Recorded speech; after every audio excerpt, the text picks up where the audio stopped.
Mic check. 3, 2, 1. 1, 2, 3. I think it's good. Hello, Rakuyo. Hello, Cooler. And anyone else that's here. I'm on time. I know, right? Ain't no way. It also means I'm going to be ending early because I'm on time. Not going to be ending later. But yeah, still roughly 5-hour stream. Also, Nana. She's a legacy character. It does seem like they revamped the character Anna, just like they did Eddie, by making, giving more flair to the character by like she's swinging her bazooka around, she's shooting with the bazooka. They did some other stuff to Chaos Judgment, so it's like it's all right. I wouldn't say it's really a weapon character because I'm pretty sure she's still gonna use a standard 13 frame jab, 12 frame low, all that kind of stuff. Like the weapon stuff is just gonna be extra. And I'm pretty sure like they'll probably be punishable. Probably. Hello, Nello. Her cooking. I didn't read the Harada post. I forgot who's like a good cook and who's a bad cook. I vaguely remember Jun being one of the bad cooks. That's it. It's just like that means you read Harada's tweet. You're right, I did. I just don't remember it. I barely remember it. But yeah, again, replay Takeover. Cheese Takeover. So if you got a replay that you want reviewed, feel free to drop it in. For as long as it's within first to 2. If not, it's all good. I can always review my own. Yeah, I can always review my own. Early stream? Yeah. Well, technically this is the old schedule, like me being on time. Being like streaming at this time, so. What's up, Grey Bacon? You have? Bet, send it over. Already know the process? I'll just wait for it. Because as you can see, like my replays, Xiao Yu.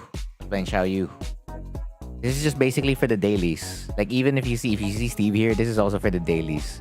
This was Cheese Dojang, the last Cheese Dojang. Oh, good. I'm always good, bruh. But I mean, nothing much changes on my end. It's very consistent. Very consistent. Nothing changes on my end. I guess because like season 2 is already announced, I got to chart out like how many videos I'll actually be making now, which is great. Like I uploaded the schedule, made the post, blah blah blah. So yeah, I'm gonna have a month free, like once I finish all of it. And it wouldn't take long to finish because I'm pretty sure like the raw cuts for like the strategy videos I'm about to make are like under 10 minutes. Because I only need to give maybe 1 or 2 examples about it and then that's it.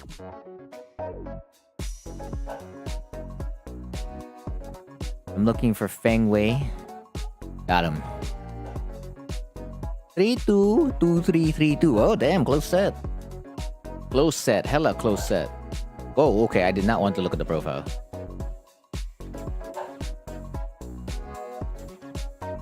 Sounds like a good plan. I mean, for the content schedule, yeah. And then like Ghost vs. Ghost is dropping mid-March, right? Yeah. And then April 1st is when the season 2 drops. Yeah, so more non-Tekken in March. I don't know if non-Tekken will continue in April. Because it's probably going to be like more, what do you call this? More Tekken-centric. More Tekken-focused. Wow, that's loud. Fight. Oh, my volume hasn't changed. Interesting. Is that a punish? Hold on. I'll take it.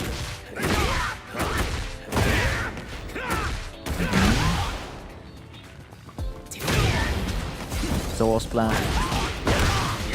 Pam pam pam. Ooh.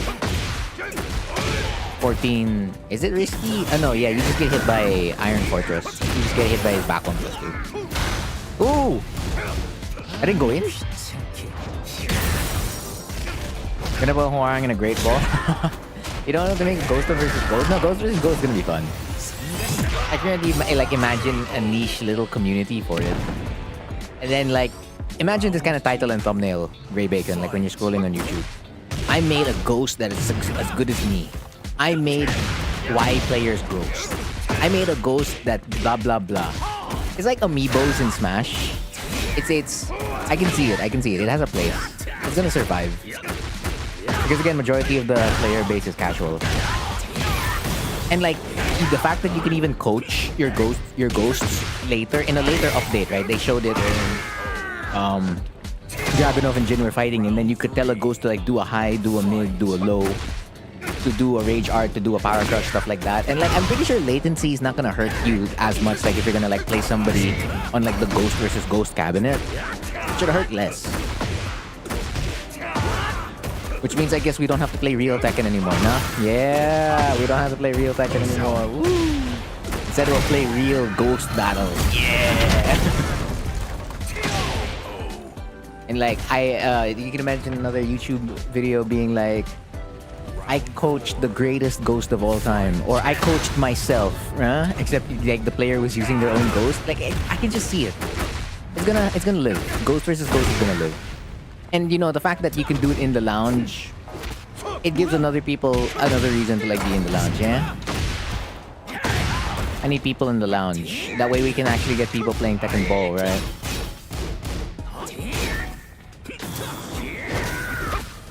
Yeah, it's gonna be a full-fledged thing. Like they're gonna upgrade it and whatnot. And then like the fact that you can delete your AI is the important part, because like if you messed up like training your ghost, it's not gonna be as good. But the fact that you can delete it and redo the progress all over again, hell yeah. Can't wait for the I beat Needs Ghost in the 1v1. Yeah, it's gonna happen. It's gonna happen. Hello, Cooler. Hello, Hui. Oh my god, though. Oh my god, though. It's Hui. It gives me a non-real Tekken weight. Exactly. That's what I mean. Like, everyone can play everyone now. We can have bets, bro. Like, you can have your bets. Like, who's winning this one? How much cheese are you betting on this set, you know? Yeah, build your ghost. And then, like, if you were thinking, like, oh, what about this playstyle for, like, this character? But then you don't want to be, like, the one playing it. Then you can have the ghost do it. You just teach it to do certain sequences, and, like, you don't have to do the thinking, because the ghost is doing the thinking for you. I got beat by my own ghost. I get to train my own ghost, too. That's, like, the sick part. My ghost trained me. I trained my ghost, and then my ghost trained me.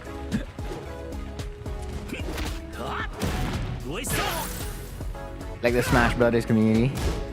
Hell yeah, in terms of their content game's pretty damn good. Wow, you survived there? Damn, good call out, Mello. I'm betting all my fight money. Yo, they gotta do something with the fight money now. They gotta do something with the fight money. No, it will be good. It will really be really good in the long run. I can see it. I can see it. It's just gonna be a successful mode. It's just, there's no way it's not a successful mode. Hello, Ard.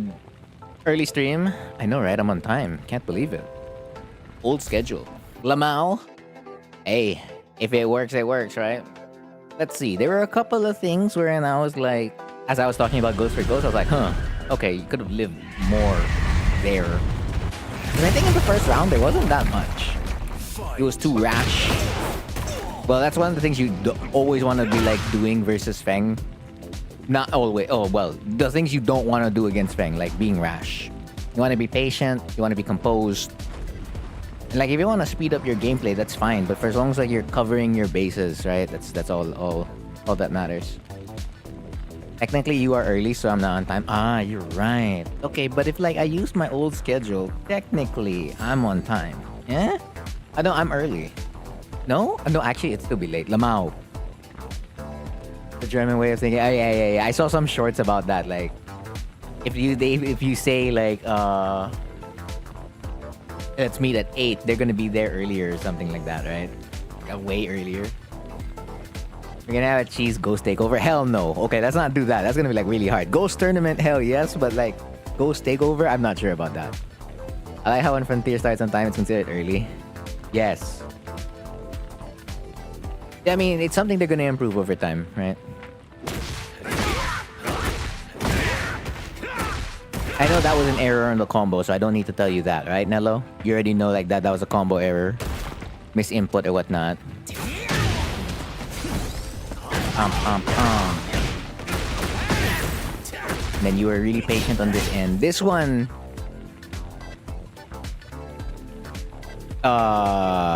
instead of double claymore, it could have been triple claymore. But I mean, like, you could have heat smashed. Like, after you hit them here, you can get like really good wall pressure right away. Or if not that, you know, running 3, FF3, down 3-4. Like, there were extra options you could have picked that were not, what do you call this? DF3-4 in that spot after doing down back 4 on the wall. That was Germany some time ago. Oh, okay. I mean, that's the shorts I run through. Like, someone doing like stereotypes of it.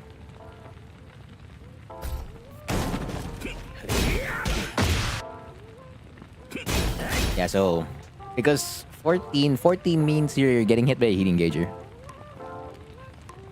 But I guess by Feng. It's just 14 anyway. Nah, it shouldn't hurt that much. But like, yeah, he's getting... In this situation, you would have given up beating them already by going for DF3-4, right? Yeah, that's definitely what Huang shouts. Because if he gets the heat engager, right, he gets a bunch of HP. He's gonna have a free mix-up. It's gonna hurt. So you wanna like take that away. Alright, I have copy-pasted it into the notepad, Ard. I got you. So at least like they punish only with 1-3, so like you get away with a lot.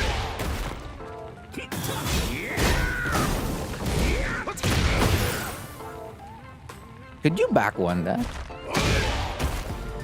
Your brain glitched into it, fair enough.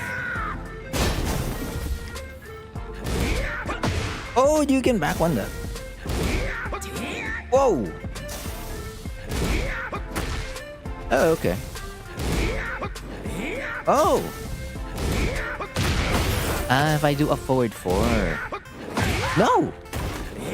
Oh, so you could have won. You actually could have won in this situation. Wow, okay, so maybe like let the LFS, the forward 3, sit for a while after it?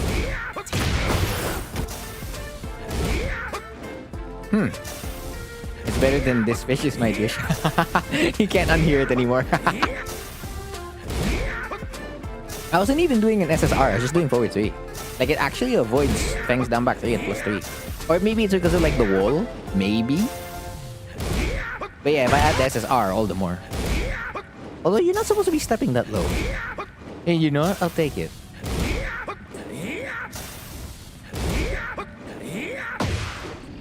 Interesting. So it could have avoided. And then this one, okay, it's not 14, it's 13. So yeah, this one, every time Feng's back turn power crush means punish. If he's standing in regular stance and he does F1 +2, that doesn't mean punish, because that's a high, right? It's safe. But the mid one, back turn. Which is, I'm surprised this one doesn't go in, because this is 13. And that was just such a good rage art quote. This is my fish, sounds like a kid's poem. Oh, that was punishable. So first 2 hits of the move, safe. Oh no, technically -10, right? But the last hit, right? It's present. As you can see, -14 on block. So first 2 hits, I think -10, around that. But then since the third hit's like really delayable, right? You wait out for the third hit. And you can of course punch parry the third hit if you want, but of course timing's involved in that and all that kind of stuff. So yeah, that could have been a DF3 +4 like right away. Because actually, if you punish that correctly, you punish this correctly, you get the 50-50, and like, you know, they could be in a really bad spot already. Or even if you just punish it normally, you're in a decent spot. Or you even punish it like with 1-2, like a guaranteed mix-up. Actually, in this case, since like because of Kempo step, you have to do Flying Eagle. But yeah, it would have been really good regardless of like the kind of punish you got. I don't know if you noticed, but RFS down 4 in the trailer had a loud-ass voice line. They changed it to be with the second hit of RFS down 4-3. Huh? No, I didn't see it. Like, I watched some of the Tekken Talk, but I didn't see like the season 2 trailer. Is it a separate video or is it in like the Tekken Talk? Because I probably missed that one. I missed that one, yeah. I'll look at it after reviewing Nello's set. Yeah, heat burst. They sidestep. Yeah, that's a mix-up. It's a 50-50. You gotta guess there.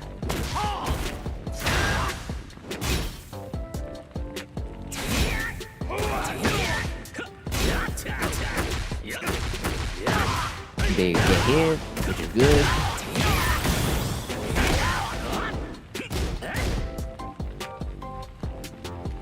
Oh, are you talking about like... Oh, okay. Yeah, I'll revisit it. We already talked about doing DF3-4 there. That's another 50-50. Like, after you get hit by Feng DF4-3, you really have to guess. Down 3-4 into down 3-4? Hell yeah, right?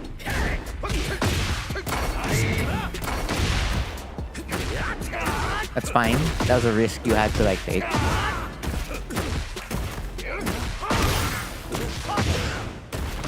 Let's just guess. It's nothing really Feng specific. It's just that you were put in a situation where you're forced to guess, right?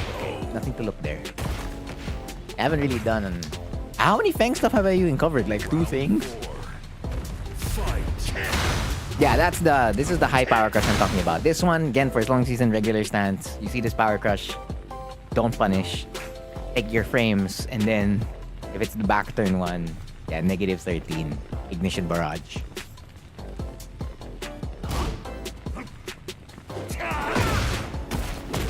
You must believe. You gotta believe in your smash low right, man.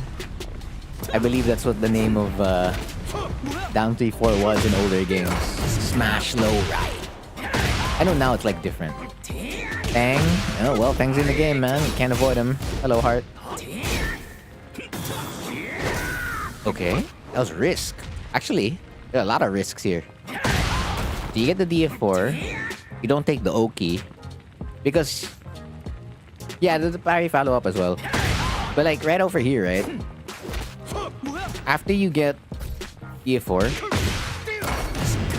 You get DF4, right? That's an FF3. That's actually just a dash RFF DF4, RFF DF3 as well. Oh, wow. Gotta really dash. Yeah, like that. If not that... Like, staying back after counter hit DF4 was a bad idea. Go in. Why shouldn't you punish the heat engager if you're +9? You can't punish it because it's only -9. So, like, you take your frames.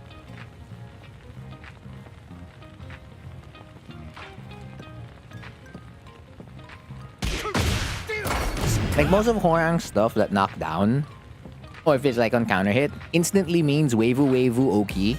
Dash up, down 3-4, dash up, down back 4, running 3, stand switch into RFF DF3, the likes. Hello, Nelpy. Yeah, because backing off there, that hurt.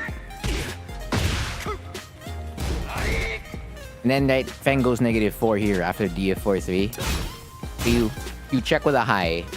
We're gonna see if this is consistent in like the next 2 games. So I'm keeping note of like your want to like retaliate with a high because it's like the 3rd time in this set already that you're doing it. But the more it shows up, I'll remind you to like mid-check. That's the 4th one. And then that whiffs. That's a 1+2 break.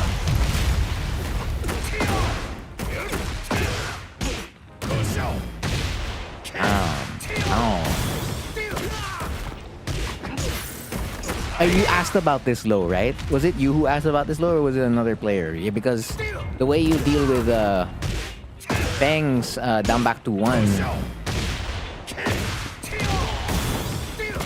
is like even after getting hit, right? Oh no, you can't do it after you get hit. You have to block. Yeah, you're allowed to block the 2nd hit. But then there's a 3rd hit, right? So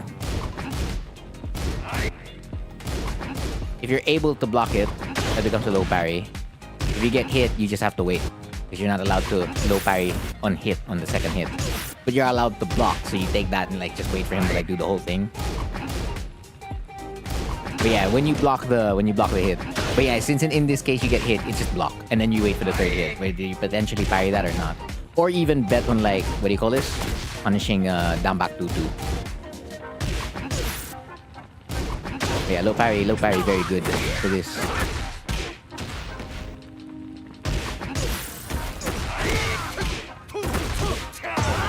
Now you have a complex with this move.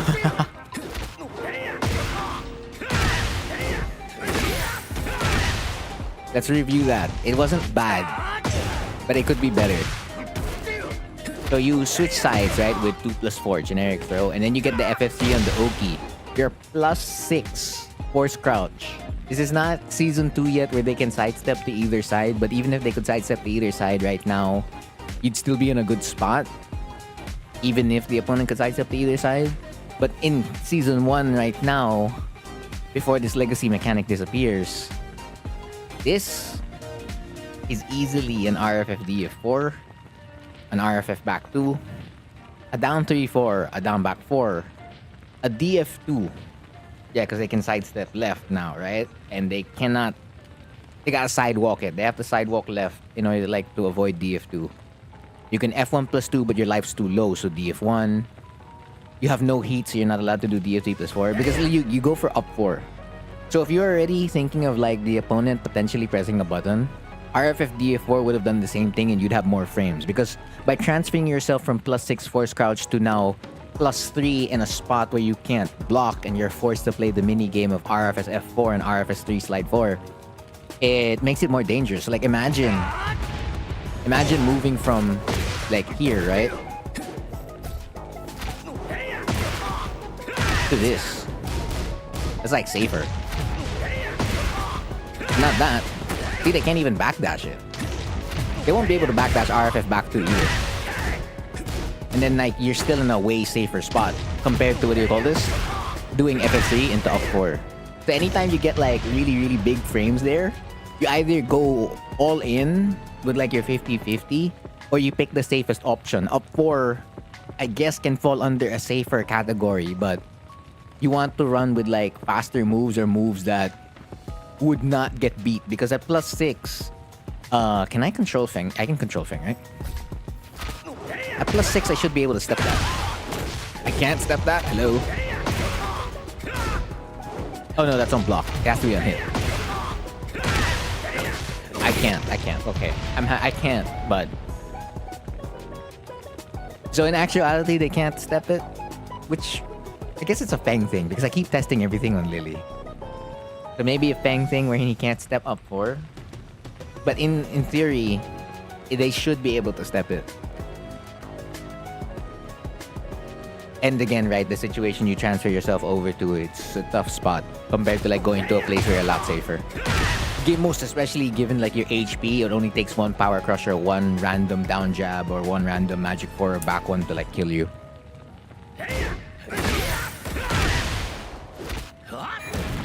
KO. Final round. Fight. DFC plus 4 round start. You're fine. Yeah, there you go. Second kick of F4-3. FF4-3 rather. Good punish. This is very risky. Of course, Power Crush, one of your best bets. So if you don't wanna... If you're gonna keep doing DF1-3, Nello, again, it's back 1 or DF3 that are your best options. And then if the opponent really starts holding and they're, like, waiting on the Power Crush and back 1, your next best bet is to always do LFS down 4. And then after that, maybe Power Crush cancel or LFS 1. That's it. You get pushed away. Good cancel. PD3. PD3. That's like the 6th time you would retaliate with a high. Actually, hold on. You're able to, like, squeeze in. Oh, I wonder. Like, go back. Okay, it's not allowed. Oh, that's allowed. Yeah, it doesn't even have to be a heat smash. Oh, that's sick. That sucks for the Feng. Actually, I wonder. Oh, 4-4 hits. But that doesn't... Yeah, it's not gonna be a counter hit. Oh, can you? Oh, wait. You were able to mid, right?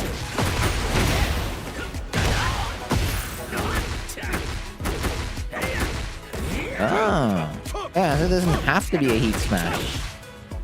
Oh, that could have worked as well. Like, if you just know they're gonna delay it. Actually, that's not even delayed, isn't it? Yeah, that doesn't look delayed. It looks like you're actually allowed to throw a 16 frame move here? Huh. I never bothered risking in my life because, what do you call this? Because the jab always lost. Which I'm being proven, yeah, it does lose. 1-2 doesn't work either. 2-4-3 doesn't work. 1-2-4-3 doesn't work. It doesn't register as a punish. That would have been so cool. Pump, pump. Ah, you're not allowed to do that either. Oh, you're allowed to do that? Oh, okay, that's sick. Hello, kicks. Ah, interesting. So I just learned that we have a 17 frame window there. Huh, alright. I'll double check it in the lab.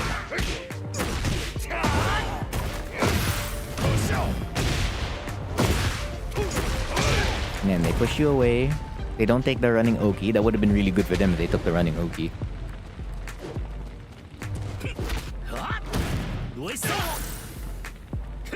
FF3. Yeah, and then this is a good call out.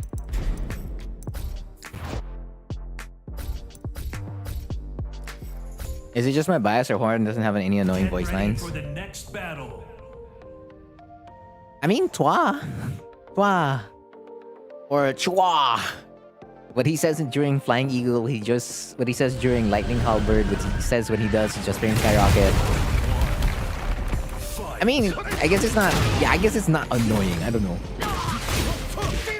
Okay, you went for the 50-50. They blocked it. This is always generally going to be like a situation where you're forced to block. So like if you block the move that puts him into it, sidestep 2, right? 4-3. Yeah, generally anytime you're blocking sidestep 2, you have to hold. You have to hold because his back turn 1 is basically the crux of the mix-up, right? And if you get hit by that, this is exactly what happens. So you don't want that, right? So the next time you block sidestep 2, look at that. Where's my sidestep right? Sidestep right. There you go. Like, it's linear. Of course, you're gonna have to account for like the back turn down 4, because back turn down 4 is gonna like kill you, most especially if it gets clean hit. And then his power crush. So you're generally looking for those two things, like when you're moving around versus his sidestep 2 or moves that put him into back turn. And then of course, if you're trying to challenge with a standing move, you're like, you know, of course, making sure you're avoiding that. Like back 2 does not work. Back 1 works. F3 slide 3 works. You could still power crush it if you want. Like power crush the whole way. Yeah, no, movement. Movement really good versus sidestep 2. Why don't you make use of RFF? It's really just putting yourself in spots for RFF. It's less drills than anything else. It's more sequences. I feel, Joe. Like, because if we're talking about like drilling RFF, then that just means using Okizeme options or ending combos that will always put you in RFF. That's number 1. And then ending a lot of your sequences in RFF. That's number 2. So like, there's not really a drill. You're really thinking about like, how do I enter RFF from here? When I do this, when I do that. So there's not really a drill in that sense. Yeah, because it's always about picking your spots. Drilling for like backdashing and stuff like that. Yeah, that one I know, like sidestepping. Like, so it's just like, okay, we specify it. Are there drills for RFF? I guess there are some places where you could like use backdash RFF, right? Some places you could. But at the same time, it's just worth it to like just do a regular backdash or a regular sidestep. If there's one thing you want to probably play around with, it's do RFF2 or RFF back 2, right? Anything that puts you in RFF generally. And what you're going to be practicing is forward dashing in RFF. So you generally want to be able to block a high and a mid. So your movement, right? You're canceling while you're in RFF. You shouldn't exit RFF for one. And then number two, you're always supposed to block the mid or the high. And technically, you can even add a low there. So like you can make the opponent punish. You can set the opponent to punish, right? So let's say you do RFF back 2, forward back in RFF. So like you kind of just do a dash block in RFF, but you still remain there. We call that a shimmy, where you call that a stutter step or whatever. A hezzy, right? While you remain in RFF, and then like so like being able to maintain your movement there, and while still blocking. Because if like we had Tekken 7 where you could like do the rage drive down T+4 or down T+4-3. That was very, very strong, like even for a +7 situation, because like your opponent could move around that +7. So like you want him to like gather that information. So it's the same thing with like doing it off anything that puts you in RFF. You could practice that. You could practice that into sidestepping. I guess that's a drill I could mention, but like the rest is really just theory and like ending your combos to put yourself in RFF. Putting yourself in sequences where you go into RFF.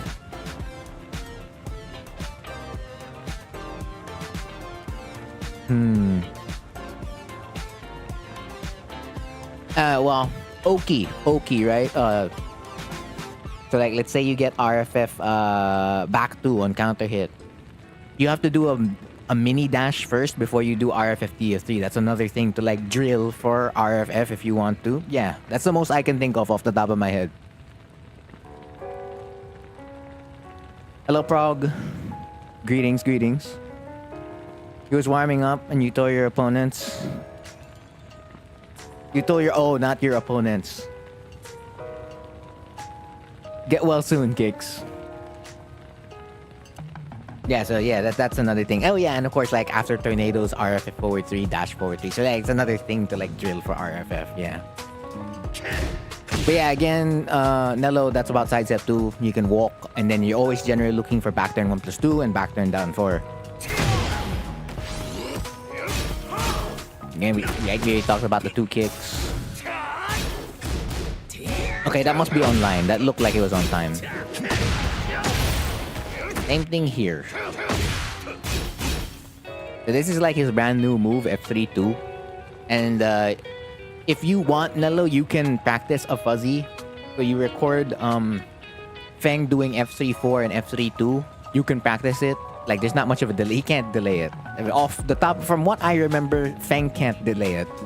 So you could practice a fuzzy if you want, if you really want to be able to, like, duck this high. But generally, again, like, if you block this move, you can, number one, take your frames, which is what you tried to do, right? They went around it. And then if you want to, like, be safer, DF4, because now that becomes a 13-frame move. Or you can throw out your 13-frame move, you're still safe. Or, yeah, my personal favorite will always be movement.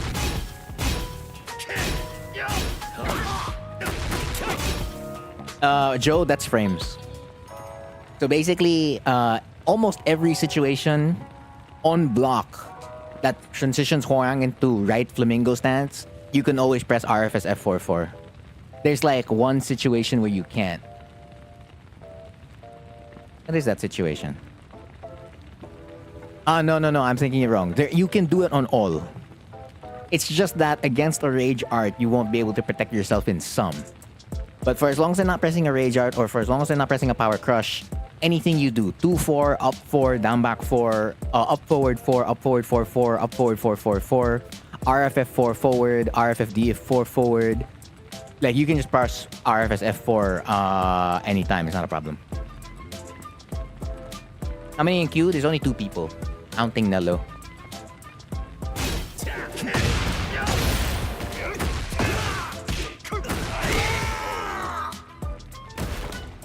Round 2. Fight. Down 4-4. Okay, that was a risk. Ooh, alright. There, you see that, you see that. You see how Kempo avoids a lot of your stuff. And this is something you're gonna see a lot on hit and on block. Like, Feng can always just Kempo. You want to be very, very careful in those spots as Hwoarang. But generally, every other character really, like if you don't have a move that catches him way far out, it's gonna be tough. So in Hwoarang's case, what you're gonna replace this with, Nello. So damn, bam, bam. I control over here. It's generally Flying Eagle. Like Flying Eagle would have you covered in most spots, but if not that, there's always RFS up forward to it. You see how like Hwoarang tracks where Feng goes like right away. So it's just like, oh, stop doing that, right? And then Flying Eagle should also do its job. There you go, right? It finally caught there. Yeah, like so, like so. That's what you're looking out all the time. Yeah, for tempo and hit. Have hand finger stretching, yeah. And not forcing the issue, right? Not forcing the issue. I like the sequence. I like the sequence. I like the sequence. Okay, they didn't punish it. You're fine, right? Yeah. Hwoarang mirror match. Okay. Round 3. Fight. Okay, we're risking stuff. Round start. They can't break throws. Peacekeeper.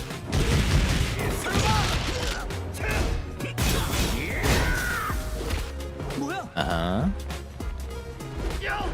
Kishin? That's not bad.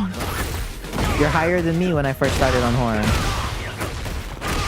Don't worry about it, Joe. Like, just take it one step at a time. Like, the character is pretty demanding. Like, when he keeps asking you to, like, always deliver the correct answer. So, always one step at a time. Because you will never stop learning with this character. Never. Technically, every other character you'll never stop learning, but yeah. Ooh. I don't need to tell you that, right, Nello? You are pressing a negative. Like, after you get hit by FCD of 4-1, you're negative 6 here. And then, you press DF1, not back 1. I'm gonna check if you, what do you call this? If you do back 1 here, can I escape it? This is why, bro, back 1 saves lives. This is exactly the reason why back 1 saves lives. It saves lives and it takes lives all at the same time. Yeah. If you were gonna panic, back 1. How do you feel about starting in Kishin in Season 2? No, it's your current rank. I'm currently Tekken God, so Tekken God also goes back to Kishin. It's whatever. That's why, like in the Tekken talk, they were encouraging players to go back to rank because whatever rank you have now will be the one you're gonna promote, demote to, and then of course you get the plate, right? The Season 1 plate. So my Season 1 plate is not gonna say TGS, it's gonna say Tekken God. I'm fine with that, I don't care. And like, they did a soft reset before and back in Tekken 7, so like, it's okay. Like, it just means more people are gonna come back to rank again. And like, you have like, what, 6 God of Destruction ranks? 8 God of Destruction ranks, I mean. So like, it's never gonna disappear. Like, people are still always gonna be on. So it's gonna be good for anyone, really, generally in rank. Hwoarang's always a new character. Lamau. Back 1 is a blessed move and a cursed move. You try not to use back 1 a lot. That's fair. But like, just know that back 1 can save your life. It can. It takes into account max rank. Okay, I misunderstood it. I mean, Murray was encouraging. That's what I got. I got the last part. Like, Murray was encouraging people to like to continue playing rank. So I was like, oh, okay. I'm like, I was fine. Tekken got it TGS either way. It's whatever. And she's gonna be like, you weren't for Season 1 GOD? Yeah, I wasn't. It's fine. Yeah, pressing the negative really bad, really bad. Like super negative. That's super negative. Yeah, ranks a PNG. You go 1 rank down, she's like, bro, I got here. Exactly, I just got here. That's like the 8th time you retaliate with a high. Okay, we'll see like the last game for that. Okay, again. You have other mid options in RFS that keep you completely safe. So like, even if you get to put them in like in a 50-50 spot here, you don't have to risk throwing out RFS of forward 4. Again, that could always been RFS 3 slide 4. That could have been always RFS of forward 3. One of the two. Like, your opponent's really gonna sit still. They can't press a button. If they press a button, then it's just like, oh right, RFS DF4. Because RFS DF4 can potentially get backdash here. Potentially. The word is potentially. What's negative is your hand. For now. Season 2 Ouroboros. The Infinity? I don't think I'll hit Infinity. I'll probably try to get like 4 gems or something like that. It's plus 13 on block. See Rakuya what you've done. He's like, it's all good. Good punish. Again, you do another launcher, right? Again, could have been safer. Could have been an RFS D4, could have gone a +1. But of course, generally against Feng, you want to like do Flying Eagle because you're preventing, what do you call this? Kempo step. Ooh. You know what? You made a gamble. Fair enough. Let's not spend a lot of time on that. That was a fair rage art. I respect it. Get ready for the like when I was playing Xiaoyu earlier, I rage art.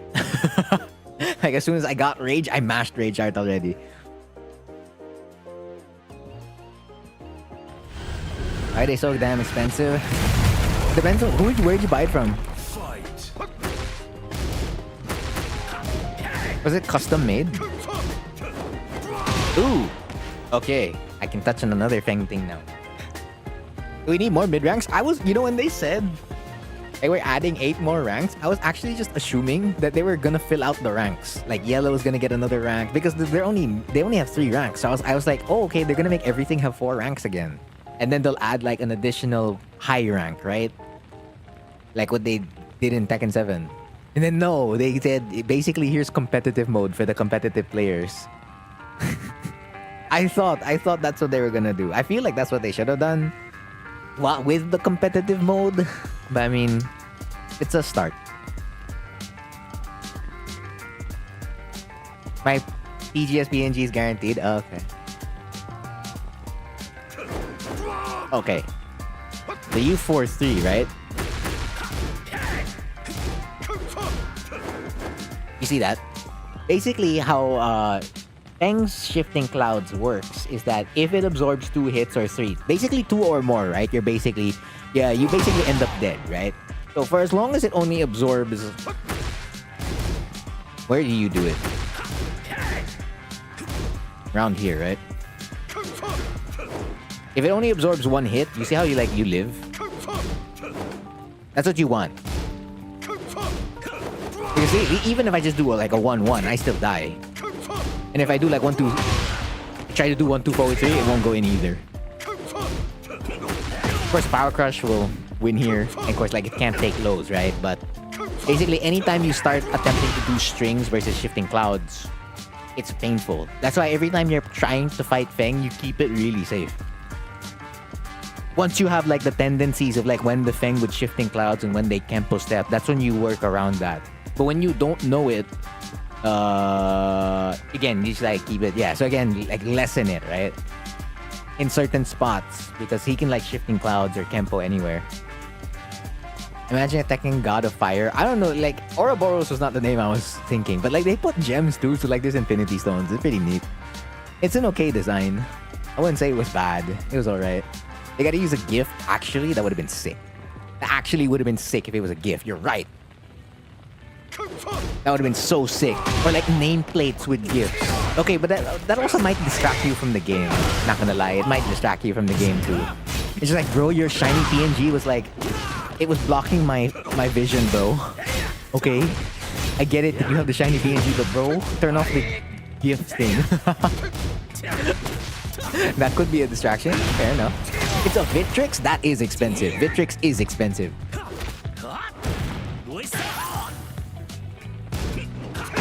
Oh my god, you lived. Woo! Tekken God Omega, it was cool. I mean, yeah, it did look kind of alright. As a Dragon Ball still collect 7 balls. Yeah, to summon Shenron. We talked about sidestep 2 already. The throw here and back turn's always 1+2. Well, I say always. Like, he's gonna throw out a generic throw, maybe, but usually most of the time it's gonna be command throw. Power crush. No, that's a 50-50 guess. You can't do anything there. Round 3. Fight. Actually, Kicks, if you wanted a hitbox, you could have gotten a HOT. A HAUTE. If not a HOT, a snack box. I don't know if they're compatible with Xbox, but I mean, you could have... You could have probably bought, like, also a wingman converter for Xbox. Because I know those exist. Those definitely exist. You'd definitely be able to, like, keep it under 500. For sure. Like, getting that. Yeah, Vitrix is hella expensive. Hella expensive. They need to hire you for the idea. Namco, if you're hearing this, who got the sauce? Kitsune wouldn't break the bank as much compared to like a Vitrix, but it's still definitely a pricey option. Or you could have waited for the Hori one, like the new Hori hitbox that's gonna come out.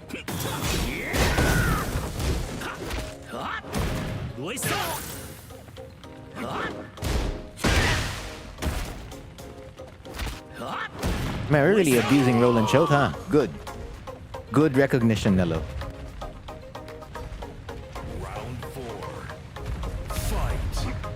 Yeah, okay, there you go. It'd be half the amount. Oh, that dropped. Yeah, it's because you added an extra dash. If you wanted that to go in, do it with a short dash, and then you get the combo.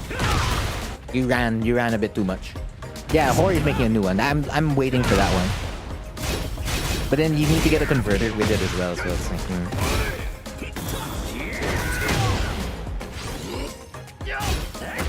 Okay, I'll take that punish.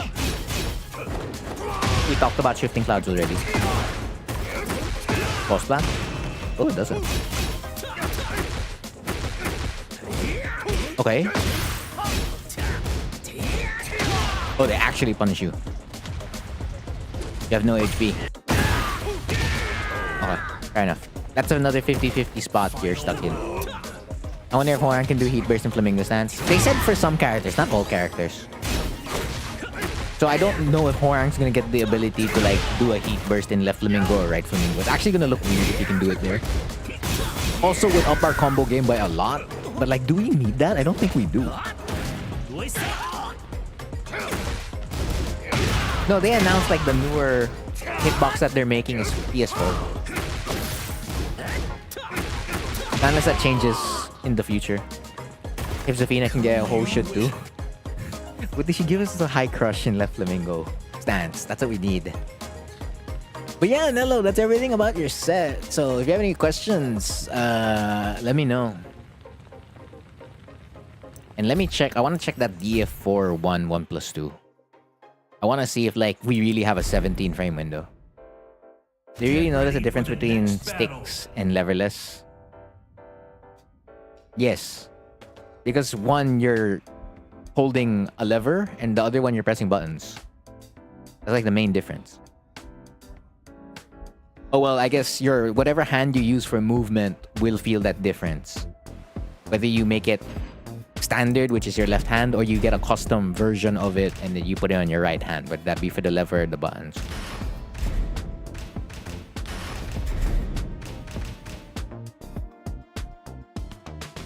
Leo, okay, no, Bok would look funny if like Leo's doing Heat Burst from... Because the Zafina example they showed looked good because it like it's coming from Scarecrow already. Is there... That was a shaky win, yeah. But is there a way to anticipate Feng back turn sidestep 4? No, you're guessing.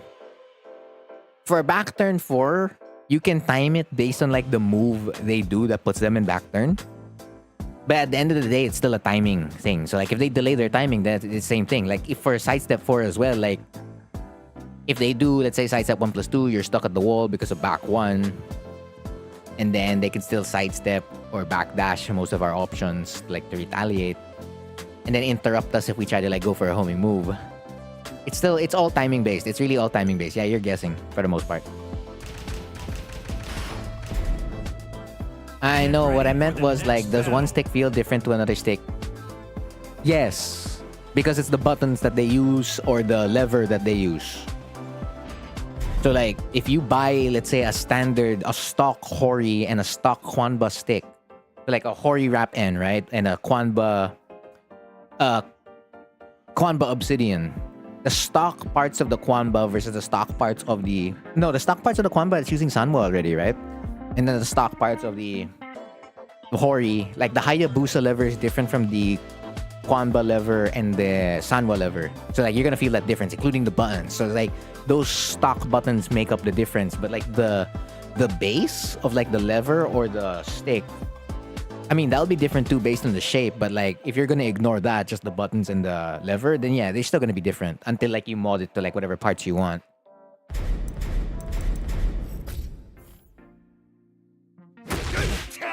Damn, that really looks like we have a 17 frame window. I'm allowed to go 16. Oh no! So he did delay it. Your opponent delayed it by a bit. So we actually don't have a 16 frame window here.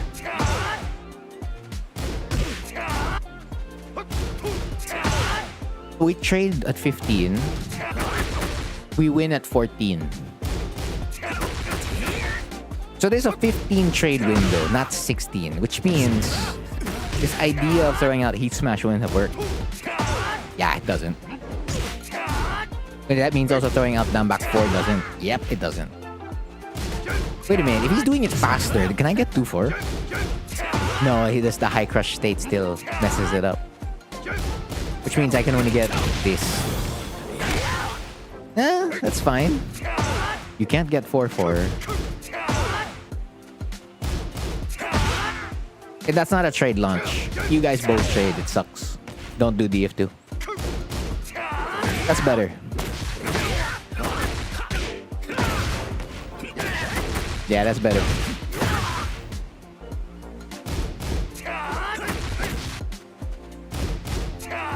I ain't waiting for you. I'm just gonna move around. Okay, cool. Am I using pad? I'm using... Are you talking about like right now? Because right now I'm on a keyboard. But if you're talking about what I use a stick. I use an arcade stick. Actually, let's see if Stream Elements is around. Exclamation point stick. Stream Elements. Yeah, hell yeah, Stream Elements. That's what I'm talking about. Japanese. I've tried the Korean levers. I don't want to be on them. I don't prefer it. I'm looking for who? Kazuya. Zuya Mishima.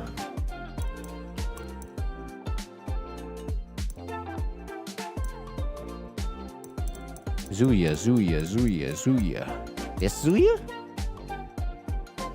Oh no, it's when you're on Horang, right? Ard, not when you're on Azucena.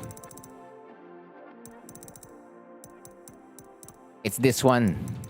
Which one? The one in the Stratosphere or like in Elegant Palace? No, so I got 2 stages. Which stage is it?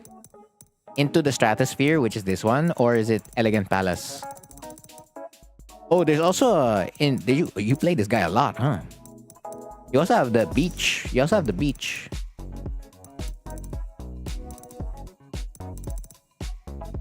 also have Colosseum. You guys meet way too often. You have another one. Another one. That's a lot. Damn. And then me. Hello. Hi, Frontier. No matter what good you are, he'll always put you in it. That's Kazuya gameplay. So it's the Elegant Palace. Okay, bet. Elegant Palace. I can start from here. Do the one with me? Bro, that's real Tekken. There ain't nothing to do there. Get ready for the next battle. Besides planning out your moves and your frames all the time. It's a do-it-yourself mod? I see. I mean, yeah, there are differences between Japanese and Korean. Like, first of all, it's like ball top versus bat top.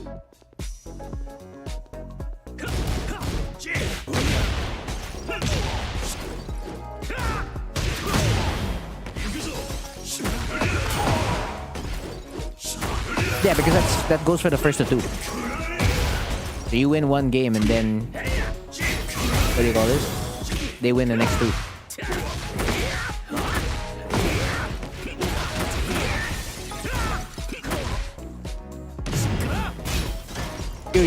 So okay, you made your pseudo Japanese lever bat top already. Oh, okay, then like the feel won't be as different for you. What's gonna be different is like the grommet / the spring, right? So if you're in a Japanese do-it-yourself setup,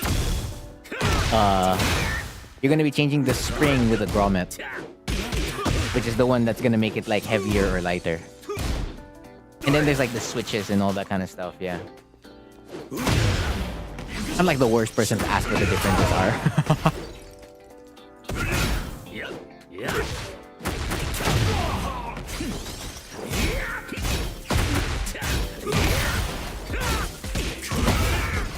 Back 3 is not guaranteed after RFS down 3-3, okay? Like, there's nothing guaranteed after RFS down 3-3. You only get Oki after it. The spring in yours is making you mess up, goddamn.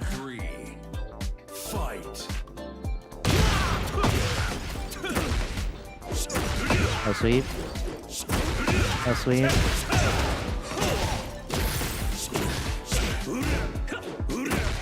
That was good whiff punish. I have nothing to say there. Besides, like, don't press a button.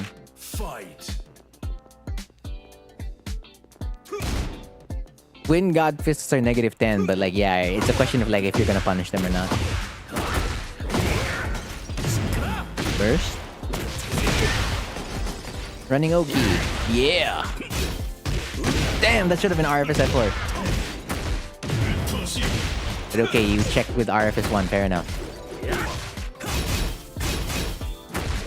Okay. Nice. Catch a low parry. That still reaches. Sidewall saves lives. Sidewall saves lives. Sidewall. God damn it. Tornado is such a forgiving system, man. Like you can save so many combos with a tornado. When like in older Tekkens, it'd be harder to like save the combo if you mess it up or if it gets sidewall or whatnot. Fight. Home surgery. Dorie.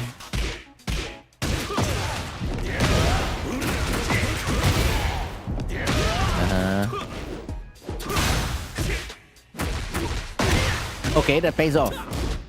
That's unfortunate. Heat burst. Okay, yeah, you wait for the rage art. I like that. Into the dash. Down 4. Alright, we're out. 30 seconds. They have heat. Good duck. Woo!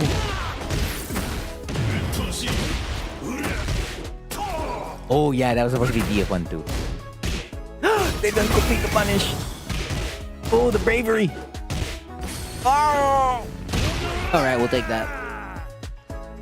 You win. Huh. There's actually not much for me to say here. You know what? Yeah, I'll go to the earlier games. You know what? Since there's nothing for me to say on that game, I'm gonna look for another one. Because there's just a lot of times where like you're forced to guess between two options and like you just guessed wrong. And then there are times where like you just overextend sometimes or whatnot, and then it's just like you get hit, right? Round 1. Because besides that, everything looks fine. Then like you hold, and then there are times where you pick a good mix-up. Like that one, like same thing with like 4-3. There's nothing guaranteed on like Okizeme. I wouldn't say always. There were good times you held, and like this one, that's a really good whip punish as well. So I wouldn't say you always overextend. No, you don't. There are times where you're waiting for sure. Like that. That was beautiful.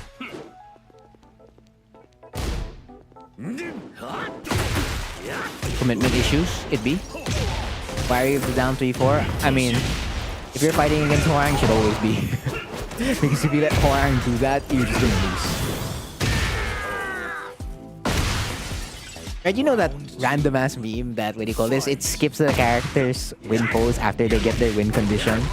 I was actually thinking of like making a video wherein like Hwoarang gets a down 3-4, he stand switches into another down 3-4, and basically the video doesn't end until you actually win by like stand switching into down 3-4 over and over again. And then finally it says you win. So it's just like, what? Was that Hwoarang's win condition or what?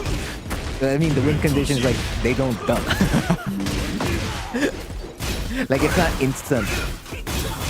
Like, other characters, they show it. I'm like, okay, you know what? I get that. It's like, if you let that character get that, it's over. Hwoarang's like, you let him get down 3-4?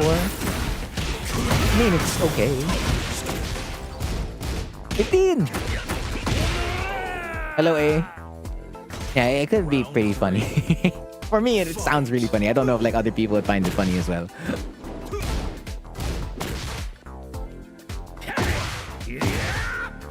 It's like if Kazuya gets a counter hit DF2, like you already go to like win intro, right? Same thing with like Devil Jin getting a hell sweep, you just go to win intro. Hello, Cosmo.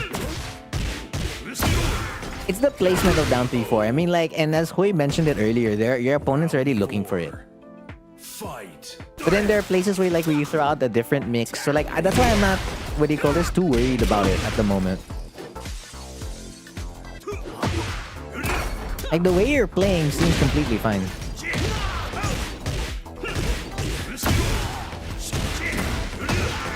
And like, what was the score here? It went 2-3, right? Not bad. Because that one, but there's nothing you can do there. That's standard Kazuya. It's either you guess low or you guess mid. You get hit by one hell sweep, that's it. Have we discussed about season 2? A little bit, but not in full detail. Oh my god though. Cosmo and his claim to GOD. I don't doubt it. He was on a 16-game winning streak to reach Tekken King. Bet you'll get there. You're gonna beat the rank ass. Yeah, he's not gonna hold you back. Like I really don't have that much of a comment.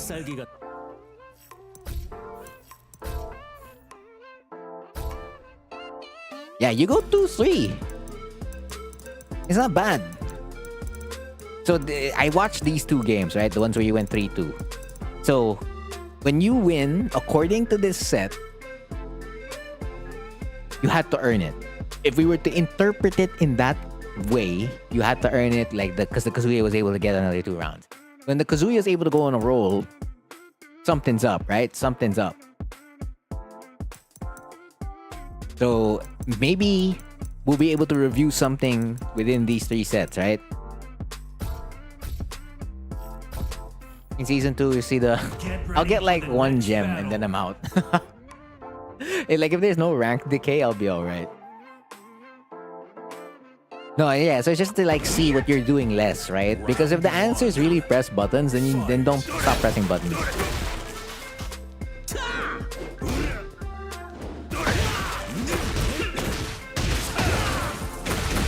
Or like if maybe they outplayed you on like offense or whatever. See, like look here. Had this hit, you would have, I guess it would have wall breaked, right? It would have wall break because it was already on the second window. Second window?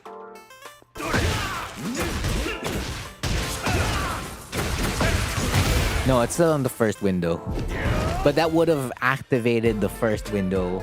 But then it becomes a wall splat, so then like the opponent can break it. So like, see, you're guessing between the 50-50, right? So like, there's honestly nothing I can do besides tell you like, if the opponent keeps going mid, stand block. If they don't throw the hell sweep, you gotta crouch. But then like they throw it evenly. They throw the mids and the lows evenly. Well, that's fighting games. We just gotta toss coin and be like, did I guess right today, right? So that's why I'm not really saying much at the moment. You've been getting cooked. That is more or less expected. Like every time you promote, it's just like you're gonna meet a new group of players and be like, God damn, wait a minute, the skill bracket here is kind of high, higher. Sidestepping left, we sidestepping left. Sidestepping left. Power crush. All right, that was to prevent an FF2. I like that. We're waiting, we're hanging around. Go in. You go in.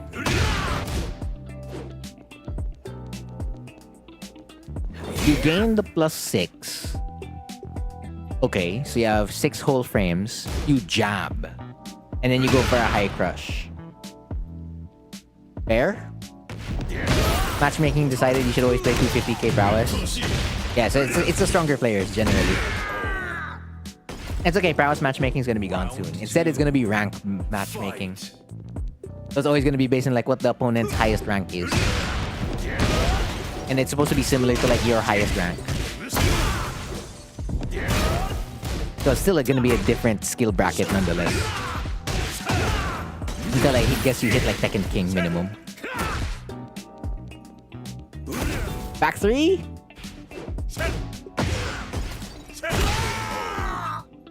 That's OP. Can't really do much there. If you got the back 3, that would have changed life. Should have been a DF2. Yeah, it should have been a DF2. Okay, they float you from the RFF DF3. You check them into, yeah, good. Running 3. There you go. Now the DF2 comes out. You block. Standing 3, down 3-4. We just give that to the opponent. They're looking up there. +2. You see? Sidestep, wait, patient. You use the frame, so beautiful. Into a down back 3. Interrupt their DF2. Okay. Hard. You need to take the frames a little bit. A little bit.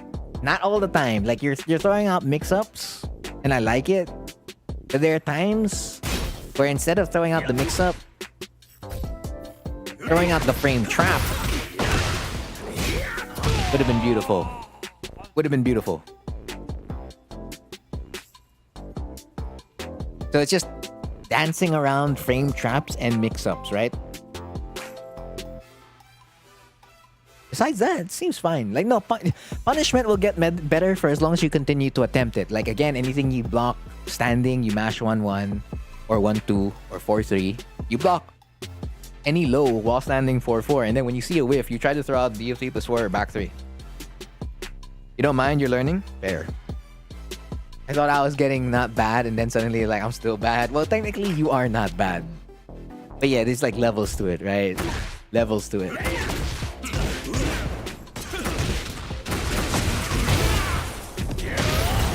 We guess low again. Okay.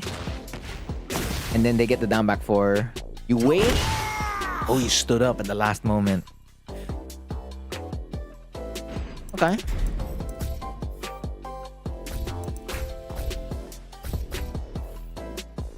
Get ready for the next battle.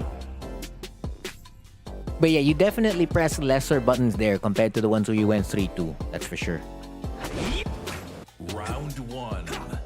Fight. Down jab, standing 4, backdash, 4-3. It hits, you try to go for another 4-3. They hit you with a hell sweep in the floor to avoid it. That's a punish. You give that to them. Back off. Yeah, because you're negative on hit there if you don't go for 3-3-4, 3-3-3. Don't forget your follow-up. Your follow-up there is F3 slide 3. Simple back 3. FF3? Yeah, FF3. That's it. Those 3 options. I know you can do CD3 as well. There's that too. But if you're gonna keep doing this art, you might as well go for 3-3-2 because that's -12. Right? Because doing 3-3-3 in front of Kazuya's face is really dangerous. Like if the opposing Kazuya has a 13 frame Godfist. If they don't, then fine. But like just know like Kazuya can launch this move, right? He can. Is it misinput? Like yeah, I can see the 4. So that means you're pressing the 3 a little bit too much. Yeah, I can see it. But yeah, you're pressing the 3 a little bit too much. Arashi, yeah. You can pin comments your guide. Like there's people in queue at the moment. So like there's one more person in queue before Ard. So you're gonna have to wait 2 sets. Or 1 set, right? I'm almost done with this, I feel. Yeah, negative 14. L sweep, that's on the Oki. We still guess low, alright? So you're guessing low a lot. And then yeah, the times you guess mid, they throw out the hell sweep. So yeah, I mean, it's really, it's hard. It's hard, right? It's hard. That could have been a back 3. You stay safe, good. Try to take the frames. You did it earlier with FF3, so you just gotta keep it. The FF3 is your default option. We move around. We're repositioning. I love it. Okay, you get hit by the... You're gonna slash kick +7. You still hold. You try to check with wall standing 3. Let's check if wall standing 4 would have saved you there. It would have. Yeah, wall standing 4 would have. Or even just like a regular wall standing 4, you'd have been safe. Yeah, because that really does just register as a punish. Woo.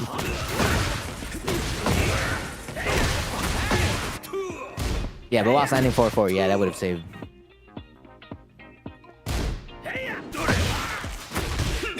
It gets better at 250. Yeah, generally. Well, I mean, they weren't thinking that you were gonna approach them. That's the thing. That's why they threw out the laser. Okay, so is Kazuya threw out DF2 a lot? Just remember it's negative 12, so that's an instant 4-3 all the time.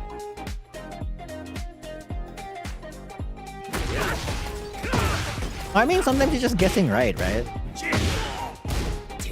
Mid check. Okay, that's a missing foot. Could be. Mid check again. Alright, heat burst. Try to use the +6 there. Okay, next time you get a down jab, right? While standing 4. Or while standing 3. You see how while standing 1 even got backdashed with their back behind the wall? So while standing 4 always, or while standing 3 if you wanna risk. After like, yeah, you get a down jab on hit.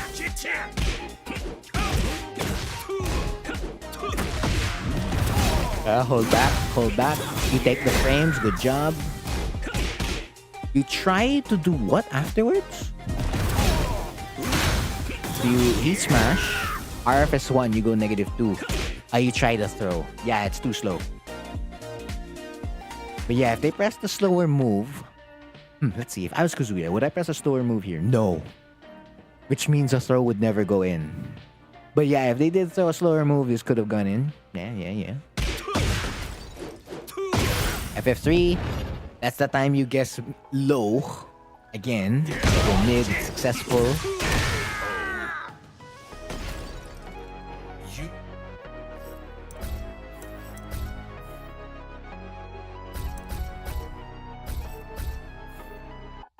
Get ready for the next battle.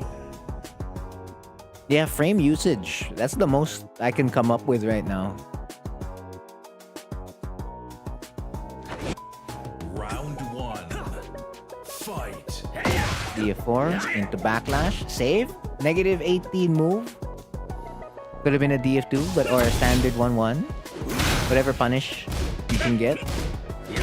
Yo, that was... See, so brilliant. You're already doing it. And you try like you already know like they're punishing you for like down 3-4, like they got the timing, so like you change it up. You just throw out down 3 by itself. And like see, they actually tried to like go for it already. And then you punish them too. So it's just like if this punishment became back 3, then we'd be going places. But you're definitely... This is why I haven't really taken over the replay yet. Because a lot of this is okay. A lot of this is good. There are just places where you're forced to guess and whatnot. So like, I can't say much about a guess. You're fine, Art. It's just like the only thing is like using your frames properly, taking your frames. Like the FF3 situation earlier, while standing 4-4 situation, stuff like that. It's like taking your frames and like going in with the mix-ups and whatnot. Like, do I frame trap now? Do I go for the mix-up now? Right? That's about it. That could have been another back 3. Setting it up. We're already setting it up. Okay, we're backing off. Alright, jab into trying to get a back three there. They go straight for a God Fist. We block mid. We walk.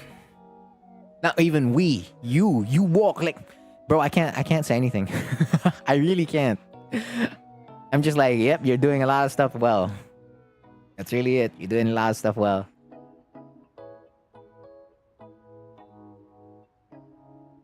And letting it go. Yeah, so like basically you can like categorize it to like certain amount of frames. Like if it's 0 to +3, generally anything can happen there, so you wanna usually hold.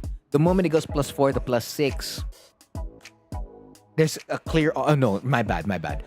When it's 0 to +3, you can press because a lot of stuff can happen here. When it becomes +4 to +6, you can press less because the opponent can't. Oh no, can, right? The opponent can lock you in. And then the moment it's +7 and above, you should really just hold. So if you just reverse that to like your end, the moment it becomes 0 to +3, you can still press. You can still try to like check them. Then the moment it becomes +4 to +6, you can really like start to like just press a button and not focus on like movement or whatnot. And then the moment it's +7 and above, like, yeah, always press button, right? Always press button.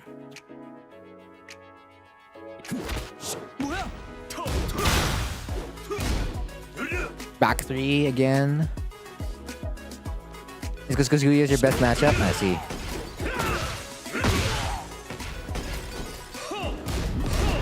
Punish?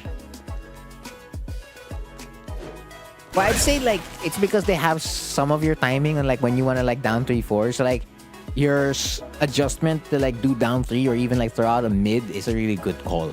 So like my suggestion would be like throwing out more mids. And of course, again, if you have JFSR, you throw out JFSR. But if there's no JFSR, DF1 and forward 2 do the job nicely. FF3, running 3, DF4. Or even like doing sidestep 4, because doing down 3-4 by itself is a different timing versus SS4. Like maybe that 1 frame or 2 throwing them off could like hit them with it, right? Like SS4 would hit.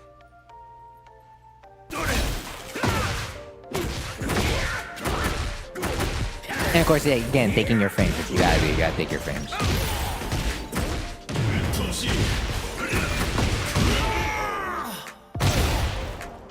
Round 2. Fight. I mean, yeah. If you want to do it the knowledge route, right? Then yeah, you're gonna have to know your frames. But of course, like there are some players that can work on like instinct or gut feel. So like you can play it by ear based on like the kind of tendencies you're seeing in round. Getting into RFF requires work, true. But yeah, one step at a time, right? One step at a time. And of course, like always taking, like since you already know the matchup so well, like always taking your frames when you can take it. Like right here, this should have been like an FF3 like what you did in like the other game. The hell sweep, it's flat, that sucks, it is what it is. You're alive. Could be. Round 3. You don't believe there's a player alive that plays by gut feel? I'm sorry to tell you, there are players that actually do play on gut feel. There are players that don't know certain matchups. There are players that don't use certain techniques. There are players that don't have the full knowledge and still really perform well at a high level. They exist. Yes, they exist. I misread. Let me reread that then. I don't believe there's a player alive who plays by gut feel.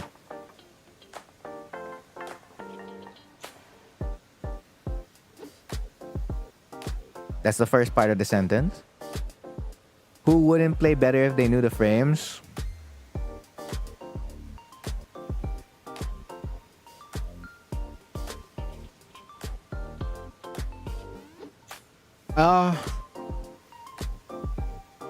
Yes and no.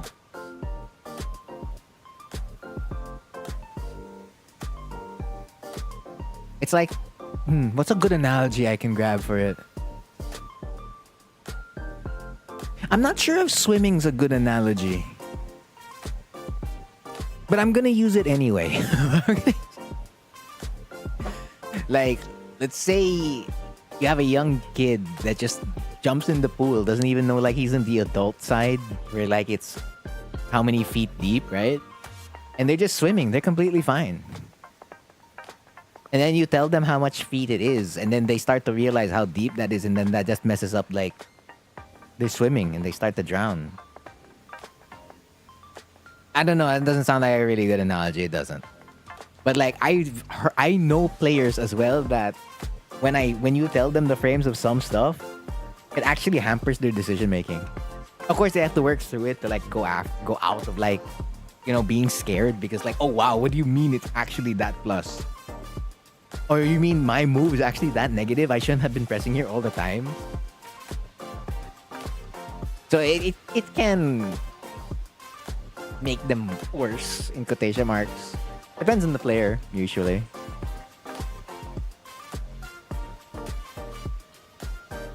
Like, I get it. At the end of the day, it should help. Like, yeah, the first hurdle when like it shocks their system. Then they start to overthink a little bit, maybe.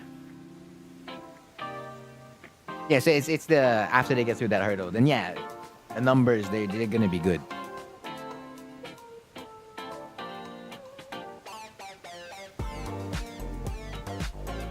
You have a friend that plays on gut feel? EE. It's not bad. That's a 2. Yep, that was a 2. Generic throw. Yeah, it's a common theme. Like in the games you go 0-3, Ard, you pressed less. You didn't get as much offense. Surrendered neutral a little bit more compared to the games where you went 3-2.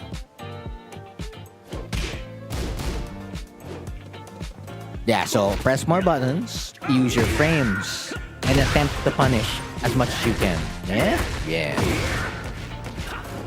Hello, Azzy.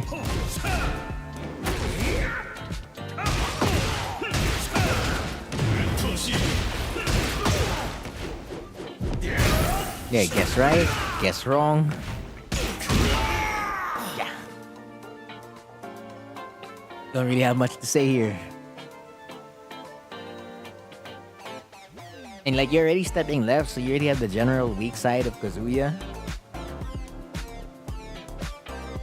Yeah. It's okay. If you have any questions, Ard, let me know.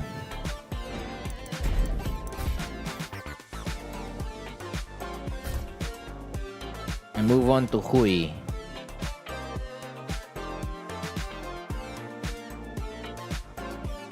I wouldn't say it's skill issue. Like you're already doing a lot of the stuff well. It's just really a matter of executing. He's a casino character, somewhat. Hello, Jaegerman. That is not your Tekken ID. Can you get your Tekken ID? That would help me a lot. How many on queue? Jaegerman's gonna be after this. I'm still waiting on Farishi's Tekken ID and whatnot. If they send it. So right now on the notepad, I have Jaegerman next after Hui.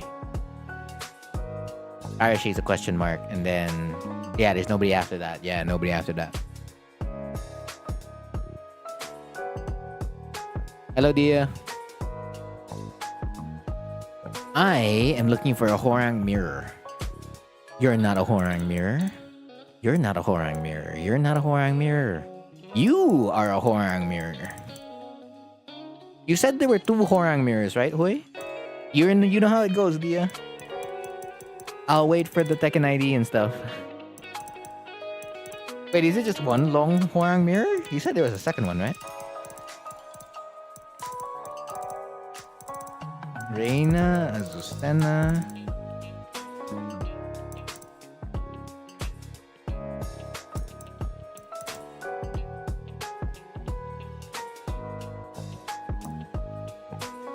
I mean, if you want just 2 matches, that fits the bill. Not a problem. Oh, there's this one, blue. You said either, right? Are you sure? You want like either? Like there's not a specific Hwarang mirror you want to look at?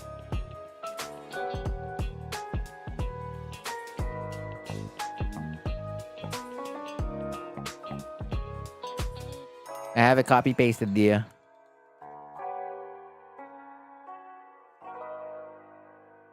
Oh, there's a second ID. Okay, have this copy pasted.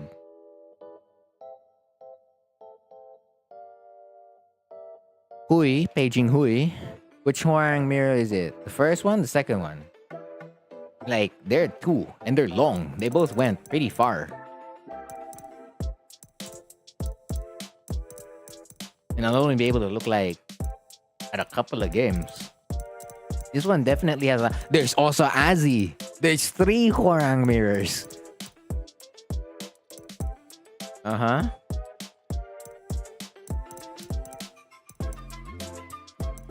A lot of Hwarang mirrors here. Yeah, Akil, if it's just 2 games, that's okay. I don't mind.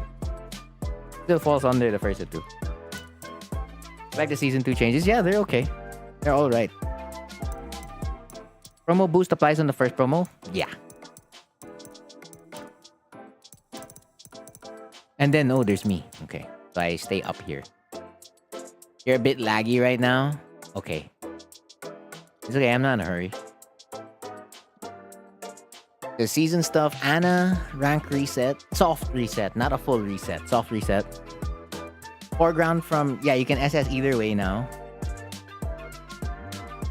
They changed the rank system, yes. And then the promo boost. They also took away the lose streak for certain ranks. The lose streak appears later, not earlier. The win bonus as well has gotten decreased. Or rather, you don't need 3 wins. You only need 2. Power Crush Heat Engagers. Those are gone. Ghost versus Ghost. That's coming in. Some characters can do a Heat Burst while in stance. Yeah. You watch the stream delay with like 3 minutes. I mean, you did hear my question, right? Is it the first one or the second one?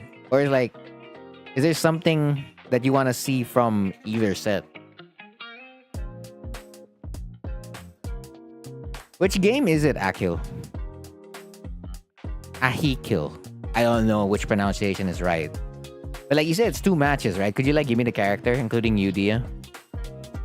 Because I only have the Tekken IDs, no games. Not unless you're still thinking about the games. Azzy. Victor. Okay. You don't know why your internet today is so slow? It happens. Do you want to like, what do you call this? Hold your turn for now? We can do that. And like maybe your internet will get better later. Maybe, right? Then I can just go to someone else and then when it gets better, I can like slide you back up. Straight rank backs. Yeah. Then you have the competitive bracket when it's 8 ranks. Is it Nina? Okay, Nina.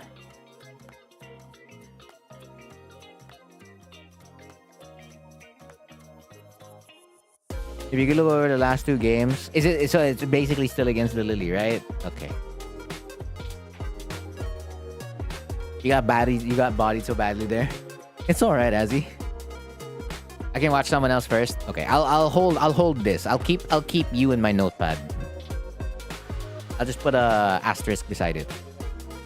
Yeah. Bet. So Jaegerman, it's time to go over to you. Lydia.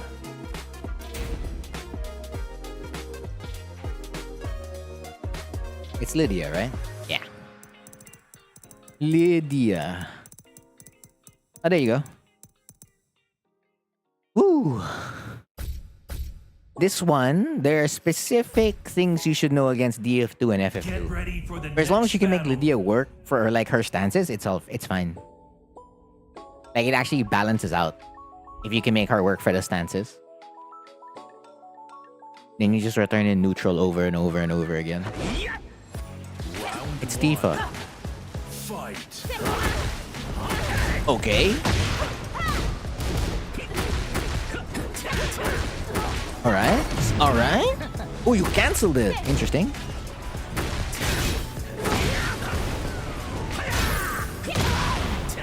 Ooh. Hey, there's a lot of things. There's a lot of things, round one. Okay, yeah, because that's a homing though. That is a punish.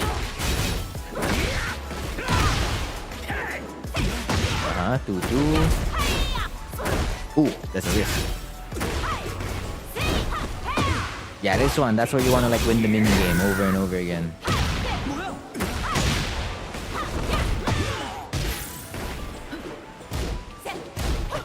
That's the place where you get a down jab.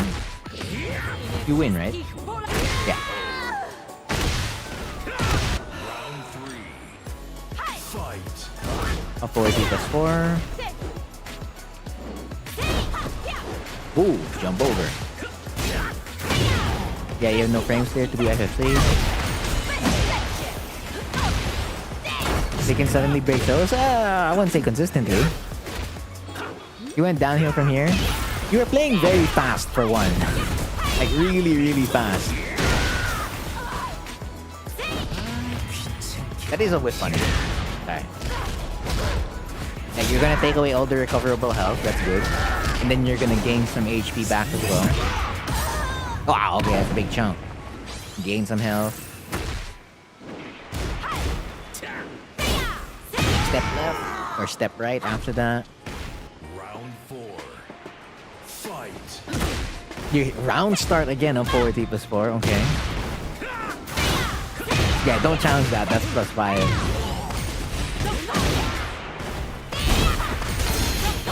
You gotta hold there, you can't move there. Yeah, we're gonna cover a bunch of Lydia stuff for sure. For sure. A ton of Lydia stuff. I'll even have to go back to practice mode for some of them. Just so that it's like easier to like showcase. Because here, like the CPU is gonna keep doing the opponent's inputs. He just started using it. I wouldn't recommend it. I mean, my recommendation will always be like, don't press round start. But yeah, if you want to press round start, go ahead. But just know, like, if you keep losing round start, it's best to like hold buttons, right? You lose. They talked about that in the Tekken Talk. So it's been upgraded, right?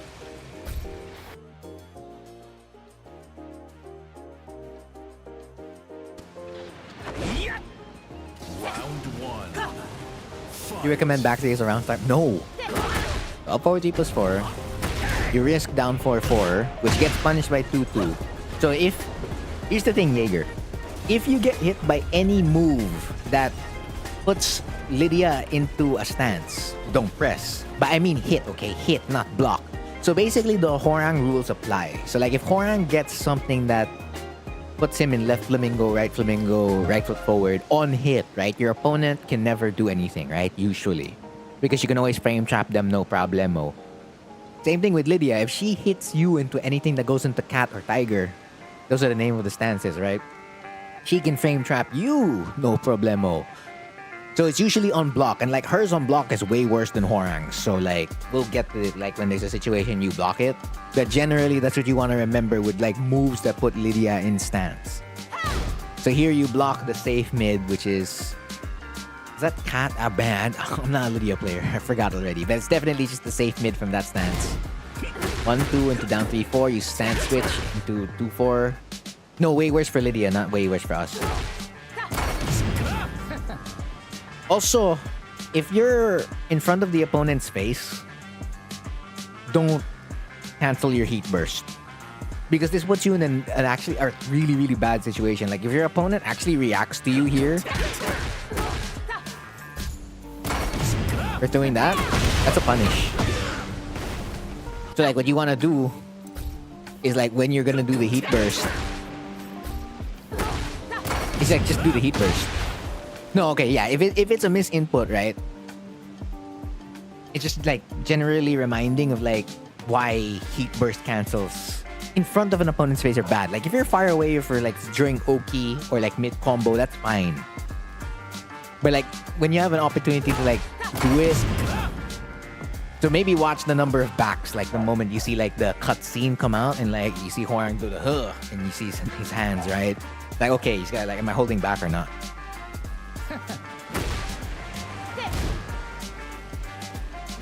Stand back 4 into RF is 4 into Flying Eagle into running 4. So let's start here. Because all the other Lydia stuff is gonna be later. So you go for if you get this, crouch cancel back 3. Crouch cancel back 3. Crouch cancel down back 4. Those are your only options to combo after counter hit down 3.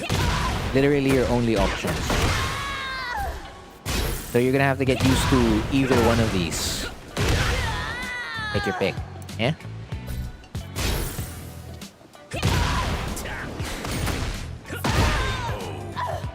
And then if you don't want to like combo with that, then just while standing 4-4, the second hit. The second hit will hit them, not the first.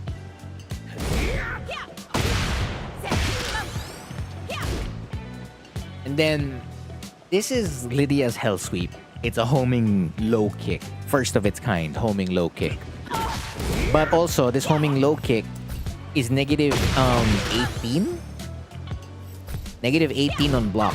So like, this will always register as a punish. You see that crouch cancel back 3 goes in. But generally, basically, anytime you see it, again, there's no stagger animation as well because she just goes into stance, right? So just remember to like launch punish it. Anything really. I don't... Like, whatever's consistent for you. It could be like while standing 4-4. That could be like while standing 3. That could be while standing 2-3.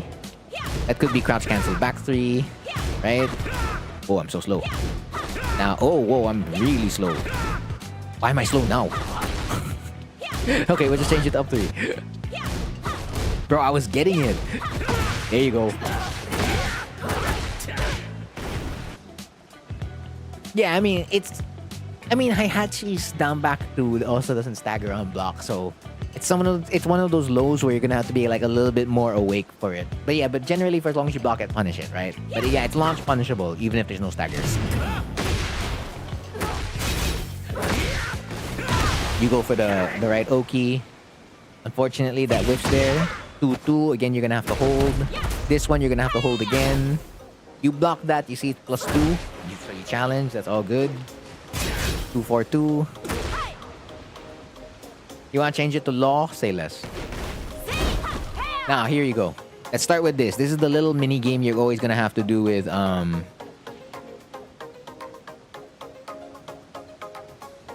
Lydia. Because Lydia only generally has one option to work around it. So right, you know how the way Hwoarang deals with down jabs after right flamingo or left flamingo stance, right? So you're forced to use an mid-airborne move that low crushes. So the same thing here. When Lydia throws out her FF2, right? So she's gonna throw out FF2 here, right? When she does that, when she throws out FF2, she's gonna enter stance. The only way she can beat you on block, right? Even if it says +5, is to, you know, do a jumping move. It's horse. There you go. Horse stance, right? Can I make Lydia do it? I can make Lydia do it, right?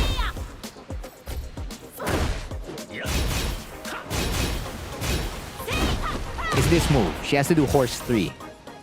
So, the opposing Lydia does not do that here. Anytime you block FF2, hold on, let me go back a little bit to where I block FF2. She also press the button, and they do standing 3.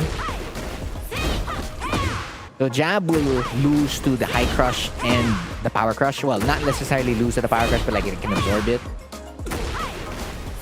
So down jab, you see that? Down jab just takes it away. I mean, you can move as well. But like you can just live with this mini game or mind game rather. So again, they have to use horse 3, and like so the next thing you're gonna do is just like jab check, and like you don't get counter hit launch for this also. So like because that move she just did is a counter hit launcher. See that? But like if you just jab at immediate timing and down jab at immediate timing, Lydia has such a hard time dealing with it. Very, very difficult for Lydia because she's forced to enter stance. She can't not go into stance anymore like Tekken 7. If she could like do that in from like Tekken 7, this counter play is not recommended. But like the fact that she's forced to do it, you know. And the power crush comes out as a high, it doesn't start out as a mid first. That's why it's still okay.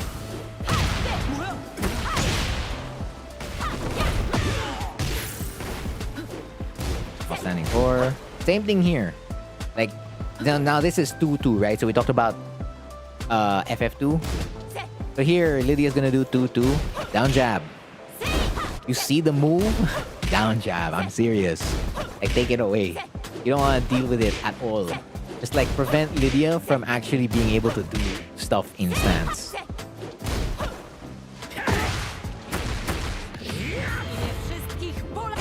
Your EP? No problem, Dia. Much thanks for dropping by. Have a good night's rest.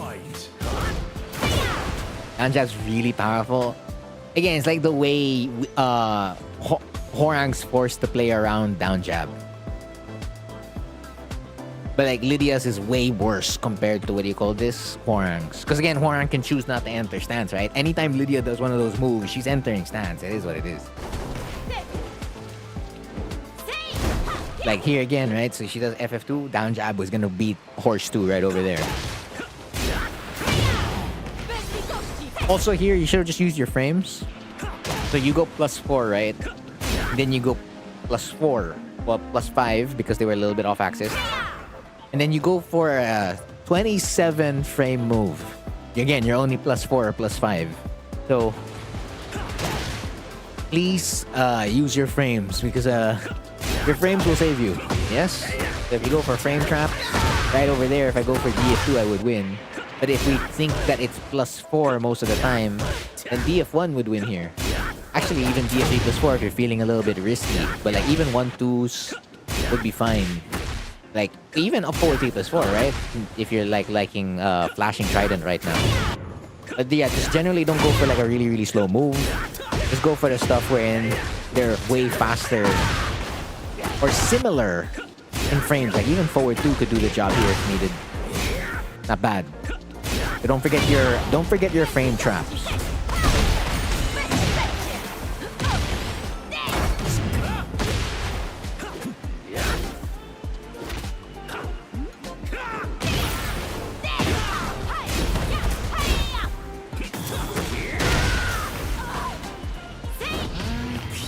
Yeah, and then that was a whip punish. I use a huge problem with close-up pressure to like which moves to choose out of the 20 options. Yeah, that's why you're gonna narrow it down. So like your frame traps help narrow down the options you're gonna use in the first place. Like you don't have to press every single Hwoarang button that exists. It's just like, what move did I do? Did it get hit? Does it hit or does it get blocked? So like down back 4, if you do down back 4 by itself, you're -8. But then if you do down back 4 into like right flamingo, you're +3, right? Or -1. Like what's the first option you can do to like frame trap an opponent? Oh, I do RFS F4. Okay, how can my opponent beat my RFS F4? They do a down jab. Oh, how do I beat a down jab? I have to do RFS 3, slide 4. I have to do flying eagle. Then that's like your first basic mind game. So like once you know what option counters yours first, then you can create a mind game at that point because now you'll have like the counter to their counter. And that limits your options already because you're thinking about, I want to do my frame trap first and I want to like base my mind games off these frame traps. That way I'm allowed to like do more stuff. So like if your opponent keeps holding because of RFS F4 and RFS 3 slide 4, then like once you do another down back 4, you can throw out RFS down 4. And that works because your opponent's thinking about not dying to RFS F4 and not getting caught for throwing a down jab either.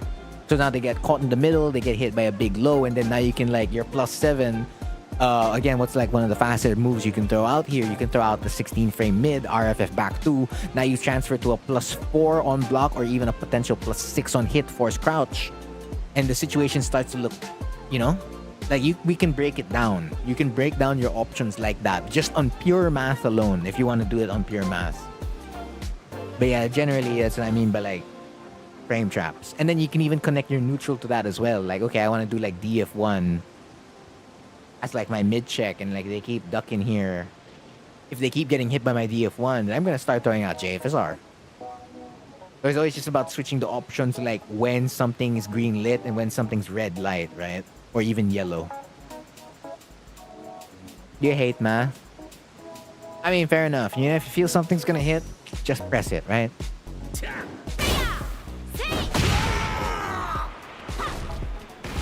Round 4. Fight. Okay. This is Lydia down 3, 1-2. So if you block the first hit, you see how you can like punish it right away? Like the third hit is not coming to punish you. But if you want maximum punish, right? You wait for the last hit to like whiff. Well, I guess you can even do it right away if they do the full string. But if you want to like be sure, you wait for that last punch, and then while standing 2-3. But yeah, you can just punish it generally, like as soon as you block it, right? Generally. Yeah, don't press the 30 frame startup move. That's like you use after like the opponent's holding. Or you can press and pray, that works too. Hello, Uncle Dan. Now this is a new move that Lydia got in Tekken 8. Something you're gonna have to be like really wary about. So this is back 1. Back 1 is +5 on block. +5? +2. +2 on block, my bad. Not +5, +2. And like, she can beat you in a number of ways if you try to challenge. But like, look, she's gonna follow up with FF2. I can walk this both ways. So like, anytime you block back 1, right, the heat engager, just move. Just move around. Because you'll be able to like, hit over. No problem. Right? Instead of like ending up here.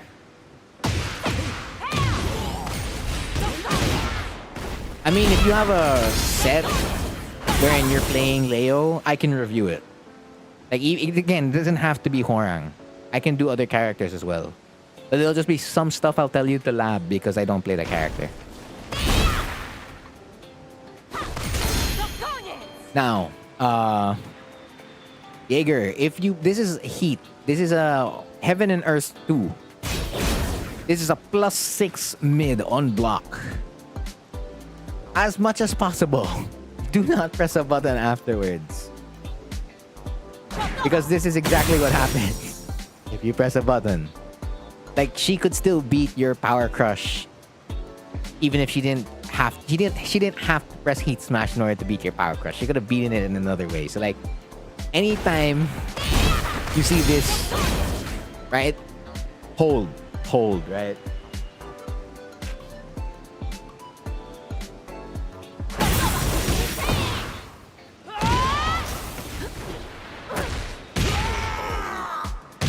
Is this just one or multiple? It's a fair question.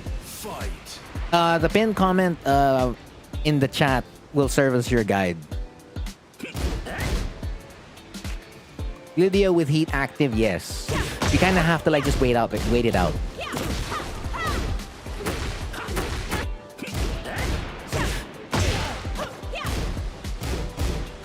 Then she does FF2, right? Oh no, she does horse. She does down back three, never mind.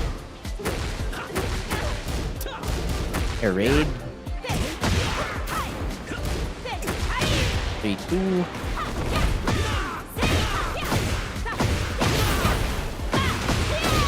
Like, yeah, she's definitely an explosive character, that's for sure.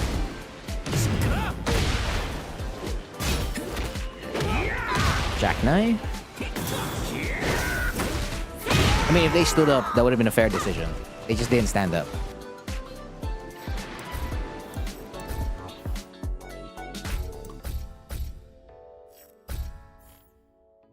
Get ready for the next battle.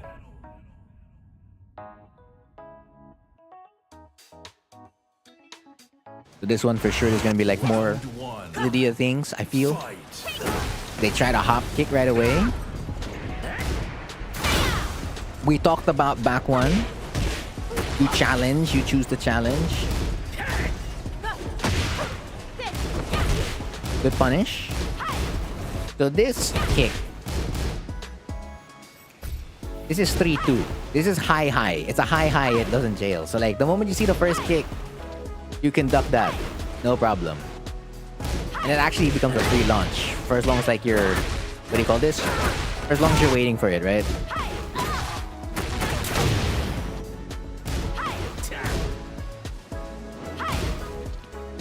And of course, if you block it, it's not bad. Like you end up +4. So like no consequence for not blocking it, but like you can get like way more reward if you duck it, right? No, I need your the Tekken ID, not your IGN, Tekken ID, because that's what I'm gonna throw in to like get your replays. That's what the pin comment says. Back one out of here. Oh sweet.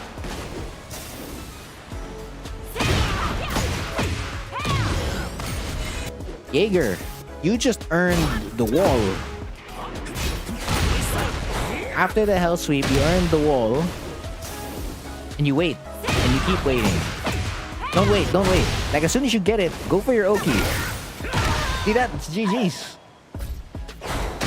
Like you gained it, wait, okay, then you like register that punish. So like, okay, I get you. Like, okay, maybe don't rush there. Okay, it's because they might do something, right? Okay, they did something. Bam, I got Peacekeeper. No problem. But like even after waiting for their get up kick, right? That could have made you spring with like FF3 right away so that you can keep frames. And then you can just like keep laying down the pressure.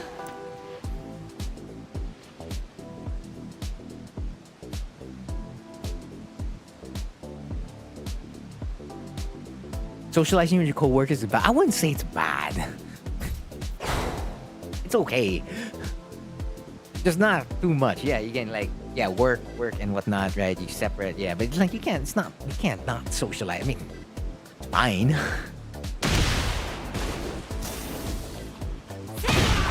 You're indecisive, yeah.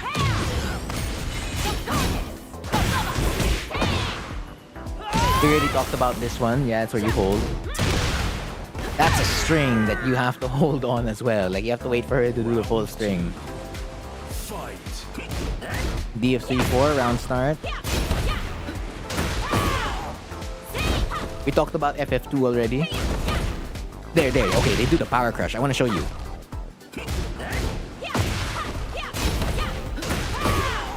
They're gonna do the FF2, right? Okay, that's what happens if you do a jab. You get punished. You won't die, but like you have to guess another mix-up immediately. You see how it's because it's a high, right? Down jab avoids it, and then you get a free punish.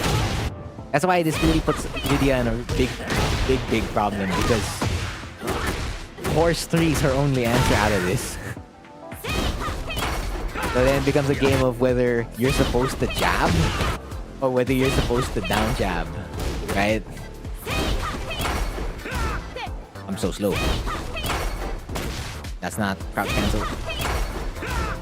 Forget it, I'm not gonna keep doing that. But yeah, really tough spot for Lydia. Standing 3-2 again.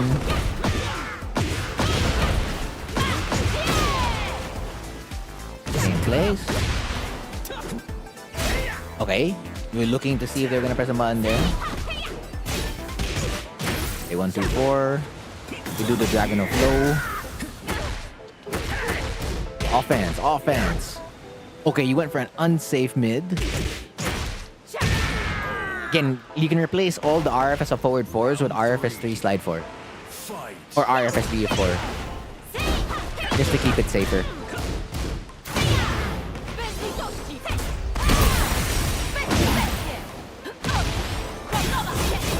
That's a guessing game. Yeah, that's a guessing game. Okay, let's go over a couple of more Lydia situations. Get ready for the next battle. So like one thing you can do, right? Like if you have Lydia, if you have the DLC Jaeger, you can throw Lydia in practice mode and like just record FF2 into like Power Crush. And then FF2 into like 3. So FF2 3, right? That's the next button you press. Horse 3, right? So it's horse 1 for the Power Crush, horse 3 for the jump. And then like you just try to like see what your hit rate and like knowing when they do which one they do.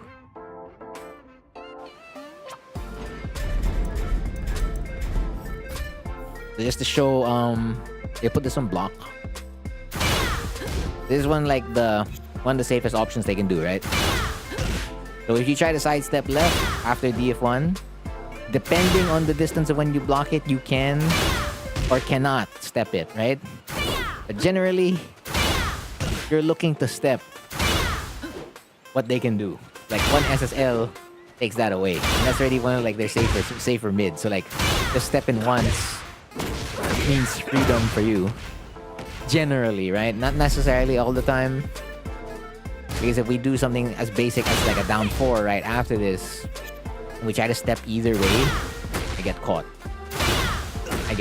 So, I mean, like, there's a really low risk, low reward kind of thing for Lydia here. But, like, on the safer things, you should be, like, more or less free in that sense, in quotation marks. Be free. Caught. So, like, you're not SSRing, you're going SSL. Like avoid a lot of these problems. We talked about it before. For as long as she does any of these moves that put her in stance that hit you, for as long as it hits you, like even this. Okay, wrong one. This one, right? So if you get hit by that, don't press. Where's the low? This one, right? Don't press. Like anything that generally hits you that continues to put her in another stance, just like Horan, don't press. Again, if we put this back on block, we tell her to do 2-2. We grab the fastest button here. Should be, this is cat, right? Cat 2. Done. You're not even thinking about it. Don't bother. Just like hit him with a down jab. That's 2-2. We're all about DF2. Same thing. He throws out DF2. This puts her in stance on block. Down jab. I'm out of here. I'm not dealing with this. It's not much of a reward, but you don't want to deal with any of the mix-ups. So don't take that. We go back to FF2, right? So horse 3. And then we're gonna grab horse 1. So again, she has to deal with your down jab by doing horse 3. She beats you with that, she's gonna get a guaranteed follow-up. One way you can counter that is simply by jab floating. And then that becomes a free combo for you. No problem. You can't step it because it's a homing move, I believe. Yeah, it's a homing move. You cannot step that. So like you're gonna get hit like if you're not adding with a block, right? So you're forced to play this little game, which is actually in your favor anyway. So like again, if we bring back the Power Crush, you throw out a jab, it's another guessing game for you.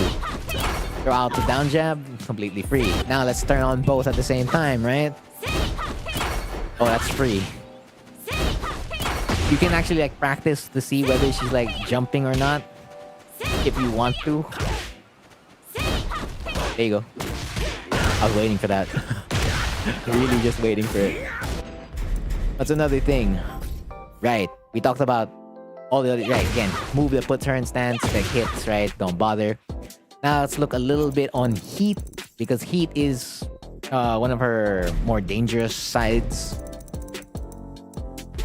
Hwang with big swings. In Tekken 7, she was a lot better.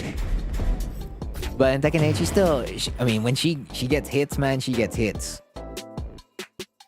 How do I get there? That ain't it.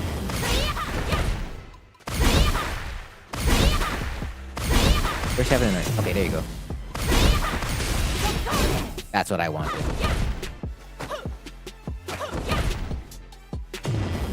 I'll just roll with the punch.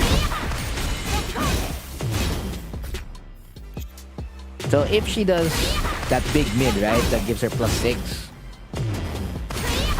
you may, quote-unquote, risk back one.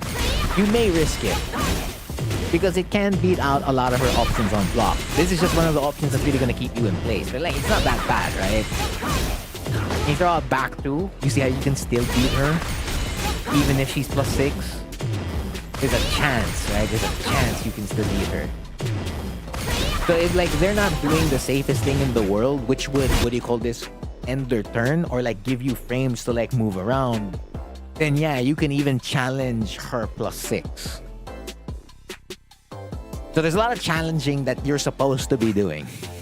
It's really on them to like force you to like stop, in a sense, right? Of course, you like if you want to play it safe, hold in that situation, but if it's not the safest option, you can really just move around it, no problem.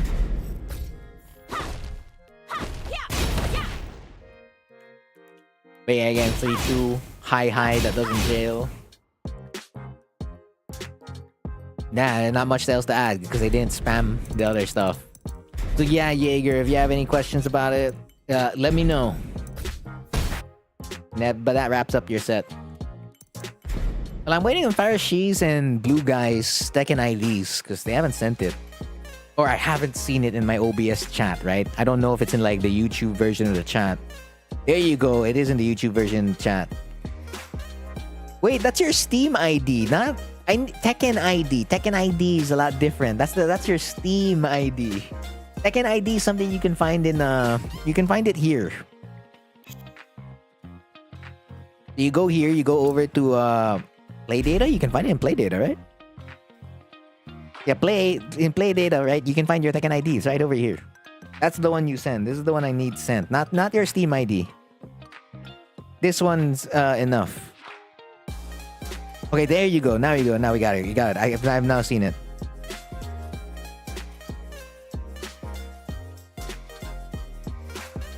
I have it now.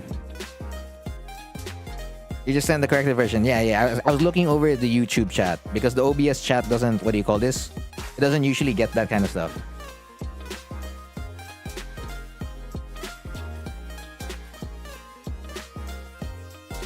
I don't need the opponent's ID. Just yours.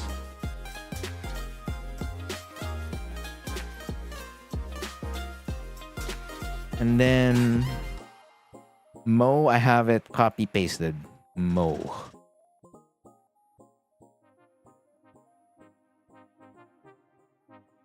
Yeah, they don't. Yeah, it doesn't have it to be exactly what it is. The Steam rules are basically like you basically just have to say what it is.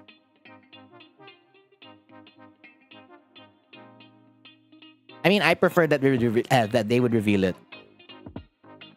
Yeah, but you can give your feedback on Twitter.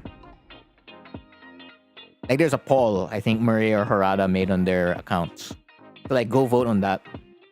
And, like, choose the one where you want it to be, like, revealed, right?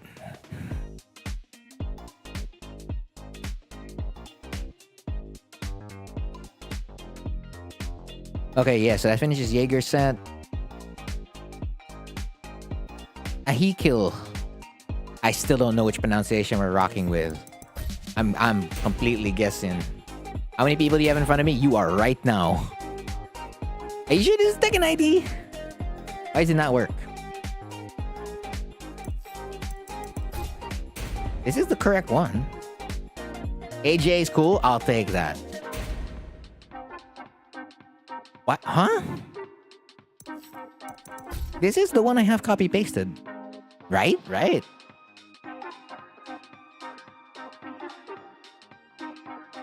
It is 12 characters. It's completely correct.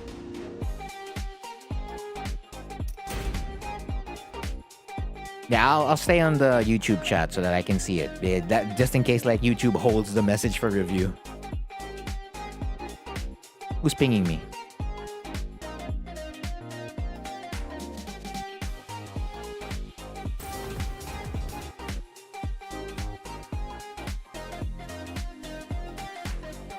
Oh yeah, I knew that. Actually, they're showing one of the things I'm gonna make my YouTube short. Well, I mean, stuck in the Discord, so it's all good. Another ping. What's this one? Content creator one. Okay.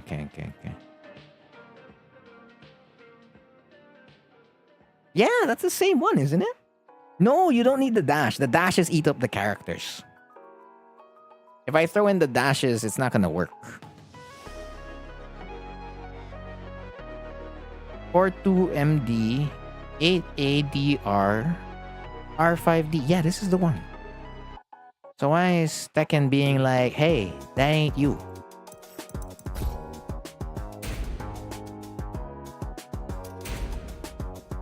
There we go. It was missing. Oh, it's because one of the R's wasn't capitalized? Huh, okay. Alright, I'm looking for a player named Cuckoo.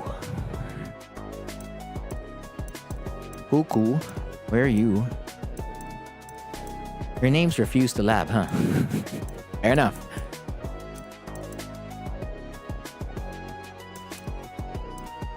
Cuckoo. Where's Cuckoo?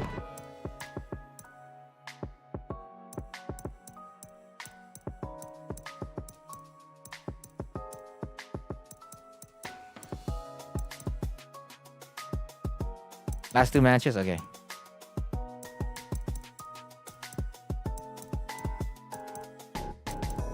Where's the player?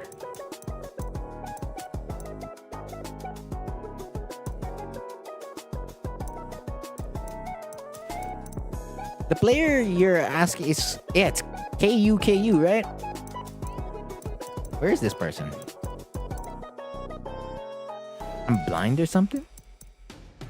I mean, I would be. I'm only wearing one contact lens right now. I'm like blind on one eye and like not blind on the other. It was the Leroy and Kazuya. Damn it. Okay, but you did say it was Cuckoo. So it's these two.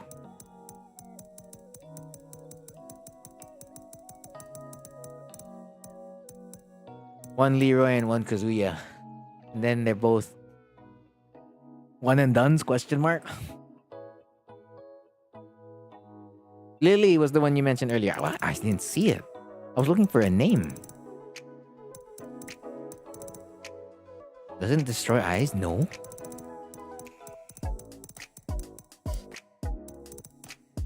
There's one Lily over there.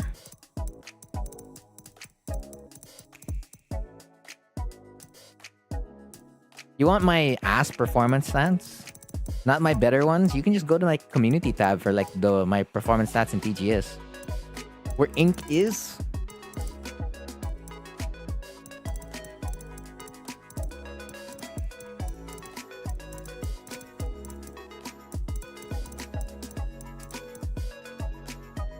I'm blind.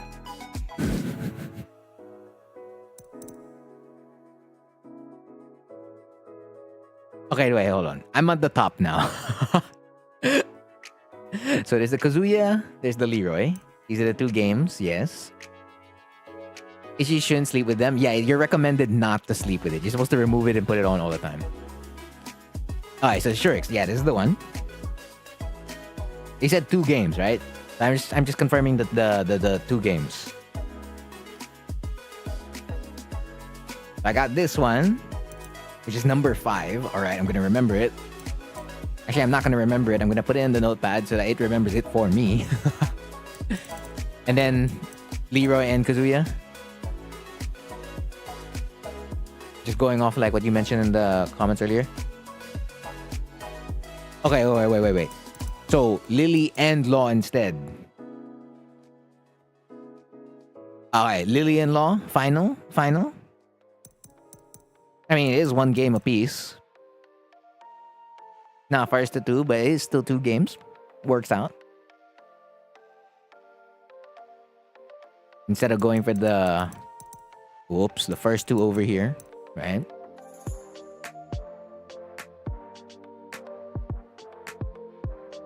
So just the Law. Okay, you know what? We'll just go to a game already. Get ready for the next battle. Law and Lily. Okay, I'll go to Law first and then I'll go to Lily after.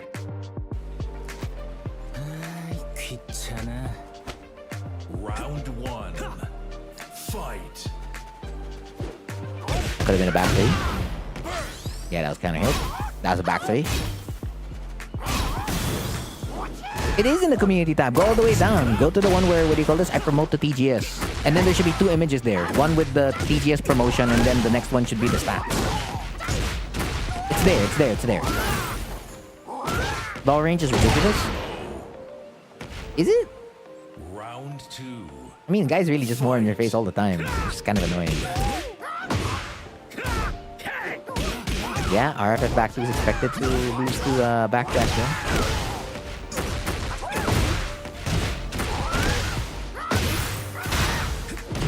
Can you sidestep? Right? No, you can't sidestep right. I mean, let him do the flying kicks. It's fine.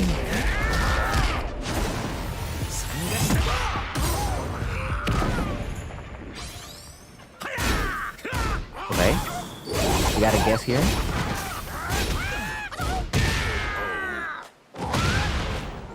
Round 3. Fight. That is pressing at negative. You're not gonna win there. Switch sides. Dragon Tail. It be.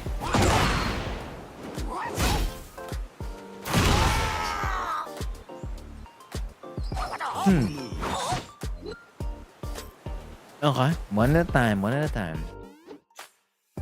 Voice is annoying. I know it's alright to me, man. Round 1.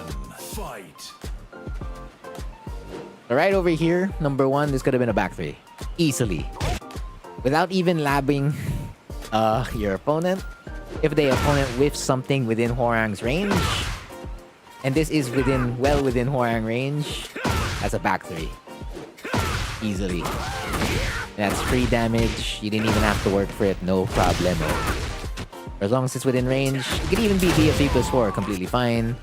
Or even FF4, whatever floats your boat, including up 4 T+4, right? Those are your best punishers at a distance. Technically, FF3 can fit the bill, and then you still get like punishers on top of it. But I mean, there's no second punch. What he threw out here is a generic up 2. Every character in the game's got this. But I guess Hwoarang doesn't have it anymore because like his up 2 and up back 2 inputs are taken. But like if there's nothing in that input for that character, this is a generic input. So like anytime you see this exact punch, it's a generic punch. There's nothing that comes out after that. There's no second punch that comes here after that at all. So singular hit. And even then, like, if you see something whiff at a distance, try to whiff punish it. Even with like, okay, if you're scared of that, then throw out DF3-4. Because this way, just in case like there's a second kick, right? A second punch that comes out, you're still armored, right? You're still armored. And like, it'll still catch within like the first kick. Hopefully it catches within the first kick. That way your armor's still active. But then usually it should. So like you'll be okay there. Like it still works as like a mid-range, what do you call this? With Punisher.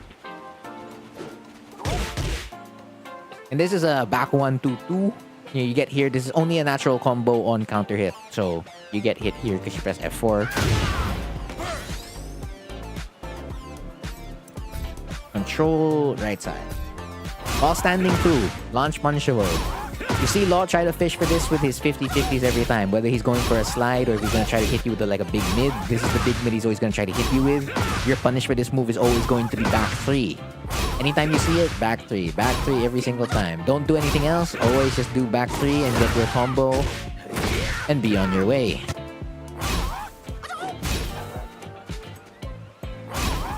Then this is FF3. He dashes. You hold here. They actually go try to do, you know, fish for the classic down 2-3 setup. You get caught in the airborne kick. With the get up kick.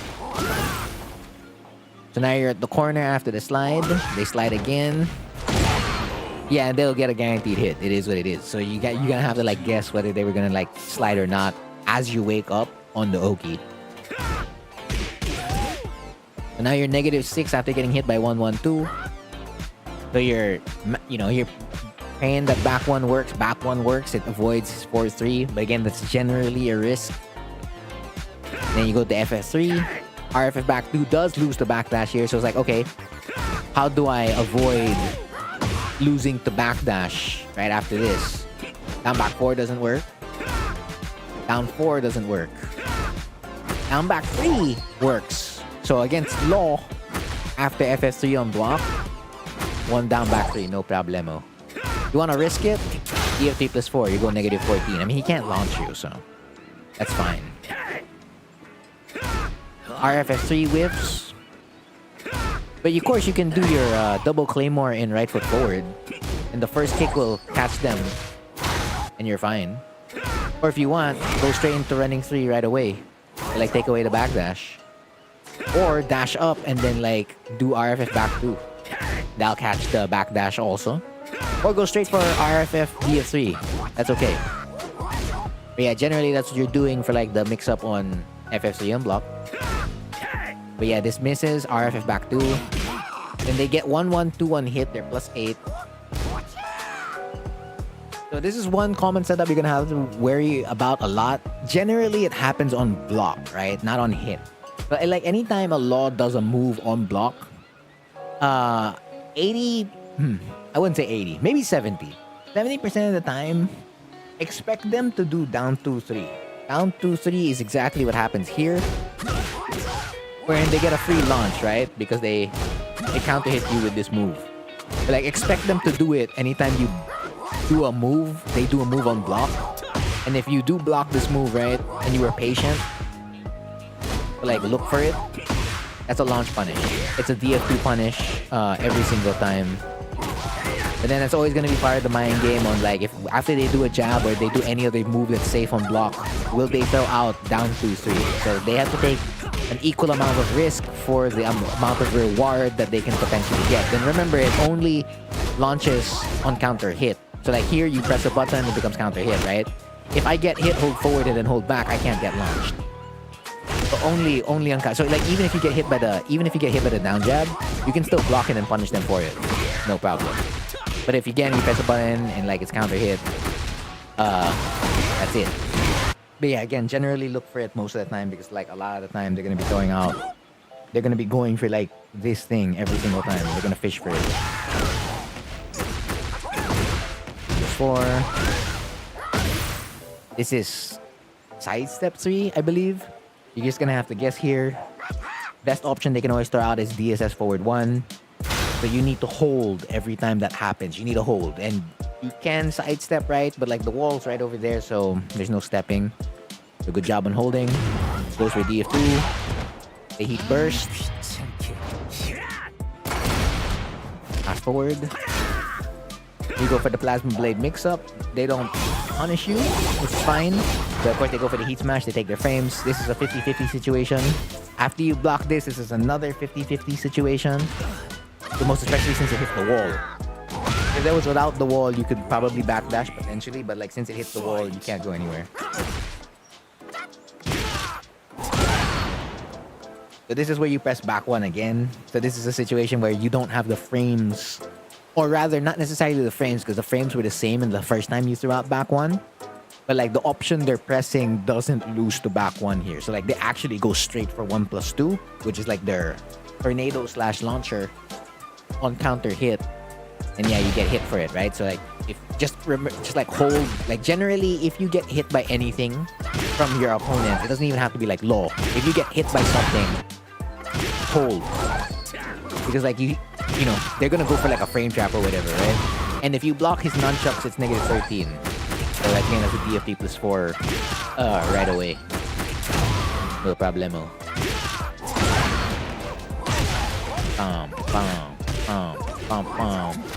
You go for a throw. Dragon Tail catches you. That's a low you may want to practice blocking. Because it's one of the lows you don't want to like just get hit by. Ever. That one's a mix-up on Oki. Just gonna have to guess. That's a guaranteed hit right afterwards. Of course, if you do know it's coming, right? Or you recognize it, you could duck this because it's a high.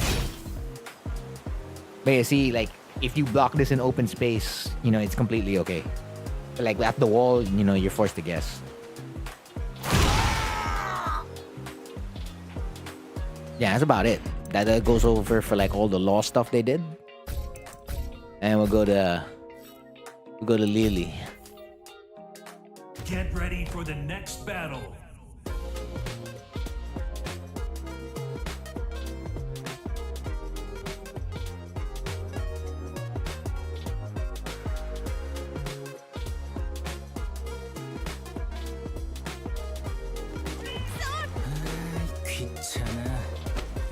Round one. Fight. 4. Guaranteed FF3, good. Going for the mix.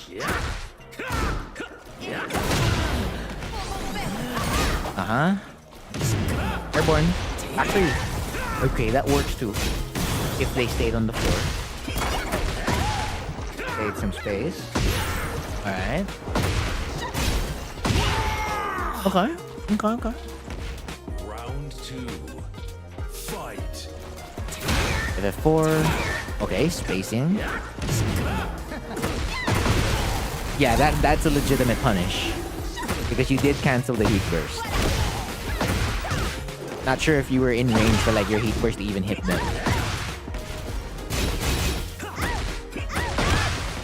Guaranteed back 3, yep. Okay, yeah, because they did duck the grab earlier. Good stuff. Grab loses there. I don't think it should. 3+4. Okay, you tried to maximize the frames there to see if they press a button. -9, he's just stuck at the wall. Okay, we'll talk about repositioning in a bit. Round three. Fight. Alright, good sidestep back 3. Backlash, heat burst. Pop. Like that, safe idea. Keeper. Yeah, that's the one I saw in the Discord. Yep, we went over that one, so I'm not gonna repeat that one. +5. Okay. Skip. Okay, and then now they get strong there. Alright. Round four. Fight. Heat start. Okay. Gotta make that worth it if you're gonna like pop heat immediately. The punish. Alright, the launch pays out.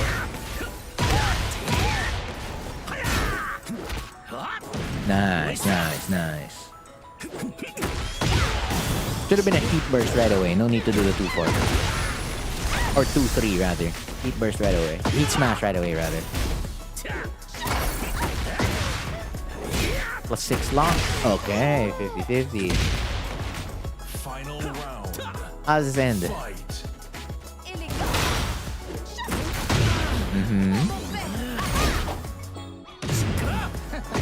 Yep, that's the same thing. That is a punish.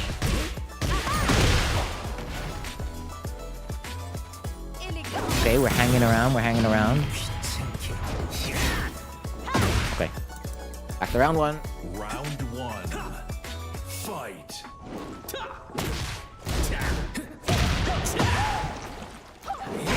Yeah, you get the guaranteed one. You go for the mix, they duck it, that's fine.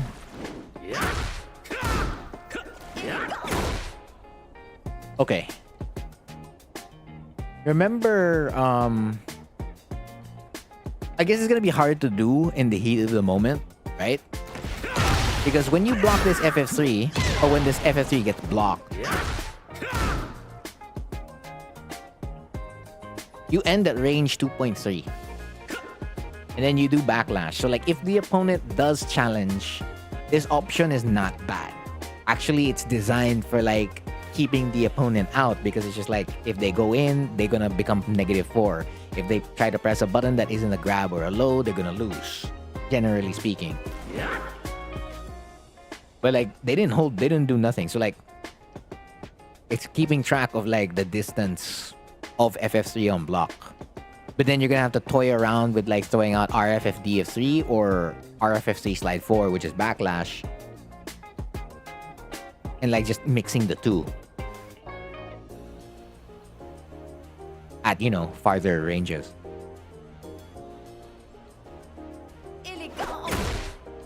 So in this case, backlash was too short, and they waited before pressing a button, so they get the punish on 3+4. Here, you're not supposed to press a button, so good hold. And then you get the... This one, I feel like you should just went for the combo right away. Go for the combo and then go for this thing. Don't go for... into that already. Whether it be like up, forward 2 or orbital. Take your tornado first.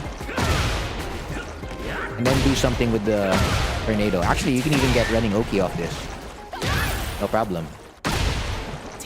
But yeah, generally go for the damage you can get already before going for what do you call this? The Okizeme. That works too. Into like running 3. Not bad. Actually. Yeah, and then back 3. Yeah. Also, it's gonna be a little bit difficult to do in the heat of the moment as well. Does she do standing 3 now? Yeah. If you see Lily do 3-2, 3-1, right? You can actually... I'm Lily. Oh, my bad. Korang, there you go. You can actually do this. That's legit, by the way. So if you see her do 3-2 or 3-1, you can actually just press forward 3 into LFS of forward 4. And that's a free punish. Anytime. You can feel free to check it out in the practice mode again. It just works. Except that it will lose to like if they do standing 3 by itself and like you autopilot doing forward 3 into LFS of forward 4. That's gonna be the only risk for you. And that means getting hit by back turn 1-4, which is a heat engager. It's a high heat engager. That's the only risk you generally take. But like you can't do anything if like they just mash after doing standing 3. But if they don't mash after standing 3, you may have a chance to like do a power crush or whatnot to like keep yourself safe.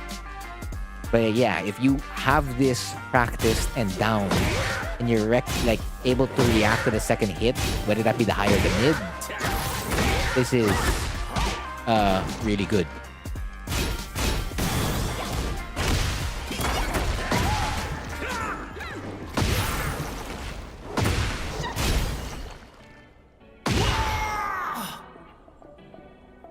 KO. Okay, next. Round 2. Fight. The Peacekeeper, you back off. They back off. You catch them with RFFD3. Would have been really good to like just catch them with RFFD3 again. So you get the hit, right? You back off again, RFFD3. Because they can't do anything by the time you threw out backlash, right? They can't do anything. So just keep using a move that would like just keep tracking them. Not unless your objective is like to get him the whiff. If your objective is to get him the whiff, then after that you just throw out something really short that that recovers fast. And like doing RFF2 definitely would do that. It'll be harder for them to punish that move compared to whiff punishing backlash. And in this case, again, let's check if Heat Burst actually hits without the cancel. It does. Wow, that range is very deceptive. Yeah, so it actually reaches. You may want to like just commit to the Heat Burst there. And I'm glad that the videos are helping you out, Hollow. And thank you for watching them. Let me go downstairs. Am I reviewing gameplay? That is what Cheese Takeover is all about. Hello, 6th Ed. DS3 form. And like after AJ, there's Azzy, Blue Hair, and Mo. So there's like 3 people in queue.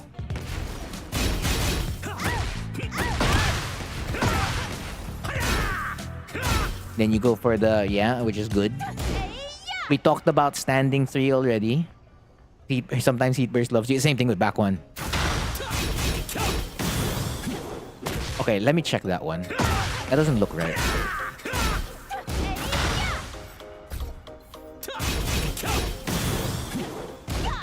Okay, yeah, so you shouldn't have gone counter hit. Yeah, so you shouldn't have gone, because you get counter hit, right? Yeah. So it does avoid it, but you're not supposed to get launched for it. So again, this is just a matter of speed or maybe online messed it up, right? Yeah, I'm not getting punished.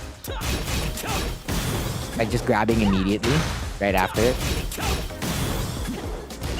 completely fine. Oops.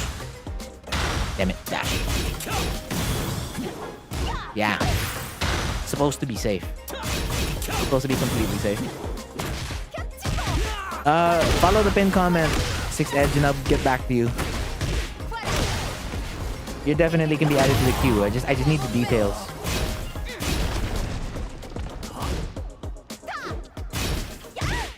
Okay, here's where we're gonna start talking about repositioning. So look at the current HP and time you have on the clock, AJ. So you just currently block the 50-50 after the heat engager, which is good. And then when they went negative, right, by checking with a generic while standing 4, you tried to take advantage of the frames by going for DF2, which is a good call, like if they press a button, right? But then right after here, after you get the down jab, you check with while standing 4-4 immediately. And then you back that, you backdash. But this is where you're gonna want to be a little bit more frame conscious, because right after you get the down jab, right? So it comes after the standing 3, right? She throws out standing 3. See how you get out of the wall right away? Instead of doing... I mean, technically, you could also do like while standing 4-4, we can keep the same decision and just keep it to an SSR block. But like your main objective is to always make the wall your friend, not your foe. Because by being stuck in this position, the wall continues to be your foe. Because now you can't sidestep left because it's a side wall. And you can't backdash either. You can only sidestep right. It's the only place where you can go. So the moment you have a chance to get out, get out. That's the objective. Again, repeating this over again after the +6. The reason why I want you to like focus on like your frames and like take frames where you can move more is because you have more room to like go here. Whoops. More room to go here at -3 compared to -5. Like -5 is still okay, but -3, you see how much more distance I can get compared to ending on -5? And I even get hit if I try to like step. So like if I just ended on -3, I could even get potentially a punish off that.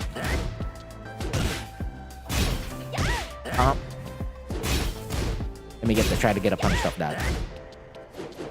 Yeah, I got a punish. No problem. No, I need your Tekken ID. Tekken ID.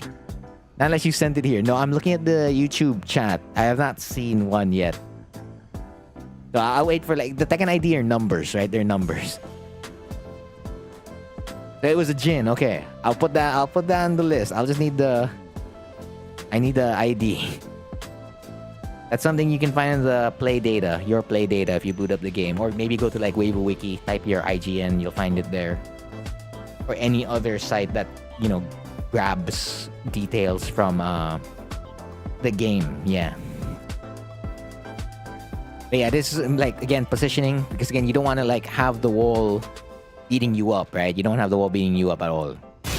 Like the more you can get back into open space and reposition it, because even after like that small punish with the jab, I can like go straight to a 50-50. The wall is nearer for Lily now at that point, and like now you can like gain pressure off that free.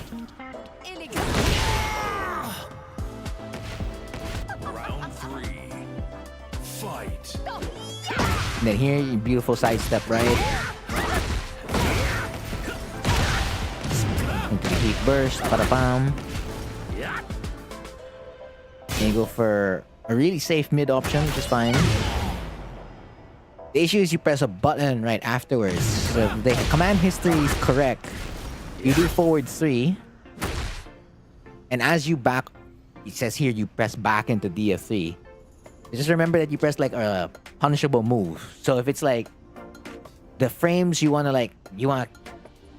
group your frames, right? So again, if you're 0 to +3 or 0 to -3, you can press a button. If you're -4 to -6, you quote-unquote can press a button, but there's a chance you'll lose. And the moment you're -7 and above, all the more you shouldn't press a button. And then you can of course make that vice versa for like when you're attacking and like when you should attack and all the more you should attack. So this is definitely one of those spots where after the backdash, you should have just held the whole way. That way you don't get caught by like whatever the opponent wants to do. Because you don't have the frames to really like, move here. Just don't.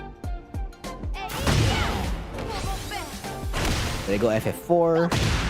You back one again. That gets caught there. Back one can't avoid Lily's back turn down 2 after an FF4 on hit. Because again, it's pretty plus on hit.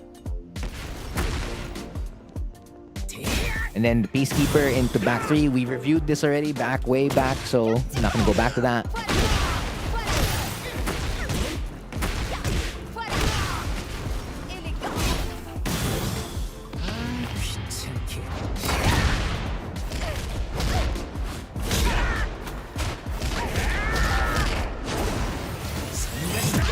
Boom. Gain health. Running 4. You catch them ducking. Next round. That was round 3. Round 4. Round 4. Fight. Round start heat burst. Now, remember that heat is an extremely valuable resource to Hwoarang. Hwoarang literally is I don't know. I dare say like one of the stronger characters in the game the moment he has heat active. Because nobody else has like the ability to like just rob an opponent with a 10 frame counter hit high, 16 frame counter hit mid, low, 16 frame counter hit mid that low crushes, 13 frame mid, 12 frame high, 10 frames into strings. Yeah, it's just generally not fair. So like the moment you do decide to pop it, or the moment it does activate, remember to fish or go for your offense right away, because generally the opponent's gonna do one of two things. A, they're gonna wait because they don't want to die, right? They don't want to die to any like counter hit into RFS F4. They don't want to take it. Or B, they're gonna keep attacking you. They're gonna like, you know, shut you down. Yeah, I'm talking about flappy kicks. Flappy kicks is basically the main thing that makes heat too strong here, because it's a natural combo, and like most of the stuff for anything that goes into counter hit for right flamingo stance guarantees an RFS F4. Most of it. There's very few that don't. And then you still have the hell sweep, and then you still have a mid launcher in like any of your heat engagers minus DFT plus 4, but DFT plus 4 now becomes your safest mid option in the game, and like it's basically pseudo homing in most situations. Pseudo homing in most. Homing the moment you believe you go plus 6, I think, or something like that. Plus 6 or plus 5. No, plus 5 pseudo homing, plus 6 homing. Like, character's too damn good when heat's active, basically. So like the moment you decide to activate heat, try to get as much as you can out of heat, yeah? So I know you're doing the DF4 here to prevent Lily from stepping. Good call, actually. Good call. And then they hit you. Remember, you press DF4, you try to press a button, you're -8 on block after your homing kick on DF4. That's what's getting you caught by another button here.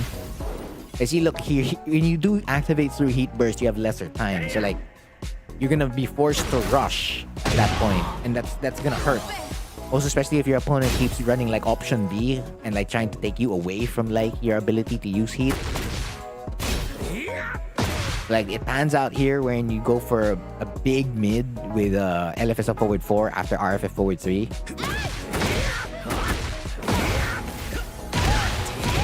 And this is like one of the places where you can really set up another potential chance to use your heat. So by the time you do LFS up forward 4, right? This is what I would have done. That way, I can spend heat fully.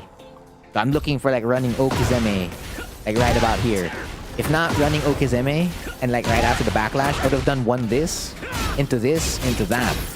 That's an undodgeable sequence. They can't step it, they can't backdash it. Or if not that, let's just go downstairs, right? Throw another FF3 into an RFF DF3 Okizeme mix up.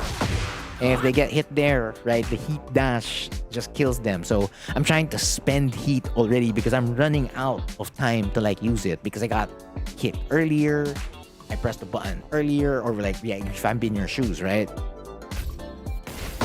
Because even just going for the Peacekeeper 1, backdash, and then you still get running Oki. And you can still get access to like pretty much the most dangerous offense in the game. the heat usage is a very big deal. Like the more you're able to maximize it and be more efficient with it, the better.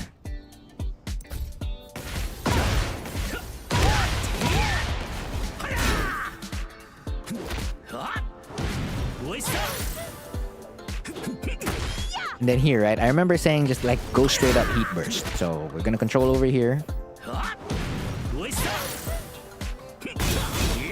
Yeah, straight up heat burst. Straight up heat smash would have been fine because it catches. You don't have to do the 2-4. So okay, you just turn around. Let me just turn around then.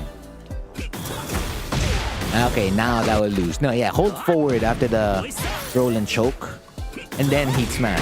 Yep, that's completely fine. What's the input for the solo charge? Again, it's just double tapping forward. Just double tap forward. So we just go back here like for the combo.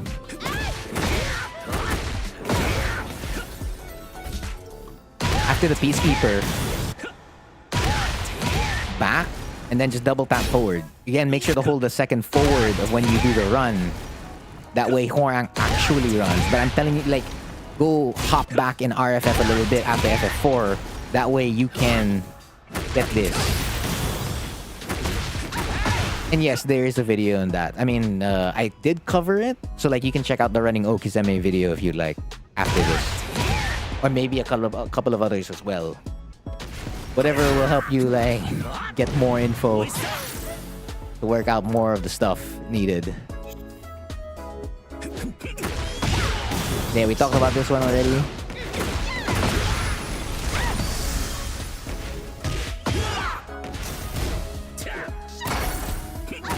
Next time you block this move, this exact move of Lily, this is DF3. This is one of her mids that are like plus on block. By pressing here, you are going to risk a couple of things. Number one, it's losing to a frame trap. You're gonna die here. And if not a frame trap, what Lily wants the most, you pressing a button and her using her movement to like win the game basically. You generally want to hold when you block this heel with her left leg, yeah? And then that was the 50-50. Good use of the frames. Final round. Fight. 3+4. You gotta hold here. Again, let's check if like the range of heat burst actually, what do you call this? Catches here. It does. Yeah, you're gonna have to trust your heat burst a little bit. Just a little bit. Because if that did go in, wow, you can't fish for that. Then I can just sidestep right, then free. Running Oki, wee.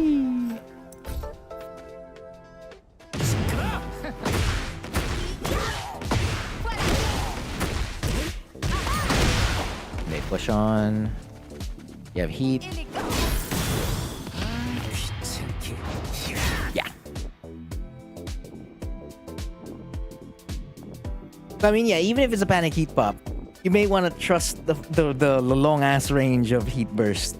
Not unless they nerf the range of heat burst in season 2, but like we're not in season 2 yet, so heat burst is still kinda dumb in terms of like how far it can hit, because if there's one thing that could help convince you to like always press the heat burst or like not cancel it or like cancel it less, is that it's a pretty consistent punish against Death Fist. Or anything with like stuff with pushback, like even Kaihachi FF2, you could just press heat burst and it's gonna punish. Asuka back 3, you can also just like press heat burst and it punishes. Rarely does it miss. Heat burst range, you mean heat smash, right? Yeah. But yeah, that's everything about those two games, AJ.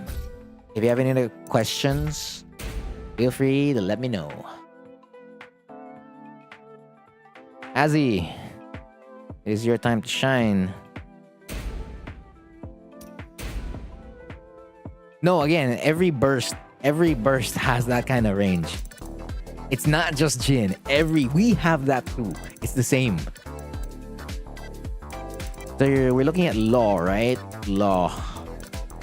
Law. Where are you, law? Law. This one? It's not Donnie, right? There's Flashimitsu. It's way below. Way below. It's all the way down here. It's so far away. Not this law. I found you.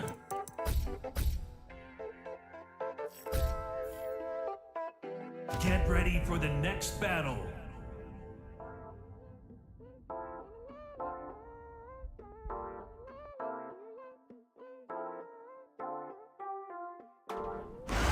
Round 1. I like the drip. No, it's one set or group of games for like a player. I don't do requeues. Not unless there's nobody, but usually there's somebody. So I mean, if you want to like potentially wait for that, go ahead. But I wouldn't bet on it.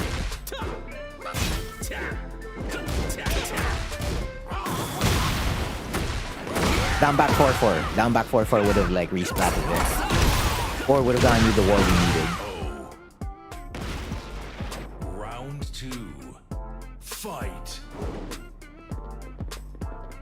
Also, what is it? It's 3 hours already? I have how many more people to go? 3 more? We'll see. 4 more, actually. 4 more. Duck.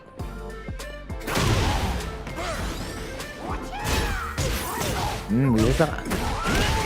Then again, yeah. You didn't have it when, like, you know, we were talking about law earlier. But yeah, that down 2-3. That down 2-3. That down 2-3. Back 3. Should have been a back 3 really quickly. You're stuck. No, you're stuck. That was a slash kick. It's +7. Round 4. Fight.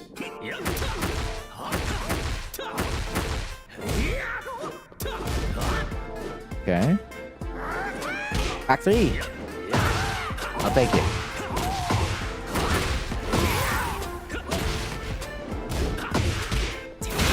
That's slide characters for you. It's gonna be Shaheen, Law, and Lee. Final round. Although they changed Lee's slide a bit, but still. Ooh.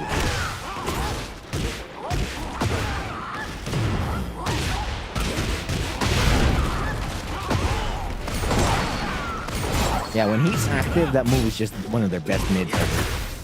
That's salvageable. You could have done something with that. Come on.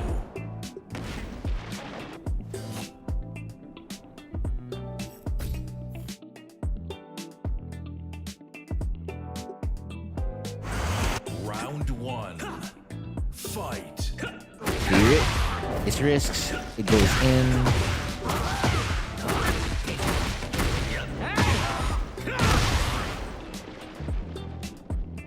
Don't back off. Like after you got the FF3 to hit,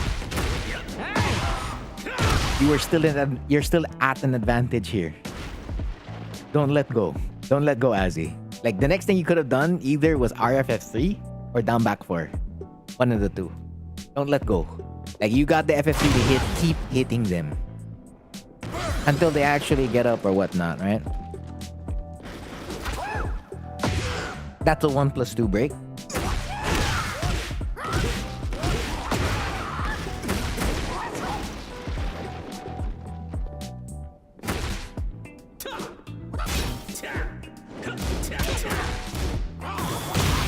Alright, here we go. This is supposed to be the one where I believe down back 4-4 would have caught.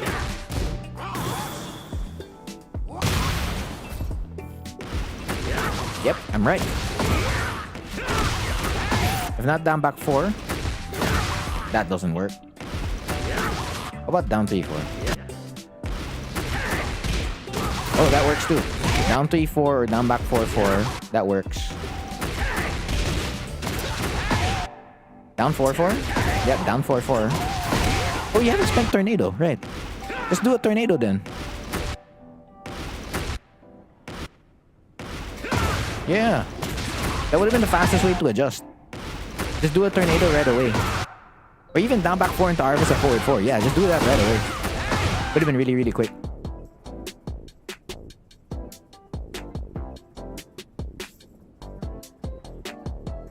What do you mean, Fidelio? Fidelio, is that for you or is that for them? Because if it's for them, are you queuing for them?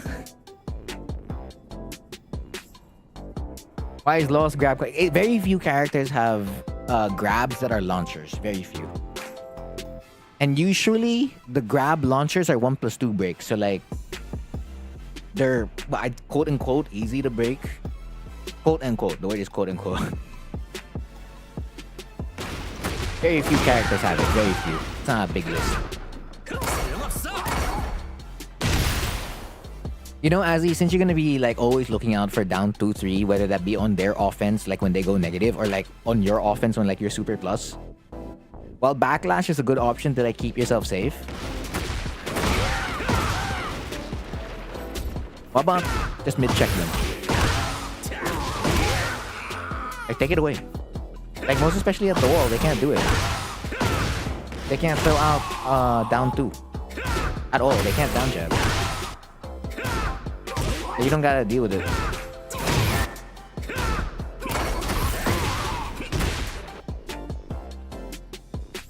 Do you have a set where it's like versus you? No, I meant for Law. Like when you're looking like if an opponent down jabs a lot and like Law has an incentive to down jab a lot more than other characters, then like try to take away that option first. That way you force them to like sidestep, backdash, or even like power crush, and that changes up like what you're supposed to do next.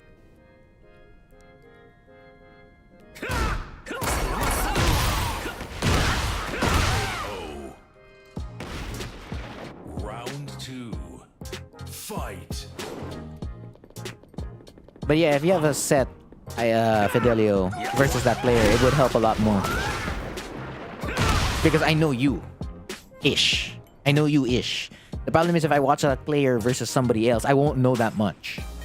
And even then, right, even if let's say I analyze that player for you, what happens if they suddenly play differently on the day itself? Yeah? There's that too. There's that to consider. I mean, having information, I guess, is better than no information, but like, what happens if I'm wrong? What happens if they play differently on that day? Or maybe they play differently because they're like using this. Like, only looking at one set can't help me analyze their habit. Get it? Like, if you're trying to really look or like scout another player, watching one first 2 set is not going to do it.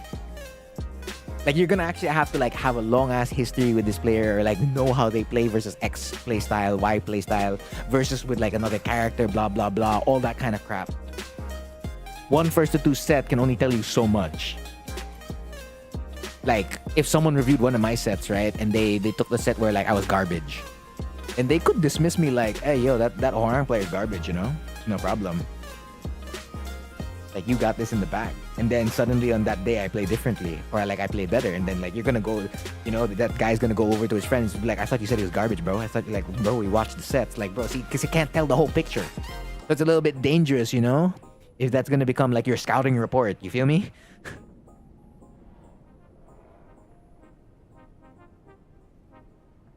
Also, like, if you just take a random replay too, you don't know if they're like playing seriously or not. We have no idea.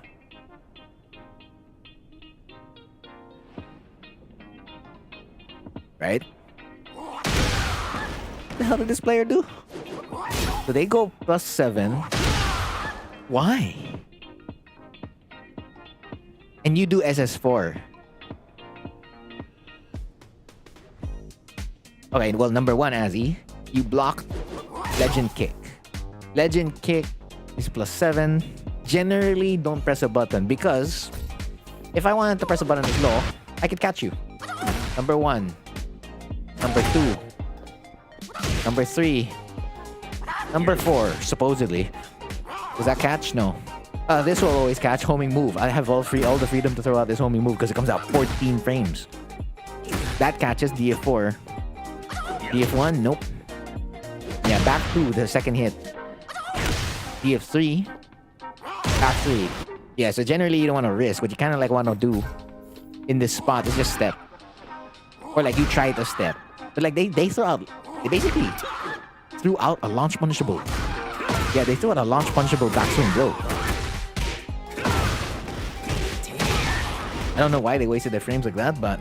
You know, if they waste their frames for you, you take it. Hello, Grey Bacon. Again.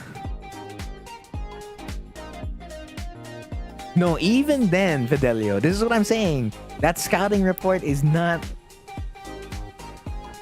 I mean, like, yeah, I guess it's your risk, right? Because the kind of set we watch can only tell so much. It's not gonna be the basic gameplay even. You get that over a period of games.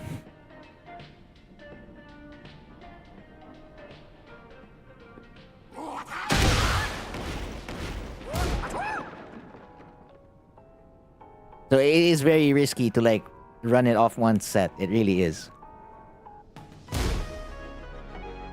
If there's a specific set you can find with that player against like a really strong player in the scene, then we can use that as like a base.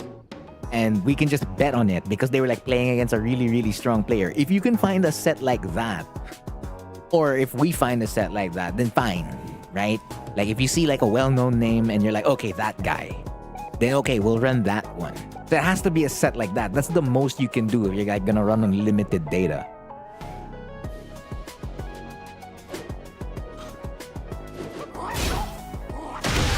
It's time for Tekken. Bet. Also, Azzy, the second hit of Law back 4-3. It's a high. Very reactable too. Like you just wait for Law to throw out the second kick. So basically, anytime he throws out back 4, right? You can throw it out in practice mode. Back 4 and back 4-3. You can just fuzzy guard it. No problem. Like, see if he like throws out the second kick or not.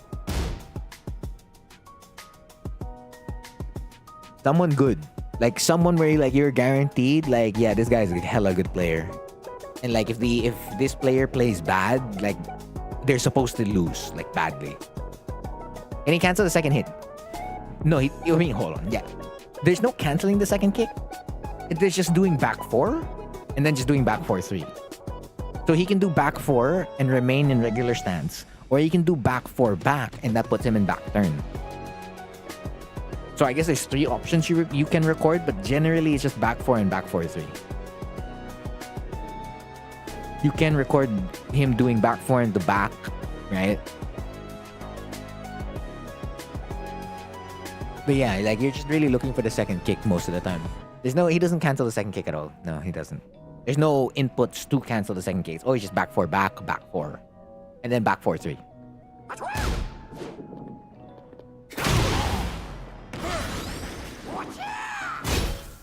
I mentioned this with another player earlier. Again, anytime a Law player makes you block something that's safe, they will fish for down 2-3. So just be wary of that. Round 3. Fight.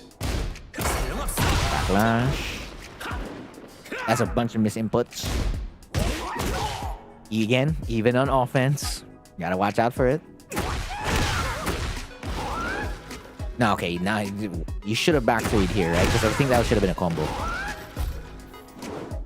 Yep. Failed slide attempt. Back 3. Immediately. Even just down back 4 works. Yeah, just go for it already. Or even while standing 4-4. Because the opponent usually, or after the slide, they're still considered, what do you call this, airborne. For a while. For a long time.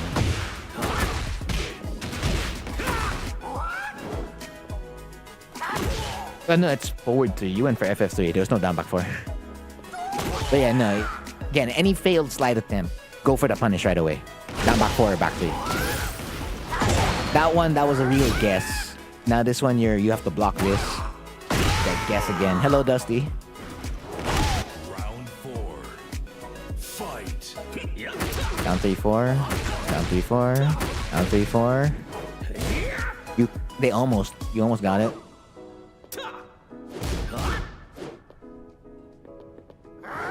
That's a back 3.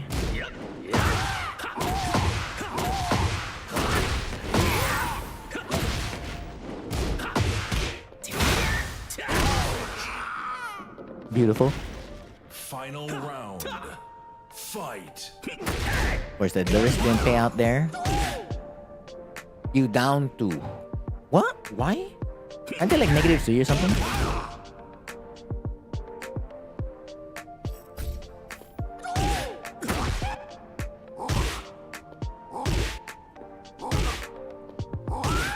It was slow. Okay. Yeah, because frame-wise, it doesn't pan out. Like, this should always work. Like, you pressing down 2. Could be an internet thing. Could have been online, man. Could have been. If you were a little bit late. Question mark. 1+2, yep. You have to get up immediately because if he has heat active, that 1+2, the nunchucks, that used to be -13, -14, completely safe now. So like you always have to get up because you don't want him to like just toss you around like a rag doll after throwing out 1+2 all the time. It's like safe. But there, see, look, he's -8. So you can like, I mean, for me, generally what I would have done, FF3 right away. Like take away their ability to move. Or if not that, quick check with down back 4. But yeah, here I just want to see like if you can salvage the combo because I know you can. That's one way.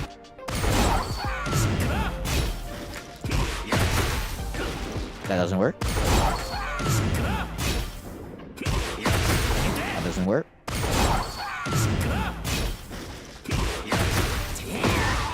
Yeah, you can knock them down.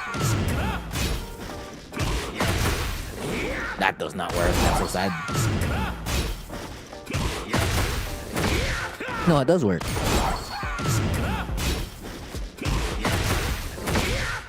I can't get the Peacekeeper afterwards.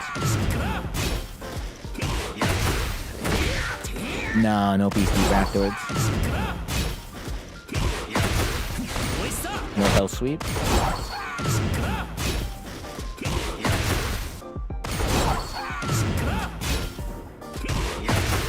No down 3-3.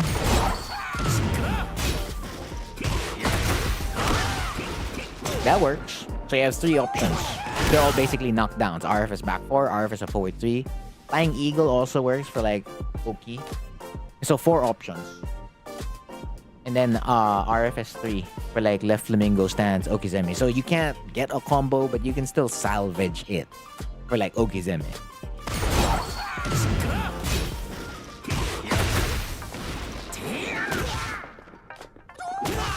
Dragon tail. Into the slide. Yeah.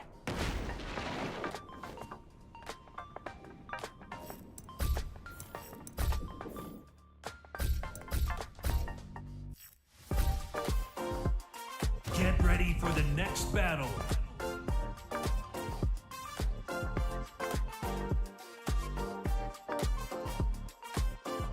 What about Desert Eagle? Hwoarang doesn't have a Desert Eagle. Round 1. Fight. We left it after working for the military. There you go. Keep cashing out that way. I love it. I like how you just didn't stop doing it over and over again. You're just like, you want a down jab? Not my problem.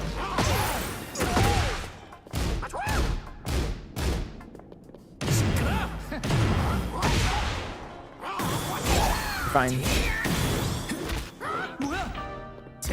Ooh. Got too slow a move. Round 2. It's just too slow a move to throw out there.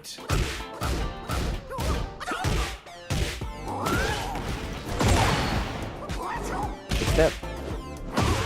Wow. Alright, too short. Good punish. Nice. Okay, they did not get up. Okay. Yeah. Yeah, we already talked about that situation on block. Generally just want to move. And block all at the same time. Back 3. There we go. Back 3. No running OK. Yeah. RFF to Zeme. Yeah, keep pressing. Keep pressing. There we go. Keep pressing. Press buttons. Fight.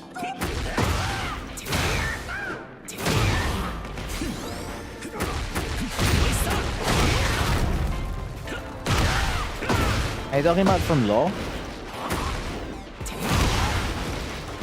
I mean, yeah, it was a high. The legend kick is a high. Good job. I like that. Final round. Fight. Hit down for a form.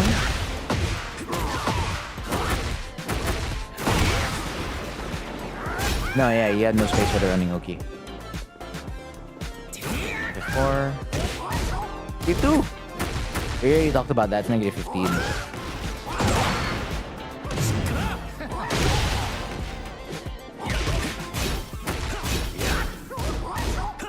Nice. Beautiful. I have nothing to say. That game. Because we actually covered most of it already.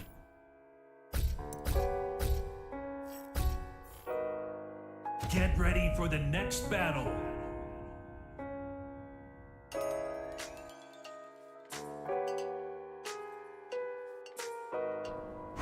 Round 1.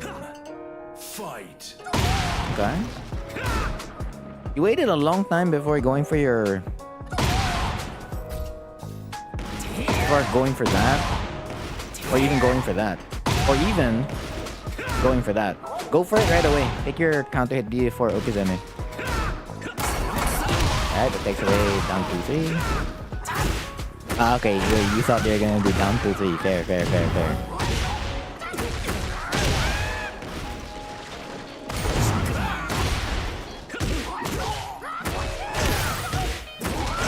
You did try the fish. It's just that they went for down 2-3 again. Yeah, I guess. To punish. Actually, since you know it's negative 13, DFT plus 4 would have been the best punish there. You actually would have gained more HP too. Most especially if you added it with the dash, it would have been great. Alright, interesting choice.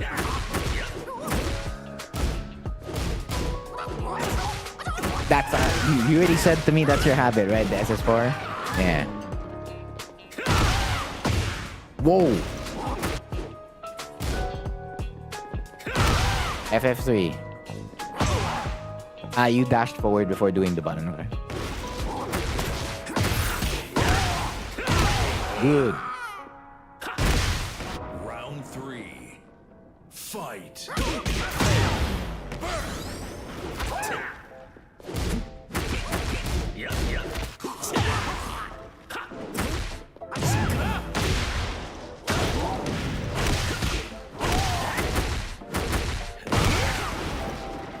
Oh no, yeah, they ate up space, they went forward.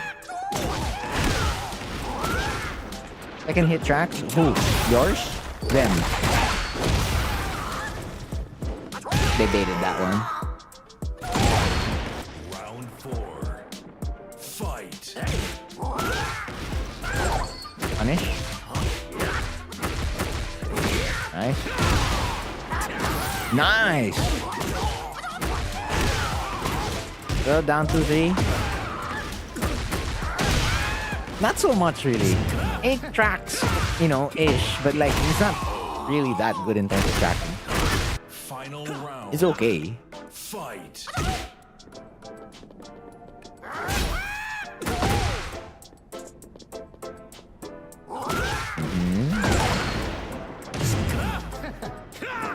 Ooh, okay, that back three was a risk.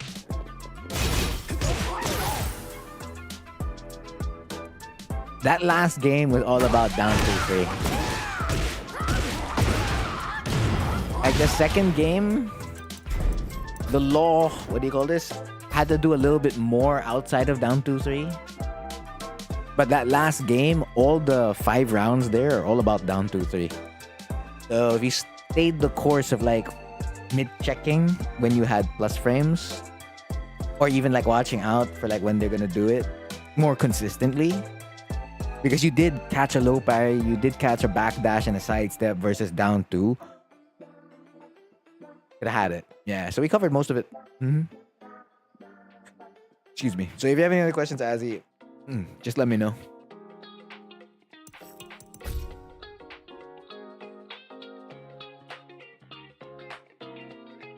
All right, blue hair.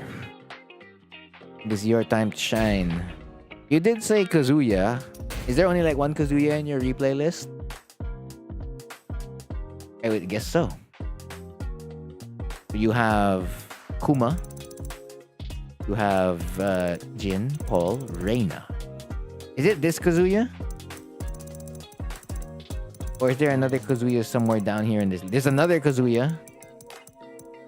Oh, there's a... Hey, I know this player, Lamau. So, is it Sounds of Earth, your ranked opponent?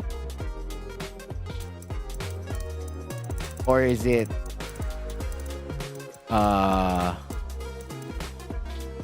Erigi? Alright, bet. Say less. Do I understand this reference, Son of Goldie?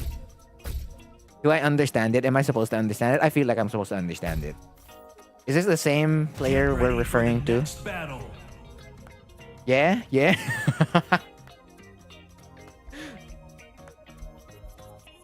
I respect it.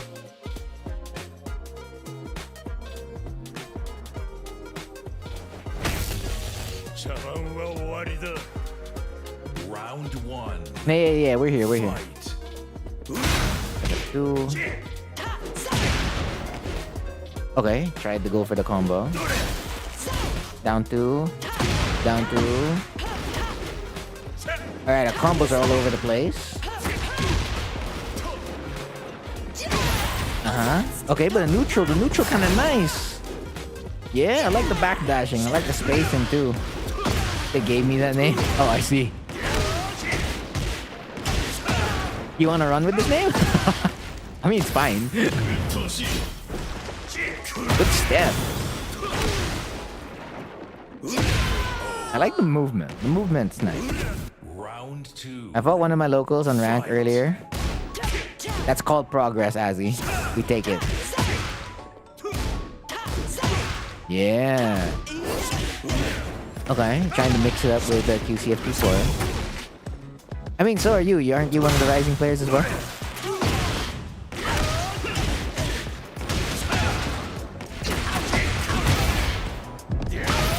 Alright, gotta get between the hell sweep and the big low. Big mid.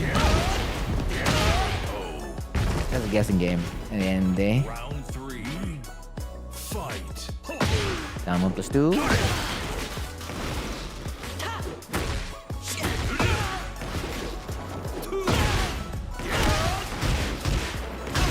No, I'm just talking about overall skill level, Azzy.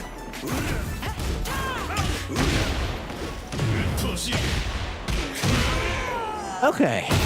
Blue hair, you're doing a lot of things good.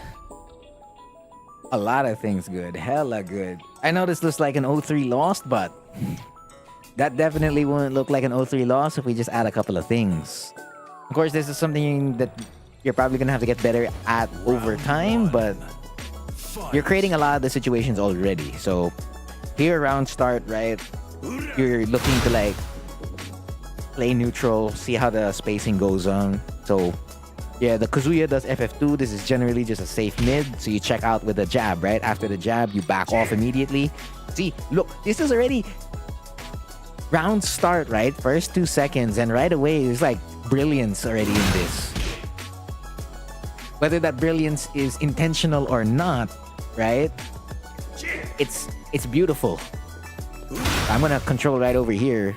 After the jab, that's exactly what should have happened. Like the moment you're able to recognize when that is a whiff and when that is not a whiff, you can get these punishes. Because right after the jab, you can move anywhere. You see how like your opponent panicked down jab? You actually could have just went for a frame trap too. Because they panic. So, like, your jab is like your strongest move because it's +8 on hit and it's +1 on block. So generally speaking, you can always move and you can always quote unquote frame trap, right? You can frame trap more on hit, you can frame trap less on block, but like it doesn't mean you can't frame trap. But yeah, like looking for movement already. Beautiful. So it's just like adding that whiff punishment, and you're generally always gonna whiff punish with DF2. Always, as much as possible, whiff punish with DF2. If not that, you're gonna whiff punish with up forward 2-1, or you can whiff punish with FF4-3. For as long as like you're on time, right? Actually, in this situation, down back 2-4 would have been okay. Even down 2 would have been fine. Or even down 1. Any other move that's within this range, FF2, completely okay. Actually, hop kick fits the build too. Ah, okay, it's a bit too short. It has to be sidestep into hop kick. Yeah. But yeah, spacing is already like present. So it's just a matter of like adding the whiff punishment down, whether that be a launch punish or like a small whiff punish. So like either you're taking frames or you're taking combo damage. And frame trapping, right? Because again, you got a jab on hit. Like if you just mid-check them with something basic, like it doesn't even have to be a DF2. Like you do a DF1 or a DF4, that would be great as well. Because like it's still safe and like you keep your opponent in place. Like the more they block that, the more you're allowed to like do more options after it to like keep up the pressure or like hit them with 50-50s. And this is gonna be a theme. It's gonna be very, very consistent throughout. I'm guessing it's gonna be very, very consistent throughout your sets.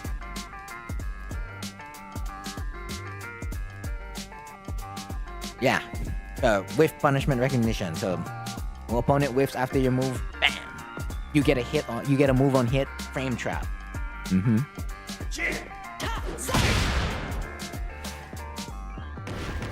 And here, I don't know if you're trying to go for like the QCF3 because that's where you can get a combo.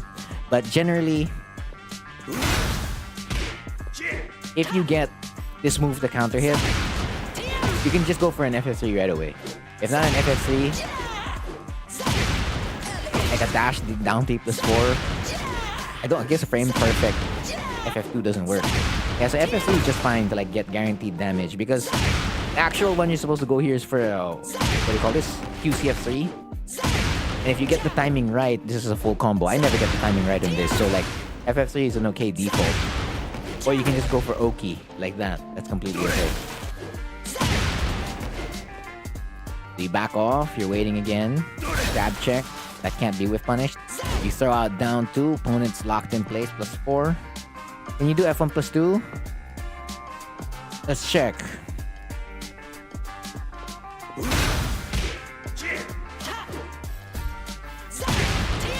It's too short. At least FF3 like will do the job as well because like when you press FF, right, the FF will come out with you. That's completely fine.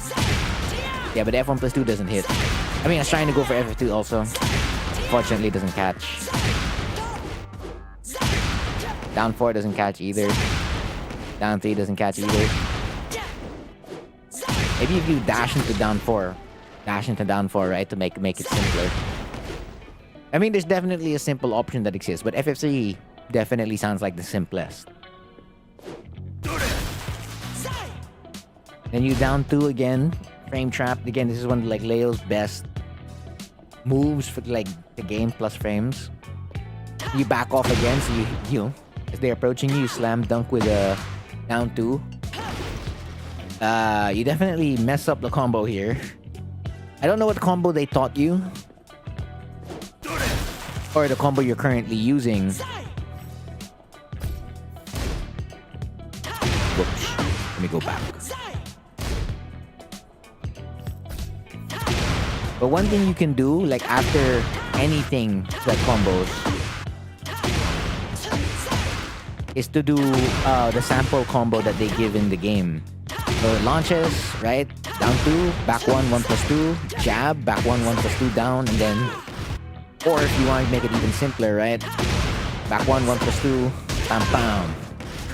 And then 3, 2, 3. You see how that does 73 damage? That's crazy. Or you can make it just DF1. I like personally DF1. So you down 2, right? DF1, back 1, 1 plus 2, walk 1, 2, and then 3, 2, 3. But if we're gonna include the back 1 plus 2, right? So, bam. Ah.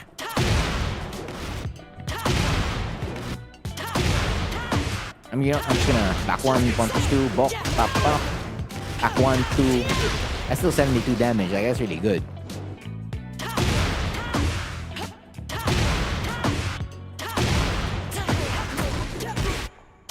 That's another nice basic one. I mean, you can do down 2, back 1, 4, 1 plus 2, and then back 1 plus 2.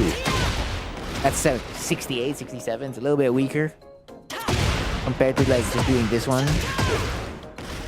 Oops.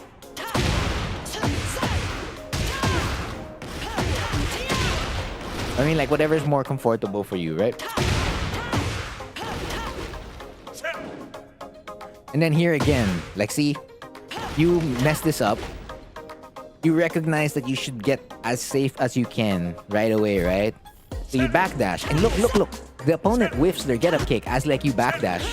So again, we were talking about whiff punishment earlier, right? The faster you recognize this, or the earlier you do, doesn't matter what kind of whiff punish you get. Like, this is free damage that you created. And then of course, if you have the combo on deck, you can like, you can get them to the wall. Whoops. Whoops. There you go. You can get them to the wall. 3, 2, 3. And life's good. Life looks really good. There you get a small whiff punish there. Into the hell sweep. There you go. See, you create another whiff. Again, another one. That's a free punish. Extra damage. Like, you didn't even have to earn a lot of these things. There's no Kazuya matchup knowledge yet. It's just, oh, my opponent whiffed after I did something. Because they're really like trying to take away something I can do. They don't want to be put in that spot, right? Then you take the +1. And here you even back off on the +1. See, it's just another whiff. The round actually ended right here. So like, let's say you miss all the other whiff punishes, right? You miss all the other whiff punishes. And you get this one. GG's. You don't need to earn it? What do you mean? It's the first time you've seen the 3, 2, 3. Yeah, you can use it. Whatever was most comfortable for you. But yeah, whiff punishment is very, very clean. Or like, can become very, very clean because you're already setting up so many spots for it to happen. Now, this is basic level, right? So, anytime you block a power crush... Okay. 80% of the time, power crushes are punishable. Most especially if they're mid. Now, power crushes are completely safe if they're high. And there's a couple of characters in this game who have high power crushes. Like Azucena, Victor, Alisa, Asuka. They have... Lee has high power crushes. And Feng, like, those are safe. Like, so that means if you block anyone else's power crush, they're generally -12. So... the next time, let me go back. The next time you block one, power crushes can be grab punished. Like, you don't even have to like do a basic 1-2. You can do a basic 1-2 if you want to, but like you can throw out any grab, and like you can get so much damage on a basic punish. So power crushes and rage arts can be punished by grabs. Now, rage arts, you don't have to worry about high power crushes, right? Because everyone's rage art is a mid. But like for power crushes that are mid, which is a good chunk of the cast, grab punish. Very, very simple. Toe kick's the easiest punish ever. And sometimes hard. Yeah. I understand the feeling.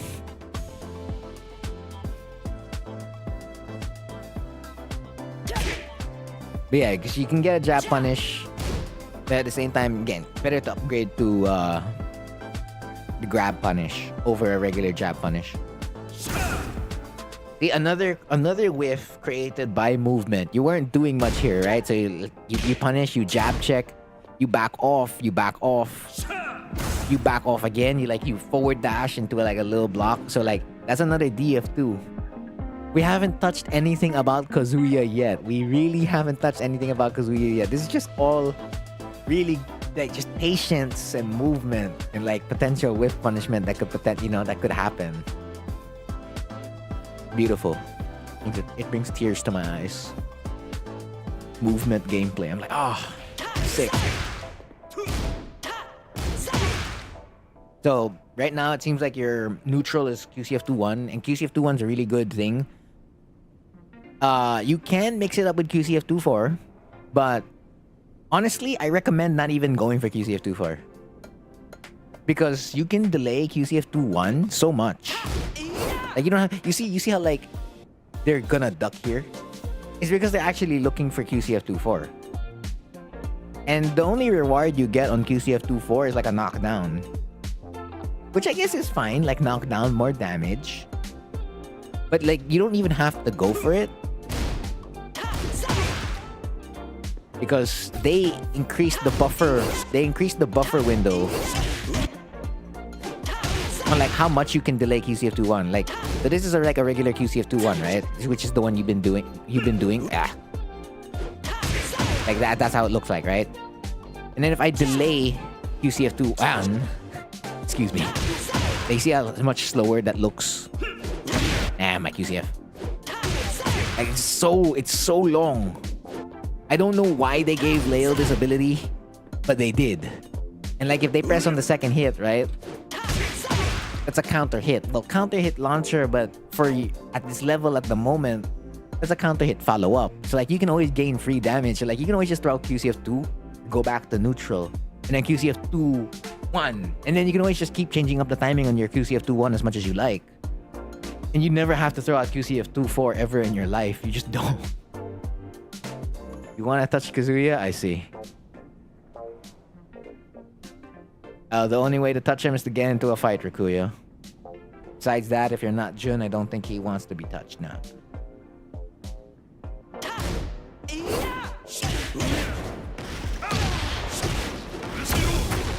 Get up kick. You back off again.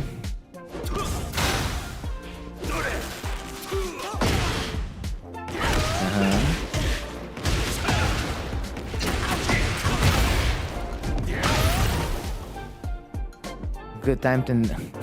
I see. Yeah, I know. If they duck or if they try to press a button in between, yes.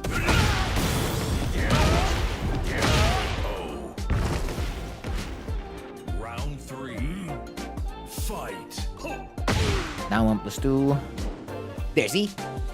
Even on like the opponent's offense. So like all the times you were able to create space was because of your neutral or after your button. Here, now after an opponent's button, right? After they hit you, you backdash. For as long as you recognize this really quickly, that becomes a punish. And then you get like damage your way. Whatever combo that, may be. So if it's like the basic combo, whoops. Yeah, the basic combo.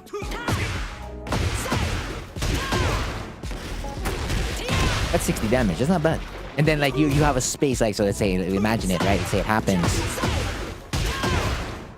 3, 2, 3. And then you get like the chance to do QCF2-1. I messed up the QCF2-1. Don't mind me. But like imagine that, like after the combo, you can now check them with like a QCF2-1 or a QCF2-1, right?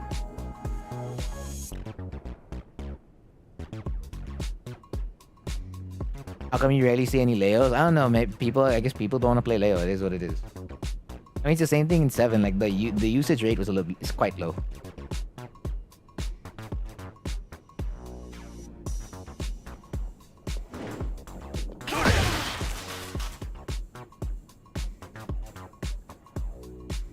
No, well, I mean, as you can see, like I'm actually getting the punish, so it does look like they can recover fast enough. But you can actually get it, so It's obviously going to be hard to practice it in game, but like throwing it in practice mode. So like there's the punish feature, right? So you activate the punish feature, tell the opponent to like do a basic move, whether that be a jab or like get Kazuya, right? Tell him to do his jab or his DF4. And like just do your jab on block and try to backdash or sidestep and then like practice that. Because it's something you already seem to have. And like the more you just like get better at that, like the more you can maximize what you currently have. And it's also like a really fundamental Tekken skill that you'd want to have. Because like with punishing, the amount of games you can take just from like punishes alone or with punishes alone, pretty big. And sometimes that's like the big difference between you and another player. Who can punish? Because the other thing you're going to be adding are frame traps. So like, oh, okay, what happens if I get a jab on hit? What can I do? Oh, what happens if I do this move on block? What can I do? And like, you can always have the opponent have on punish feature on and like tell them to do their fastest button. So if that's a standing character, that's going to be their standing jab or their standing down jab. And then if they're crouching, that's going to be full crouch 1 and wall standing 4. You're always going to be like, okay, what can I do to beat that move on block or on hit? And it's like, oh, I can't do anything within these frames. Oh, I can do something within these frames. Oh, I can still move in these frames even if I can't press there. And I can like fish for a DF2 or like a smaller whiff punish. It could be down back 2-4. It could be FF2. It could be another DF1. It could be up forward 1-2. It could be F2-2. It could be back 2-1 if you want something really, really safe. DF4 as well. And then up forward 2-1, FF4-3. Like those be handy. Let's sweep.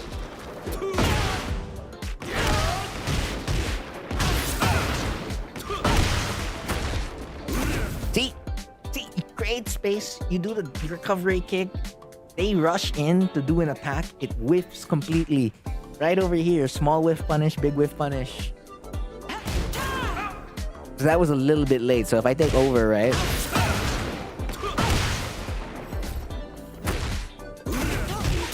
Basic. We use the same timing? Basic.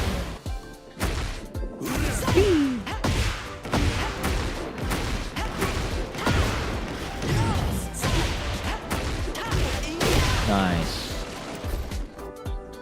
But yeah, that finished that one, so let's move on to the next game. Get ready for the next battle.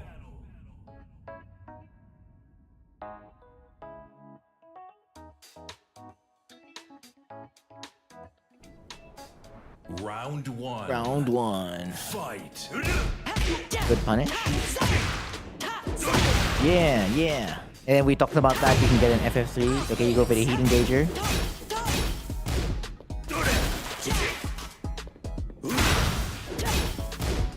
One. Okay. So one little tip is that anytime you block a move, you can press your fastest buttons. So in Leo's case, that would be like 1-2 or 2-1. 2-1 for an 11 frame high. That jails, right? That jails. And then 1-2, which also jails. Those are your fastest moves. And like if those moves hit, right? It probably means that the opponent is punishable. Like you just blocked a punishable move. Probably. There's a good chance of it. And then anytime you block a low, right? You want to press while standing for 1+2. You can make that your default punish for a really, really long time because Leo while standing for 1+2 is probably the strongest 11 frame while standing punish in the game. Yeah, because Gigas ain't here. And Gigas... No, wait. Gigas have something after while standing for 1? No, he didn't. He had while standing for 1. Yeah. Okay, yeah. Leo definitely have strongest 11 frame while standing punish. And you can make that your punish for a long time. Whether you block a regular low, you block a hell sweep that staggers. Like, you don't even have to launch. But generally, if you see a stagger animation, right? Like, the opponent staggers after, let's say, Kazuya here throws out a hell sweep and you block it. You see Kazuya usually go like, ugh, they get stuck. That's when you can press your wall standing too. But like every other low, always wall standing for 1+2. So like, generally, how you want to like determine whether an opponent's move is safe or not by pressing your fastest buttons immediately. And that allows you to that tells you like what other buttons you should be pressing, if it's like it's safe or if it's punishable. Because like here, your opponent throws out some really unsafe moves. Like here, they throw out while standing 1-2. You can check with a 1-2 and that's gonna go in. You check it with 2-1, that's gonna go in. Because yeah, it's negative 11. But like if you didn't know that, like you throw it out right now, it's gonna go in. So like I'm gonna go back here. 1-1-2. Gonna back off. 1-2. 1-2. 1-2. There's a punish. 2-1. Punish. Then if we go even all the way back to like the 1-1-2, where they throw out something really, really risky.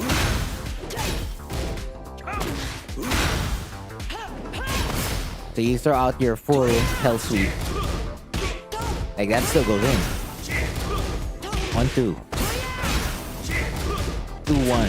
And of course, if you have the exact numbers, because you know this is like launch punishable, then you can get a really juicy punish at that point. Like that just comes with knowledge, but like you can basically check a lot of moves that way. Huang doesn't have a punish at wall splats. Yeah, he doesn't. He only has a launcher at 15 up. Everything else is always plus frames.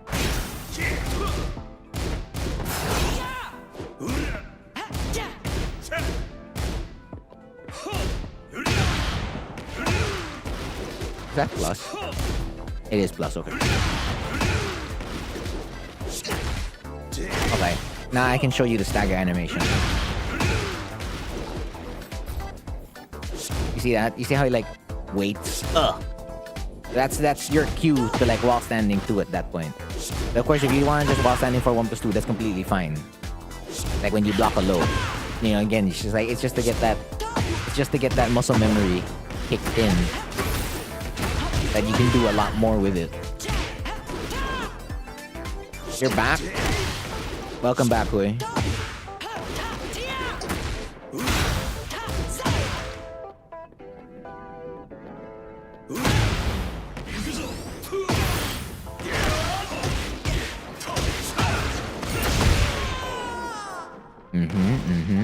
Round 2. Yeah. There, see, you do it again. After down 1+2 backdash, that whiffs while standing 4. EF2. Any other whiff punish too would have been great.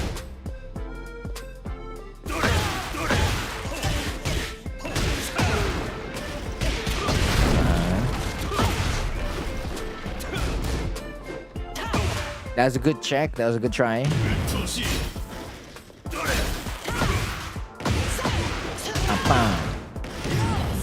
Then it's back 1+2, yeah.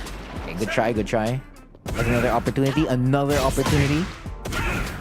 I also noticed you haven't thrown out any lows, so if there's any low I recommend down 4 and down 4-2. That's supposed to look something like this. So that's down 4 by itself, and then you have, what do you call this? Down 4-2. Because if the opponent tries to, punish down 4, they get hit by the second hit. So like your low can technically get protected, like even if they do block this move, right? So like if you want to mix up something with your QCF2-1, down 4. And then like you can do QCF2-1 again. That's my recommendation. It's a crime. I mean, it looks safe, right? It does. I mean, same with ours, but except ours is actually safe.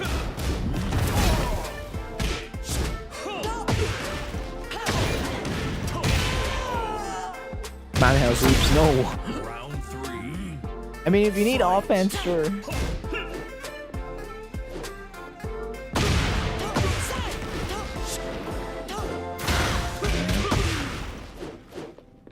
I'm back 4. Good jab check. Using the frame traps earlier, we talked about that. Good combo. +1. You're backing off, you're looking for something. There, see, you created it again. So that one you didn't create it off there. But after the backdash on this one, you see how he does while standing. He does an elbow, right? Or a forearm. Whiff punish. That's a whiff punish.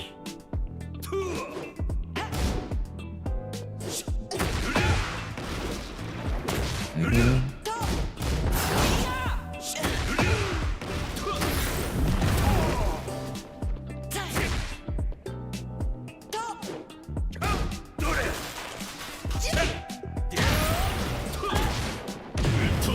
Is that a sidestep? Oh yeah, but you wanna like narrow down the kind number of buttons you're pressing, blue guy. Blue hair. My bad. But yeah, you just wanna narrow down the buttons. Like in that second game, you were definitely pressing more buttons compared to like the first game, or like you were pressing more. There's like a higher variety of buttons. You wanna generally keep it down to maybe like 10 moves. So you already have one of them. You have a jab, right? I'm just gonna go to just go back to practice mode to like showcase some of these moves, right? Like this is the set you can stick with for a while until you feel more comfortable to like move on or like add more moves. But yeah, jab is one of them, and like the jab strings, because those are your quicker moves. Where's Leo? Get ready for And then of course down 4, QCF 2-1, Hell Sweep. So right, jab. Because again, we talked about this. It's like a really good move in terms of frames, whether that be in hit or on block. Then the jab string, 1-2 by itself, right? Because you're going to be checking moves if they're safe or not, and you want this like to go in. And if this gets blocked, it's only -3, so like it's not a bad spot ever compared to 2-1. So you don't need to add 2-1. You can just do 1 and 1-2. After that, DF4, right? DF4, this move is gonna complement like your spacing game a lot, because look at like how much space is created on hit, and look how much space is created on block. Like there's a chance the opponent would whiff here, and you add a backdash on top of it, that becomes a free DF2. Yeah, I gotta improve the whiff punishment. After that, you've been throwing out a lot of QCF2-1s, so we're gonna add QCF2-1 here. So now we have a total of like 4 moves already. And then of course we're gonna talk about down 4, right? Down 4 and down 4 too. So now you have a total of maybe 5 to 6 moves. Another move you're gonna add is Hell Sweep, because you're gonna need damage just in case. Now you have what? 7 moves, and of course throws. So you can use up forward 1+2, 1+3, or 2+4. Doesn't matter which one. But then that becomes your 8th move, right? We're still not done. You need a heat engager. So your heat engager is gonna be down back to 4. So that's your 9th move. And then you're gonna need a move that gives you plus frames.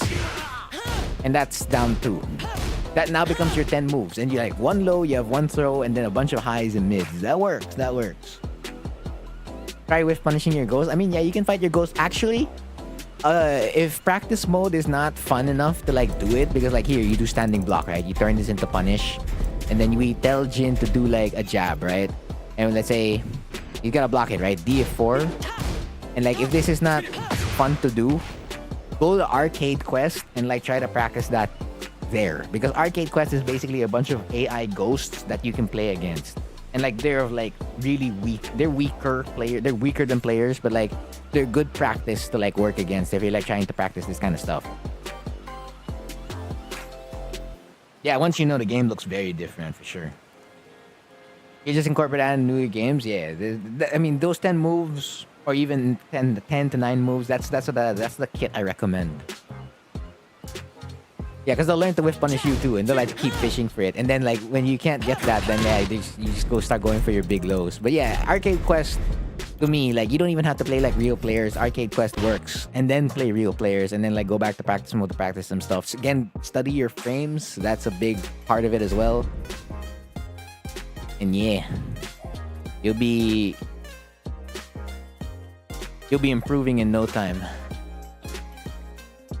Yeah, I'm excited. Because, yeah, there's a lot of potential. I can see it.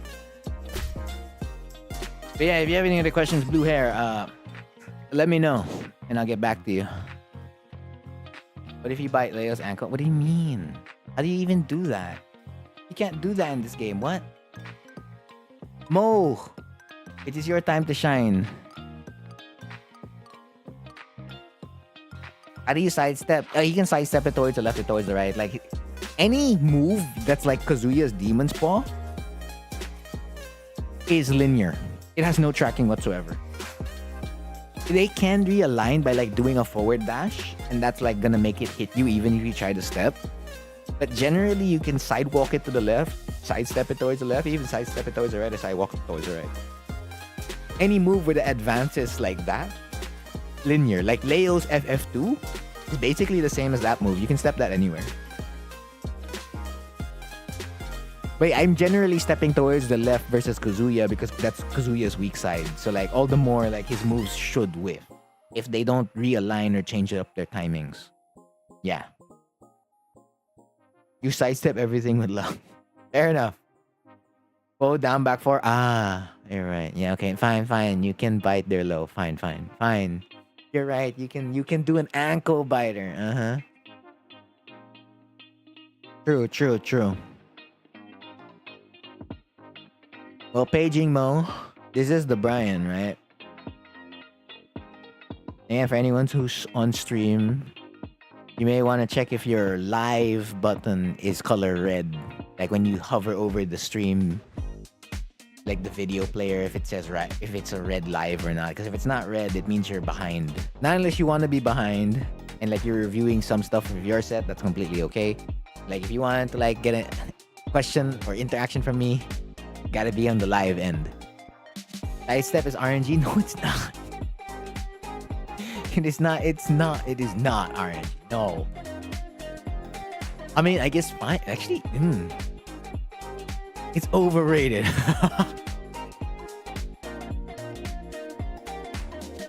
I mean, back one sidestep is really good. I can't deny that. Back one be stepping stuff that a regular sidestep could never step, right?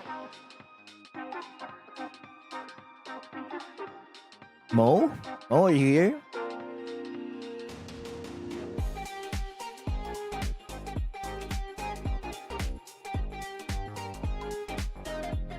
Buffing sidestep, yeah, it is getting buffed. Sidesteps be getting buffed. Hell yeah! Need more movement.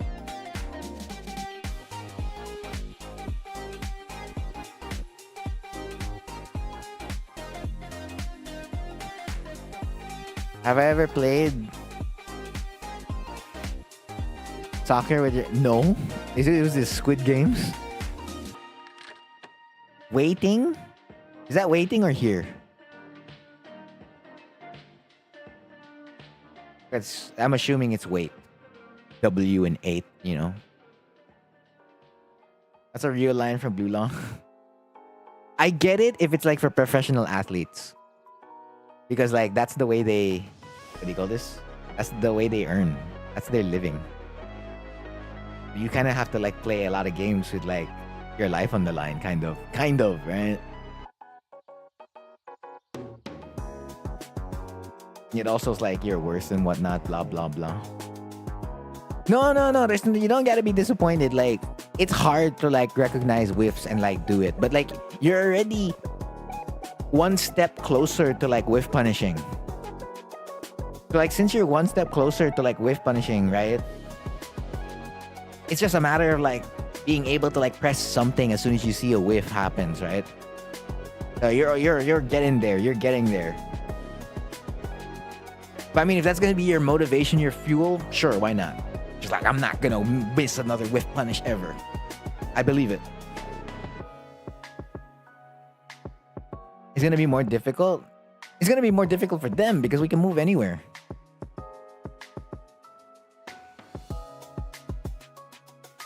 You're back. Yeah, so it's this one, right? It's this Brian. This Brian on top.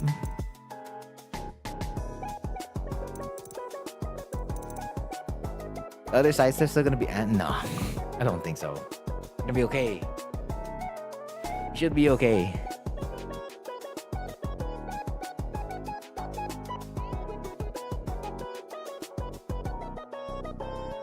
Any match you got bodied? Well, the one I have in the notepad, it says Brian. That's the metric. Have I improved? Yes. Always. So, well, I mean, since the notepad says Brian, I'll take this Brian. And it does fit your criteria of getting bodied. That's just like, what did this Brian do, right?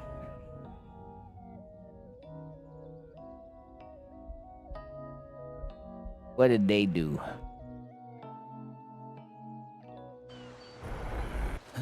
Round 1. Fight. Up back 4. Damn QCB1. Okay, no duck on the second hit. Okay, you went negative. 2 negatives there on hit.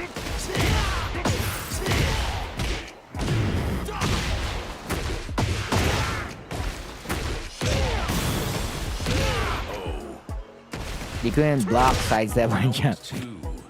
What do you mean you couldn't block?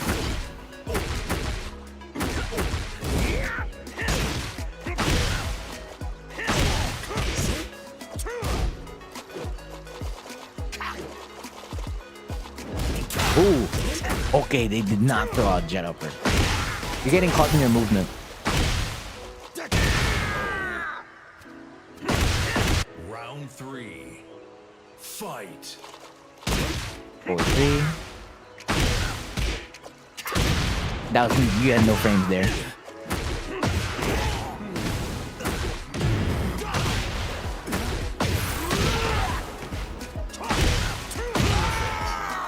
That sounds about right.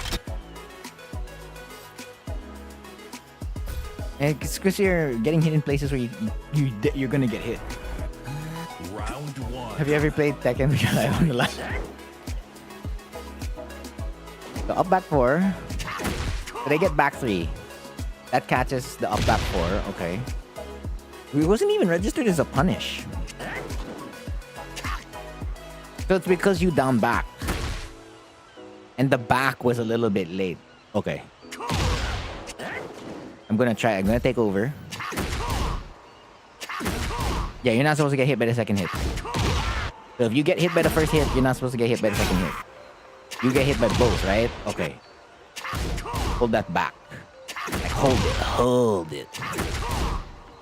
Yeah, because that's exactly what happened. Yeah, this is what should have happened. Nope, fine. Yeah, I can't. Definitely can't step nowhere, that's for sure. Because you just did a back 4. How do you do KBD? I mean, you can learn KBD, but you don't need KBD. Not yet. I mean, if you want to practice it, there's a bunch of videos online that can help you with that. Fee has a video on KBD, right? I'm pretty sure Fee has a video on KBD. Like Fee DX. That whatever any YouTube video for sure can like teach you KBD, but I don't think it's something you need this early at the moment, because what's more important is not KBDing, or backdashing rather. It's knowing when to backdash. And like a lot of the stuff we went over earlier, you were backdashing in spots where it made sense. So like what happens if you just keep KBDing and then like you're out of range of your opponent where you can't whiff punch them anymore? Because that's what KBD will allow you to do. It allows you to like really move in and out. But it's gonna be really tough if like you're just out of range already because you just KBD'd a lot, right? But yeah, they should have videos on KBD. Yeah. Gonna depend on the controller. I mean, for as long as you have the inputs, that's the first part. Like, you need the inputs first, and then the next one would be like the controller for sure. But yeah, you should have been able to block here. Shouldn't have gone hit by the second hit. Or if you got hit by the first hit, should have been able to block the second hit. That's not a sidestep. You try to up back 4 again. Okay. That's why it registers as a counter hit. Down 4, you get up. Sidestep left. This is the one where a duck should have happened. Yeah, and that would have been a free punish right away. Because that's the first thing I'm looking for from Brian. The moment he throws out like this exact animation, I'm so laser focused on like if he's gonna like do the move or not. But yeah, you let it go and you create space and you backdash. Okay. You forward dash again. Throw out forward 2. Go for a high. And then mid check. This is the one that ends your turn. Turn this into down back 3. If you were gonna go for a low crush anyway, make it down back 3. They dash jab. You try to jab back. You naturally can't jab back because you don't have the frames. You naturally cannot jab back. You intended it to down 3 plus 4?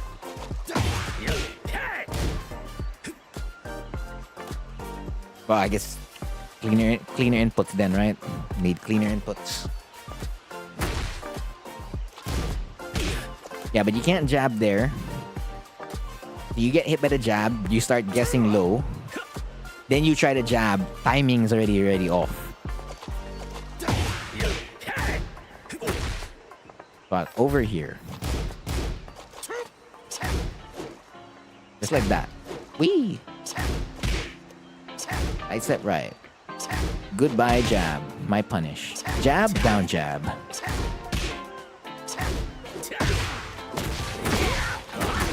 How can they clean the inputs if they are already washed, bruh? But yeah, let's say it follows the same one where you get... Oh, you don't get hit, right? Yeah, you don't get hit. Yeah, that's what I would have done, jab. But if you do get hit, you wait. You get hit. Yeah, just like that. You focus on that side step right.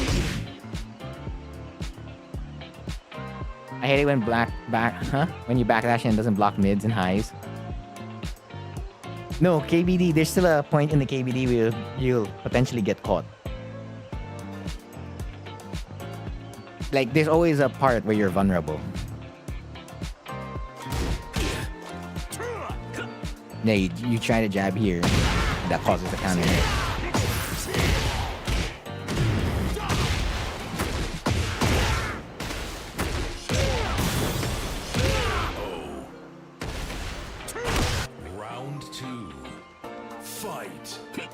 Power crush.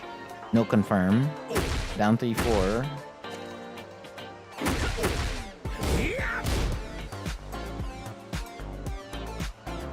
Is that a side step right?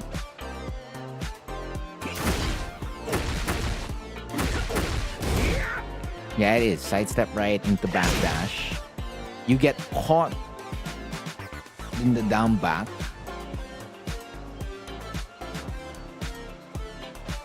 No problem, blue hair. Have a good night's rest.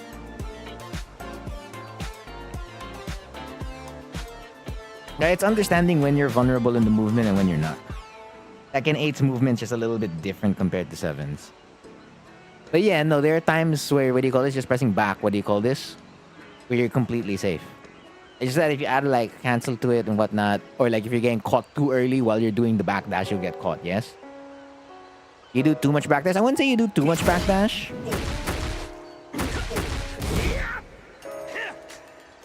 It's just like here, you get hit. This isn't because of backdash. You see how there's a down back there? That's not backdash. Not unless you were planning to do the KBD there.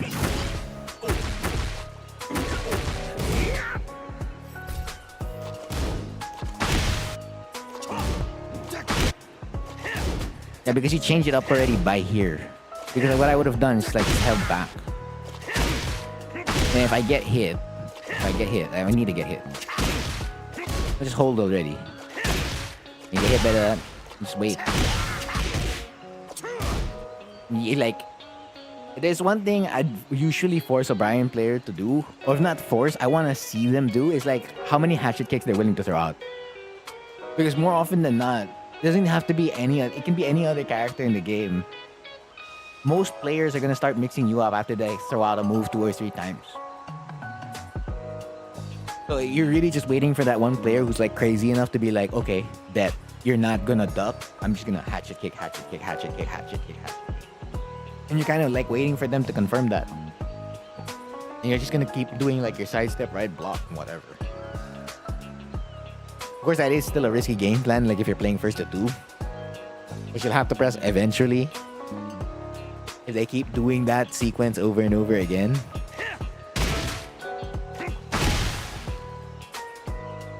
Well, yeah, you get hit by the hatchet kick, +5. You try to step into a block, down back. They catch your timing again. And then you try to press a button. You try to press a button. You're now -5. Yeah, wrong button to press already by this point. So after getting hit by the second hatchet, you decide to DF2. You don't have the frames. So you couldn't press naturally because you don't have frames. Back one will get you out of this situation. Sidestep right into a duck. Sidestep right by itself. Gets you out. Of course, parry because, like, what do you call this? Throwing out a jab. Nice. Should be. Yeah, that's okay. Down jab will get you out as well, but that's still risky because DF3 will, like, keep you in place. Clean step. Woo. There's definitely room to still step here. Yeah, pressing here was a big risk against hatchet. So they get the 1-2 hit, you're forced to hold up. The down back registers into the back, alright. You sidestep right. No button. That's the big part, no button. And I'm pretty sure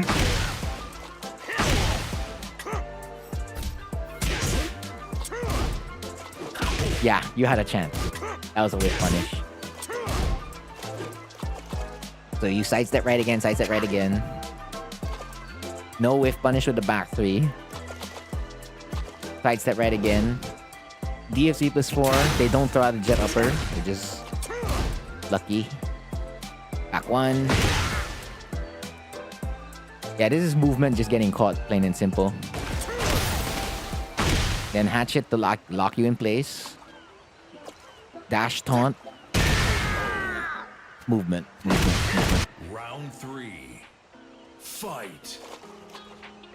Back 3. Yeah, the timing.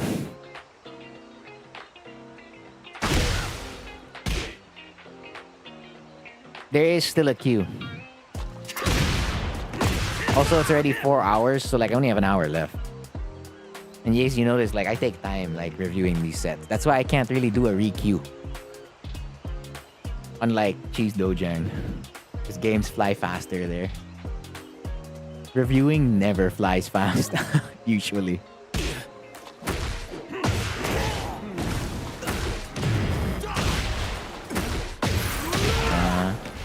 And you have to wake up, right? They choose to hatchet kick.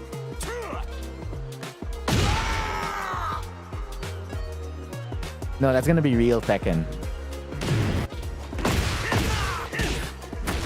In real Tekken, I don't think so.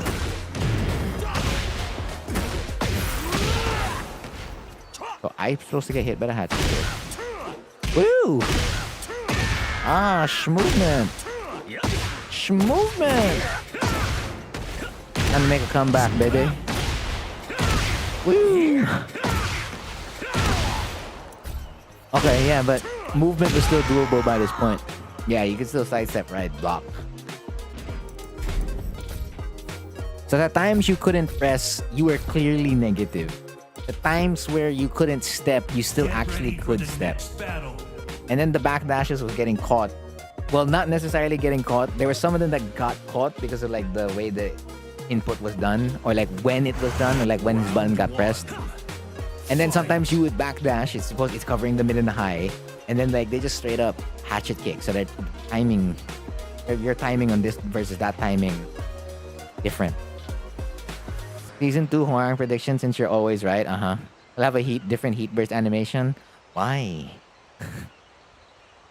Just give us a key charge animation already, bro.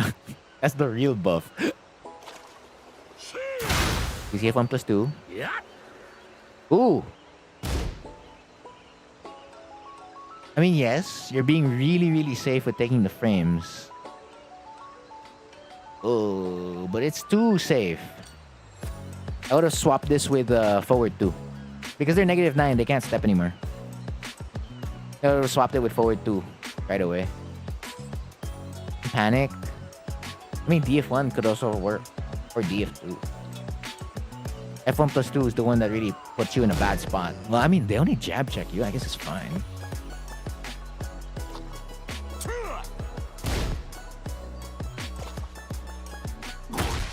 Wow, okay. You pressed at a really bad spot. Alright, hands out in your favor because they press a really slow button. Low heat smash off Flamingo. He does not need it.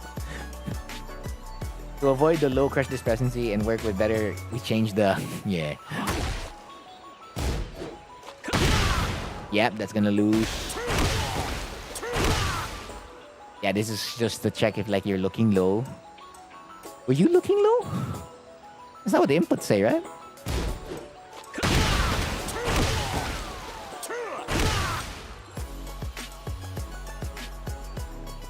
No, it's a sidestep. Okay.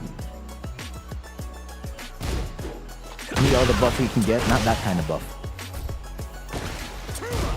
I'm supposed to wake up into a sidestep. Yeah. Yeah. Did it. I did not do it. Oh my god. Tough. On a keyboard. Okay, but doable.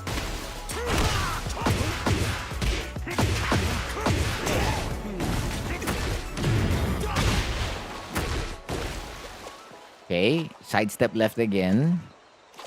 You're waiting, you're waiting. There you go, DF1 check. Into JFSR. And they go heat dash. Ah, okay, you punch parry. I mean, you can, but like generally, it's better to like just block when you wake up. You can backdash, you can step. It's actually all possible, but your best bet usually is blocking. It's like safer.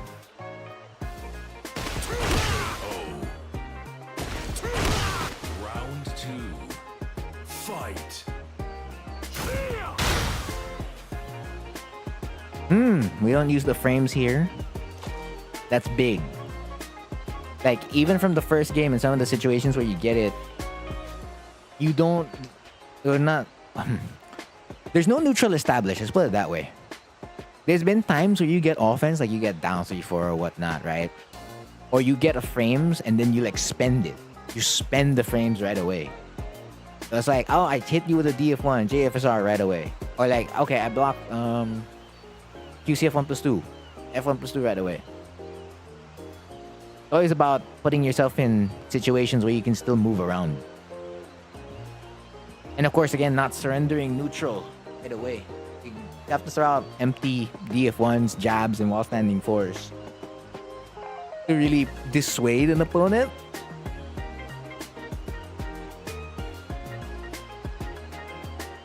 From like pressing buttons and like forcing them to like press faster buttons to get around yours, because now you can like again set up DF1 backdash, DF1 sidestep right, and a ton of sidestep right because you're playing Brian, while standing 4 sidestep right. And then the moment they try to use a move that catches that, you can always just go back to sidestep left. That move's gonna whiff, and then boom, DF2. But I haven't really seen a lot of neutral because like Brian really just gets to walk up for free pretty much all the time. Like keep out DF2 could do some wonders as well.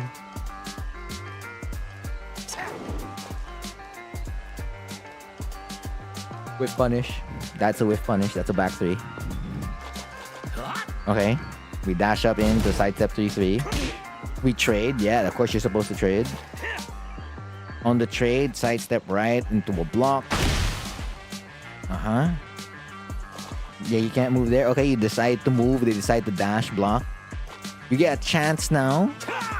Unfortunately, that's the slower move, right? Oh, you trade. Oh, bad trade. Not a good trade. Back 1. You forward 3 out of there. They hold down 3-4. This is one of the few opportunities where you're gonna get offense. Hey, that's what I'm talking about. More of that. More of that. Have more of that. More of that. Good. Taking a -2 situation and running with it. Alright, I have your ID, A. Don't have your opponent yet, but yeah. You're in the notepad. You might be the last person for cheese takeover. You might be. Alright, I like that. Into the back 3. FF3. Dash block. Into right flamingo. That catches. RFS F4. Check again. -2. Anything can happen. -2. You backdash. Trying to avoid the jab. Try to step again. So it's by the time you step here.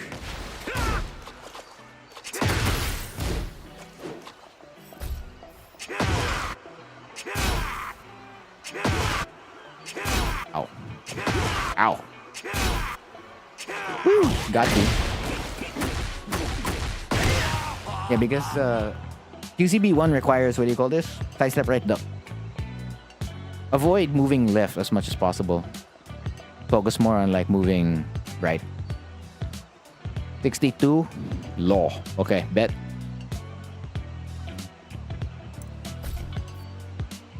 Like the way you're dealing with QCF1+2 and QCB1, side step right duck. Side step right duck into a block. That should also potentially cover for hatchet kick, but don't be surprised if like hatchet kick still hits you in those instances. You're really just like, trying to like avoid the first two. Then just altering your timing depending on like how they throw their hatchet kick. Back 1. You're staying in place. Are those are low parries, weren't they? Yeah, those are fuzzy low parry 1, fuzzy low parry number 2. You don't see anything. See, it's not time to deep burst.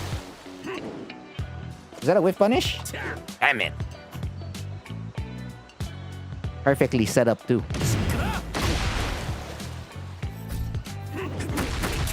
GG's.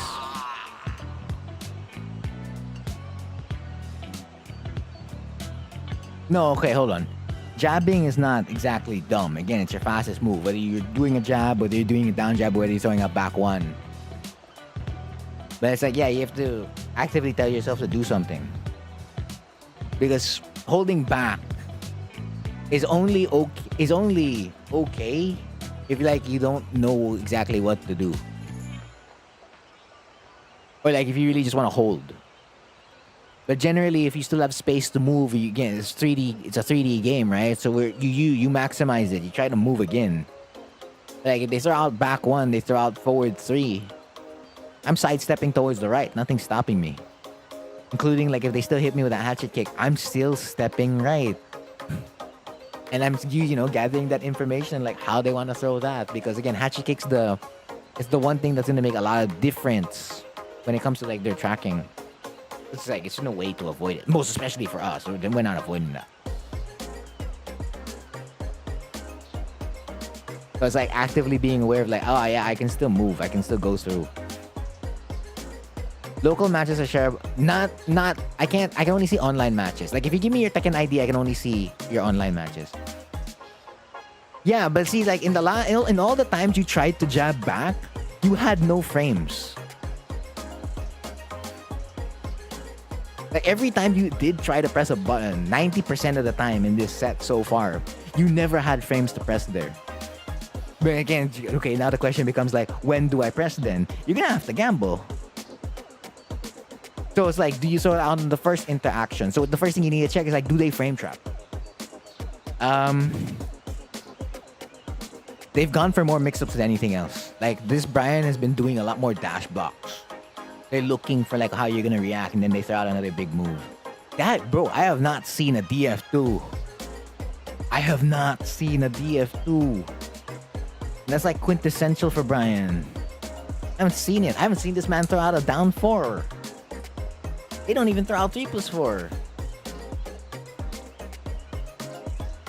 You're gonna have to choose when you're doing it, but not waiting too much to do it, because based on this set alone, like when you hesitated, their timing matched with you.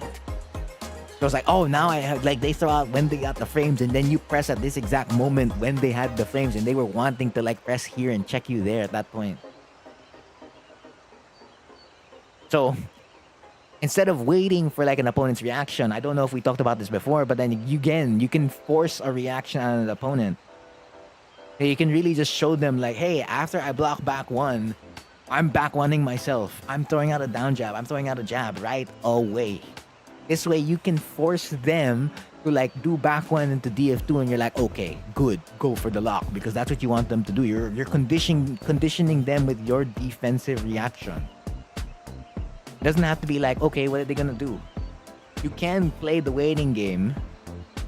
And it's always just being mindful of like when you can continue to move and when you should like hold up. But if that's getting a little bit tough, what about focus on like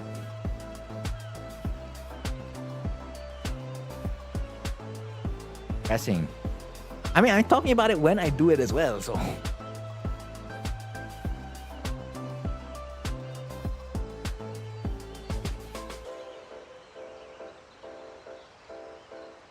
How to fight Jack?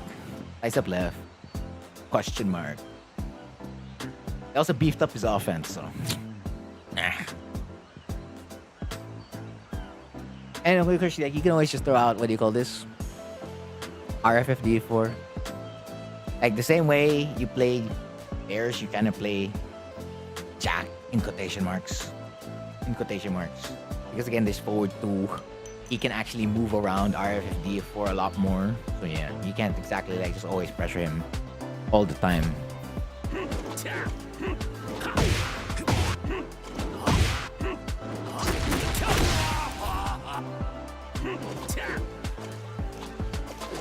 That's another back 3. Okay, a little bit short on the DSV plus 4. Kick dash. Good duck. Round 3. Fight. Up back 4 again. Third up back 4. And if we chart out what happened to your up back 4s, 2 of these up back 4s got floated. One of the up back 4s put you in a really bad spot because they walked up and did back 1. Which means this move should have gotten benched really quickly. And it shouldn't have been part of the rotation.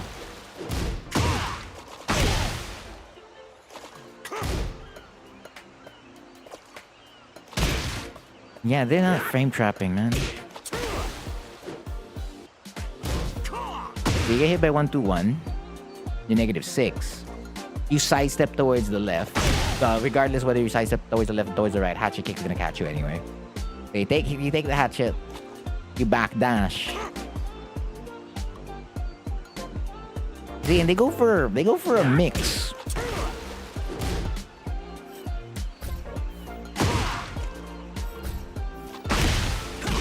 I'm taking this away. Like, bro, this is not my problem. That's their problem.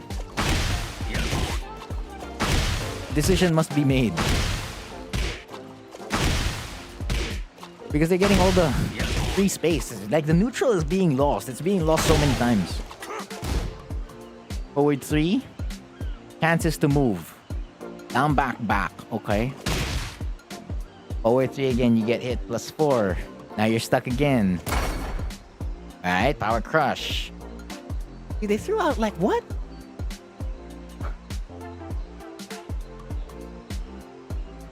One, 2, 1. They threw out 10 frames, okay. And they threw out hatchet. And then they threw out forward 3, forward 3, forward 3. Yeah. Yeah. That's because they have neutral. That's because they have him. Okay. Risky up forward 3 plus 4 forward. Yep. Very risky. Now you're forced, yeah, after getting hit, you're forced to look down, back, back. Down 2. Second hit may come out. Alright, so we sidestep into another block. Down 4 finally comes out. You have space. This is where checking out again.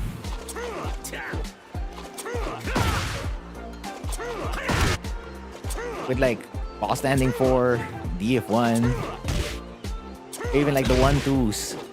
Check this space. It's sacred to you. And did they whiff punish this? Damn it. That's an opportunity missed. That becomes your whiff punish, yeah. Down 4. Sidestep left again. Into back. DF1 check. Into -7. Sidestep right. DF1 -7. That allows them to check you. You can't move. Yeah. Round 4. Fight. That was a linear move as well. It wasn't covered by the frames right after doing DF1 because you sidestep right. They're free already. Like if I go back to that. Round 3. Fight. Go back to that part. Right here.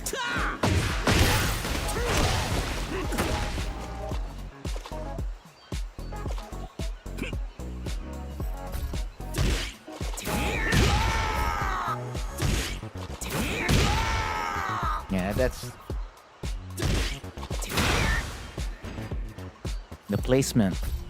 Round 4. Fight. Jab check, empty whiff.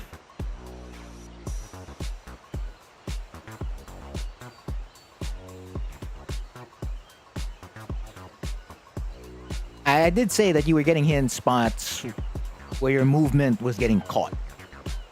There were also other things where you didn't have the frames.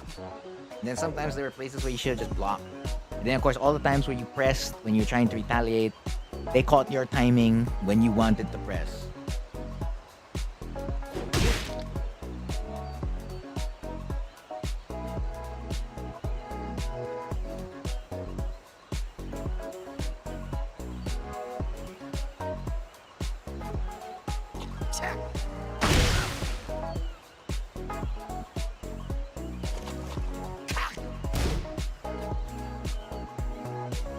I swear, if neutral was just here.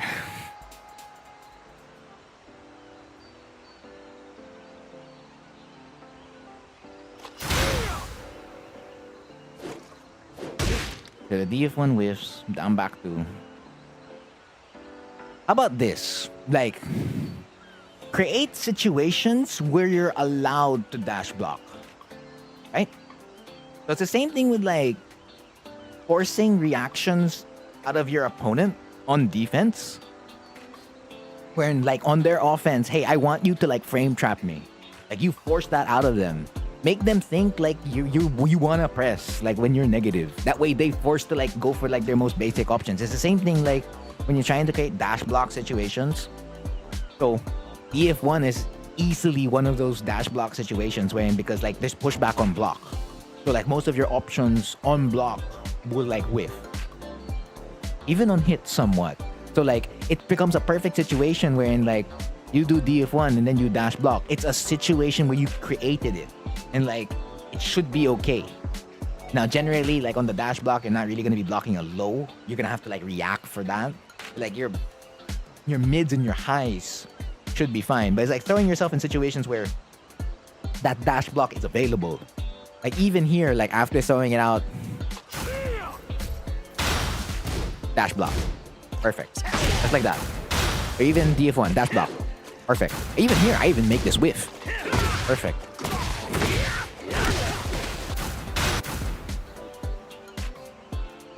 So starting it off with like your own situation first, and then going to the situations of your opponent. So you don't do your dash blocks in situations like this, where it's clearly like you should be taking your frames, because it doesn't make any sense to like, or well, not that it doesn't make sense. It makes lesser sense, right? Because you can still do a dash block here, sure. But like it makes lesser sense to do the dash block here. So it's like in places like where Brian does forward 3, he's 0 to +1 on block. That's a perfect place to throw out a dash block. But just like why throw out a dash block there too when like he's in front of your face? So dash block, that means dash block involves places where like there's space to backdash or space to dash into. If there's none, then there's no dash blocking. There's no need to like force your character to do that dash where they become vulnerable and then you have to like hold back. So like let's say jab, you block a jab, you backdash, they dash block. That's a situation where you know somebody could dash block. So on an opponent situation, like Brian player here does it so many times. Like they do forward 3 and then they dash block and then you back dash. And then that, situation that's created because you back dash there. And they're looking to like try to be safe there because they're looking for a button.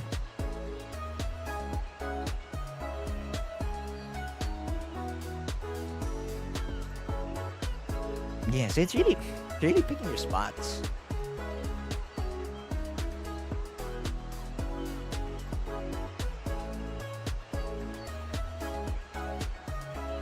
I thought dash block only in running range, like running and hold back, how to do a dash block in close range. Neutral gameplay is flooded with this kind of stuff. And like the amount of interactions just like increase in Tekken 8. But I guess if you want to see like more movement, you're gonna have to look to an older game.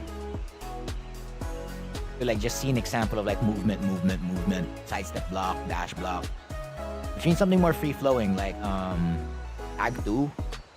If not Tag 2, you could run Tekken 6, Tekken 5. Hell, even Tag 1 gameplay. Because that's wall-less.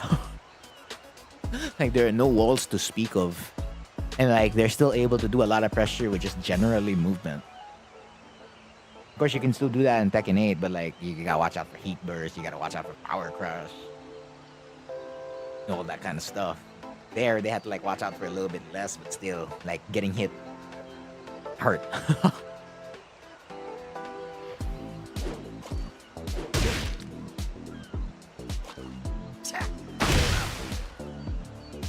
That's it. Yeah, see, they're dash blocking. Well, not dash blocking, right? That's dash, right? This one's back dash, punish. There is no block here. They go straight for it.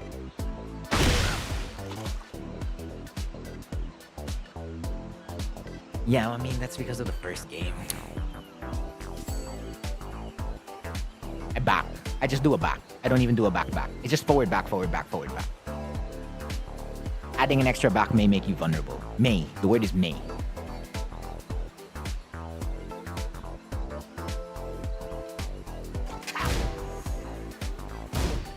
Down jab. Now they do a side step right into a block.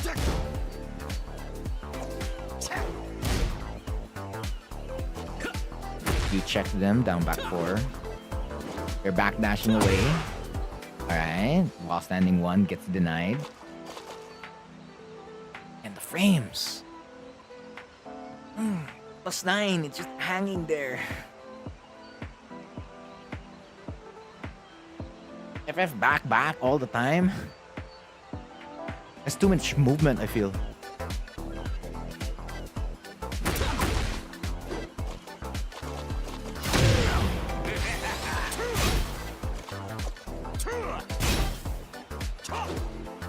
See, the sidestep right was perfect here.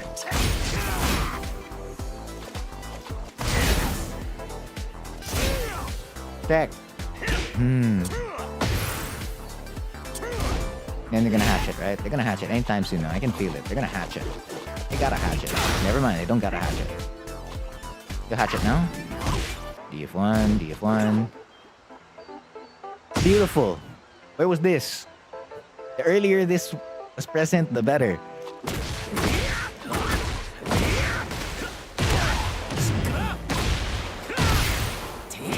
Okay. Ooh. I have no idea what that was supposed to be. It was a 3+4. Oh, so you were trying to get like you were trying to sneak it down 3+4. Well, they pressed the button.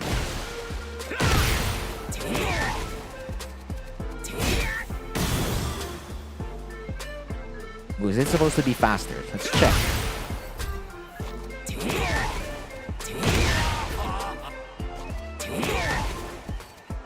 Where's the dash? Nope. Even if I do it fast enough, it's a bad decision. Too slow. There's not enough mental stack present. Most especially if like an opponent's gonna like press a button already. Yeah, because if you add that, the number of forwards, there's just too many. Like to achieve a lot of dash blocks, you just forward, back, forward, back, forward, back.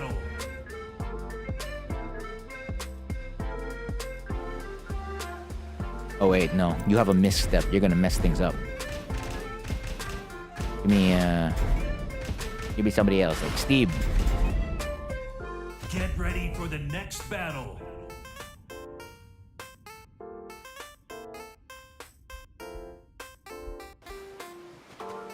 Because if you press forward, forward, it can give you a run, right? So it could be F back, back. It could be forward, back, forward, back, forward, back, forward, back. FF back, FF back, FF back. It can be. So one way to, I guess, practice this. Yes, DF4. DF4, down, back, 4.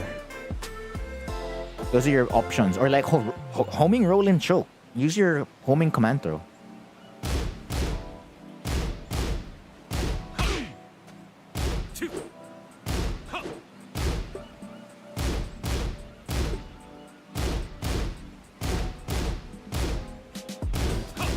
Yeah, forward, back. Forward, forward, back. Forward, back, back.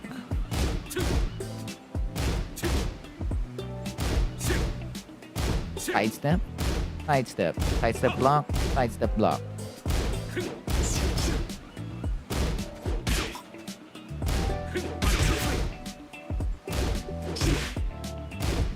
Grab into the down back.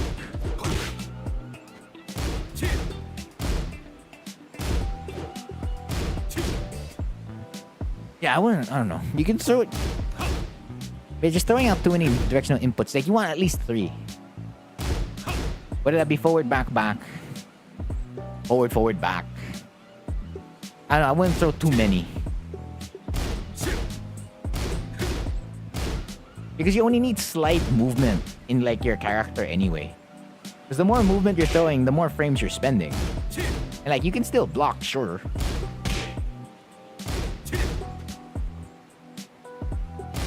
It's like you're already exerting a lot more energy when the input could be shorter.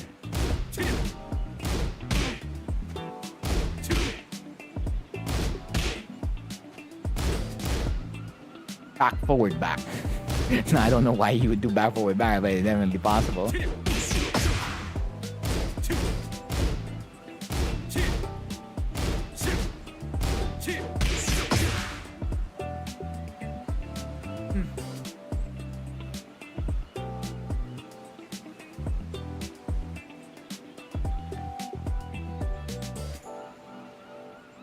But yeah, the neutral. The neutral was the biggest part of that set. There was barely there were not enough buttons being pressed on your end that allowed like the Brian to always walk in whenever they wanted, however they wanted.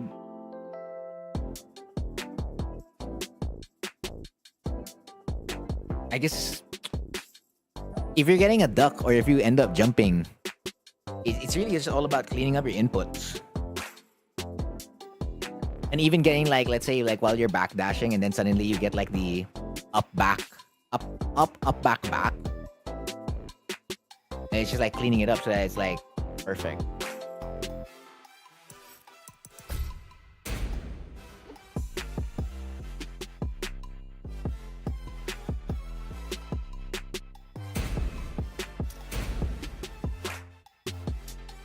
Yeah, but that's everything about your set. Have any other questions, let me know. 6th Edge. Which gin is it? Say gin. I'm like, which gin? I know, I saw it. Is Brian... Is it this gin?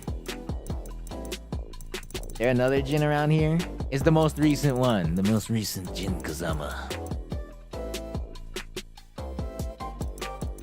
I mean, if you wanna take it as teabagging, like, even I make that mistake from time to time. And it's just like, there's another play. Like, who cares if they view it as teabagging and whatnot? Like, I made an error.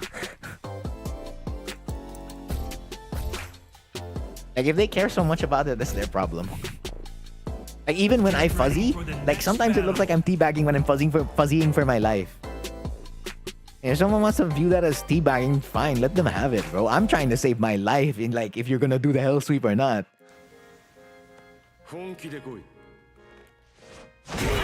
Round 1. Fight.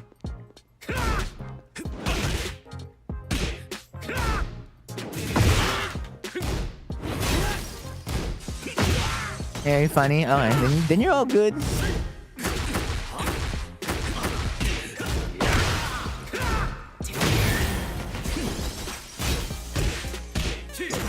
Whoa, you shouldn't have gotten launched there.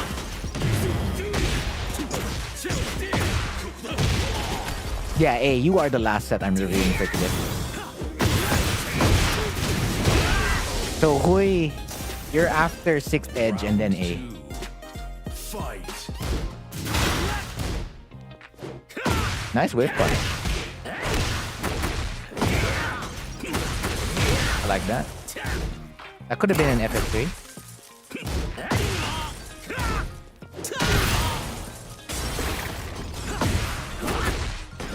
Ooh. Good break. Alright, we'll take that.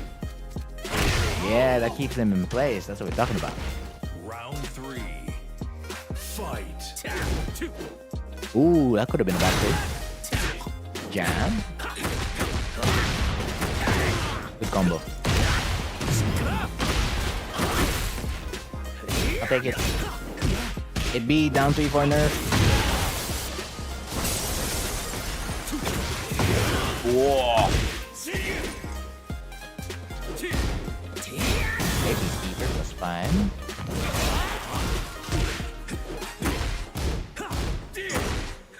Yeah, that was not covered by frames.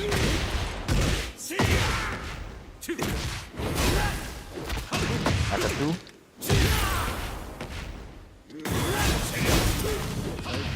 Oh, God.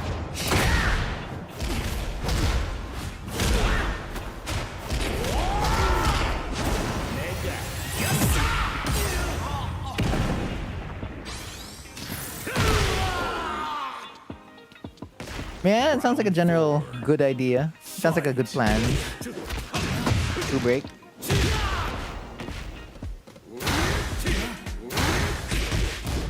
Cold surgery.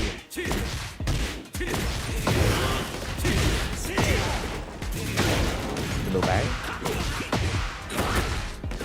Ooh, gotta hold forward.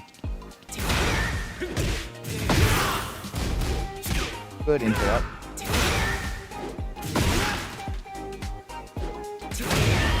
Okay, I did not hit. Let's take it.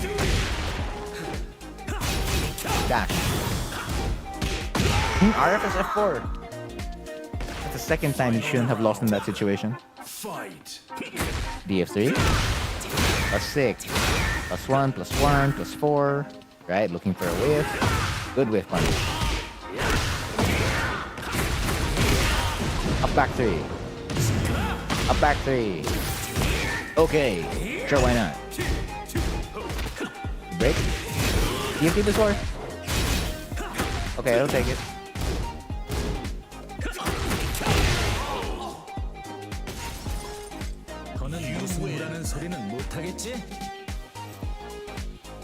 Hold on, I'm stretching. Stretch.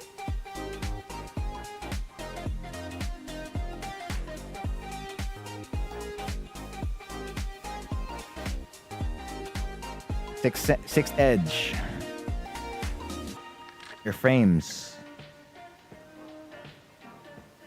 Like when you're attacking, there's a good amount of portions where you're throwing out a move that's not covered by frames.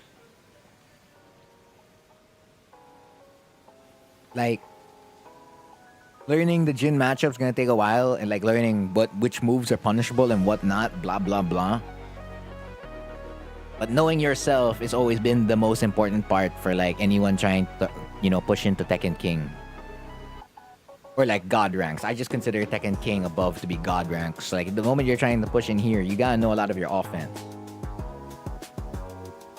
Like from top to bottom.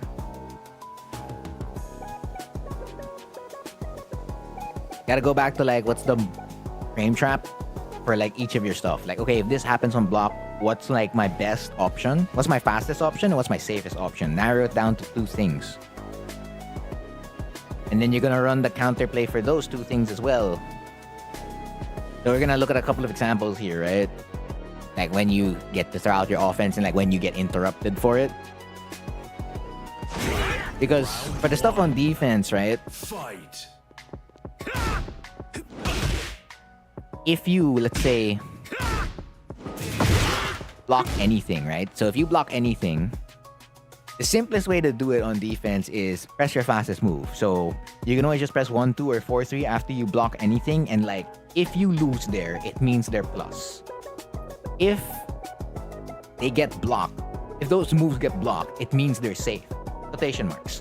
And if they get hit, it probably means they're punishable in quotation marks. Like the more they keep throwing out that move and the more you keep punishing them back with 1, 2, or 4, 3, then it's just like, oh, okay, it's punishable. Or if they don't get punished, oh, okay, it's a safe move. And then all the more, like if you can't press a button after they do that move on block, then it's plus, right? Plus as hell. Same thing with like lows, but like lows in general, again, punish everything with while standing 4-4. And then if it staggers while standing 2-3, that's the simplest you can bring down defense to. And like frame knowledge. That covers like your defense.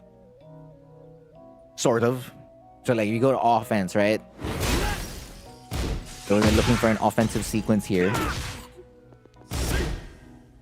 So right, like after this move, after double lift kicks, Jin's down 3 plus 4. You can press 1, 2, or 4, 3 here to see like if it would go in. So here, like standing 3 punishes them, right? But okay, you go for standing 3, you're plus 8. You go for another LFS 3 forward, you're plus 8 again. Then you go for down 3, 4, and you connect it into a high. All right, so the sequence has been, looking good so far. Then you commit into RFF 2, 3. So I wouldn't exactly call that foolproof. So you're, again, connecting a lot of your stuff with lows and highs. Remember that you're going to need to throw out a mid here and there.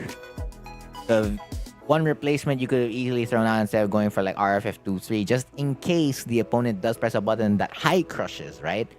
You're going to go for RFF DF4 right over here. And then, of course, you're going to just mix and match that with like your RFF 2, 3 after RFS 2 if you want to, right?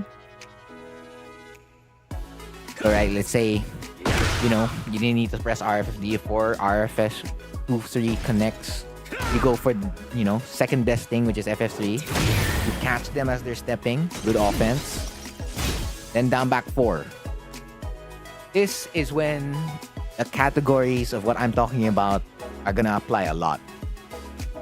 Because you have a safe option here. You press one of the safer options. RFS down 3. Because that is a 15 frame low. It high crushes. But there's nothing to high crush if the opponent blocks it. Because all the moves are going to be special lows, mids, and lows, right? So RFS down 3 can't avoid anything here. But it is generally a safe option. Your other safe option would be RFS 3 slide 4, which is a low crushing mid. And RFS 1, which is basically a mid. So then what becomes your fastest option? So like this is like the de facto frame trap, right? Like if an opponent tries to press a button here, they can't do nothing to me besides one thing. Because like every frame trap can be beaten in one way or another. There you go. You press RFS F4. So now RFS F4 now becomes your fastest option. So like you see how like Jin while standing 2 doesn't even work here. They're gonna retry that again. Taken away. RFS 2 trades is actually bad for you. You don't want that. That's why right Parabellum kicks or RFS F4, right Viper kicks, combination, blah, blah, blah, whatever it's called. You want to go with that. So now, a lot of your situations start to hinge on RFS F4. And now you're going to connect that to your safest options because these 3 options are going to help cover for RFS F4. So RFS F4 comes out as a high. And a high can be beaten with a high crushing move. So the next time you do down back 4, you need to keep keep in mind what kind of counterplay they can do to you. And so since a high crush can beat RFS F4, that means generally speaking, they're throwing out a down jab. And that's where RFS 3 slide 4 comes into play. So now you're basically just bouncing around those two moves for the most part. Yeah, so what are the moves that keep you more safe? You're trying to grab as much safety as you can with the most amount of reward as you can. You don't want to get too much reward, just enough reward. And then you want to look for the option that beats out a lot of their options on defense. Like on your offense to like their defense, right? Because they're going to start working around that a lot. And like now you'll have a point to like condition your opponent. Like, okay, anytime I enter right flamingo, whether that be like 1, 2, 4, up 4, down back 4, I can just press RFS F4 and the opponent has to deal with this. And if they're not going to deal with it, then they either get counter hit launched, number 1. Number 2, they stay in place. That allows me to do RFS DF4, RFS 2 to continue pressure. Or I can like go home, go all in with like RFS down 4 for +7. And I can go like lock them in with RFF DF4. They got nothing to do. So just plotting out your offense as safely as possible. And like knowing like where it starts losing, because if you just keep pressing buttons or like stringing as Horang and not knowing where you came from, right? It's gonna be hard to like backtrack on like what's your counter now. It's just speeds up the process, right? Not like you can't do it by doing it like that, but like the more you know where you're at and like what are the mix-ups you generally do here, or like what's your main mix-up, and then like what are the counters to that mix-up and like your counters to that counter, the faster you get on like speeding up your offense, because you already know how to reply to like most of the stuff their opponent may potentially do. Like they're applying this way, they're going with down jabs, flying eagle, RFS 3 slide 4. Oh, they're gonna hit me with highs after RFS F4. I can either number 1 pull the full string, do RFS F4 4, or I can hit them with RFS down 3 3. Really good. And there's still power crush to boot. You can still throw out RFS back 4. Or like, oh, okay, they're responding with a power crush after RFS F4. I gotta hit them with a low RFS down 3, or hit them with a throw RFS forward 2 + 3.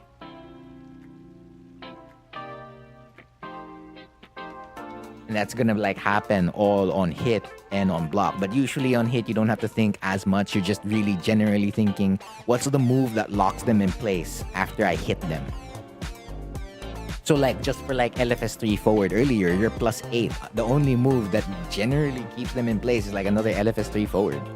You can go with like an LFS back 4-3 or an LFS forward 3 if you like. I think LFS forward 3 would lose. LFS back 4-3 should be okay.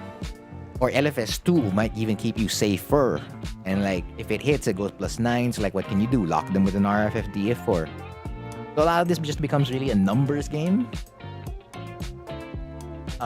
Don't know if that becomes boring or not. It may potentially get boring or not, because it's just like sweet old numbers. Numbers here, numbers there, right? And if not numbers, it's just like, okay, this option usually beats that kind of challenge or counter, and then their counter to that counter, okay, I'm gonna counter that with that counter.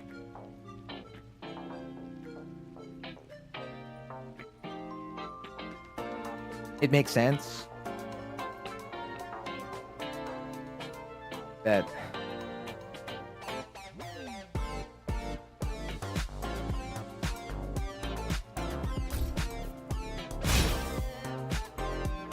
and usually like when you meet opponents for the first time, you don't know how they're gonna react, right? So like if you're able to run with your first option first, that's like your safest option, or your best option rather, you can now like plot out how they're gonna move. But so like, okay, after I do down back 4 versus this Jin, I'm gonna do RFS F4, and if they down jab you immediately, that instantly tells you like, okay, they really don't want to play on that mix up already. They may or may not know my stuff, but like I already know how to counter that.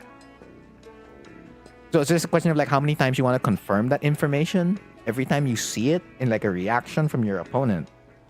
My recommendation is at least 2 to 3 times. Going anywhere further than that is a bit overkill. Because you're gonna keep sacrificing situations like, right, are they gonna react this way, right? No, you wanna like take 2 times to see it, at least, maybe 3 if you wanna like really confirm it, and then counter it. Of course, you can do it in less if you have like a lot more experience, or if you're just really confident and like like, okay, after the first time they did it like this, I bet you like they're gonna duck or like down jab after this one. So when you apply the counter is gonna be very important because you need to match their timing. You catch their timing with yours, and like life's gonna look good.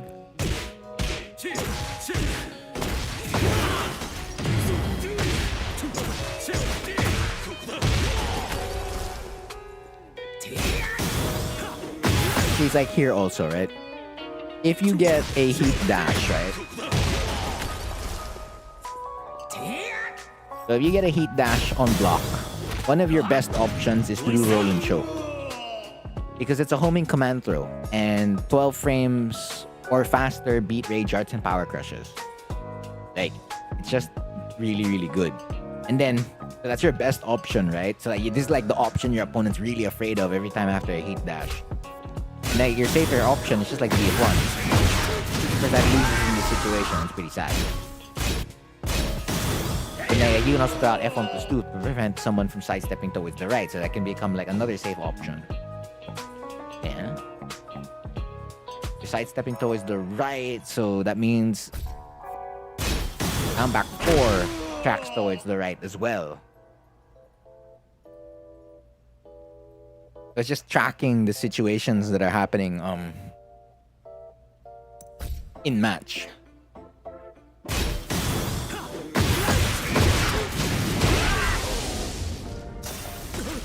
Round 2. Fight.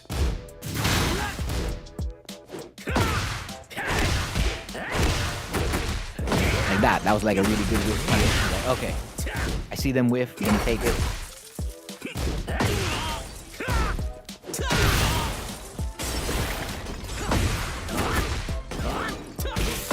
Also for this one, all you really gotta do is hold forward. After you do up forward 3+4, just hold that forward. He's gonna remain in left flamingo stance. And then you get to do another one. So just remember to like hold that forward.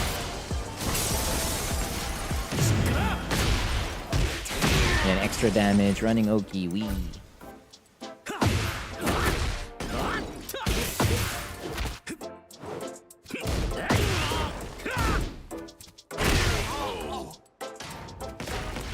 Round 3. Fight. Like even here. Like, okay, what am I trying to do with like 1-2 on block? What's my objective? Like there's always something you're looking for in like each move you do. Like what's the purpose of this move? What's the intent of this move? And like how is it gonna help me like push the game state in my favor? So like 1-2 here leaves you at -3. And like you can fish for whiffs. Like here you sidestep left, they down jab. There's still enough time. I'm assuming there's still enough time. Like still whiff punish this. Like so. Then after that, like now, from that one move, you can now straight up go to offense right away, and then you're only thinking about like what are the stuff you're doing in offense, and it just keeps remaining in offense until like you're not in offense, and it goes back to neutral, right? And it's just like, okay, back to neutral set. So like, what am I gonna do in neutral?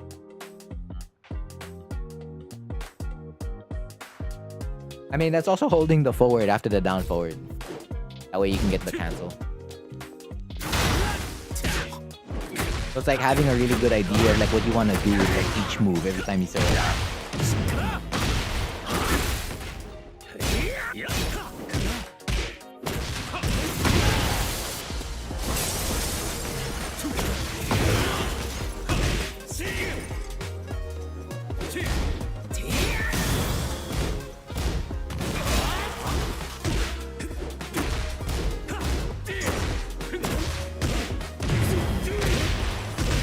like right over here, right?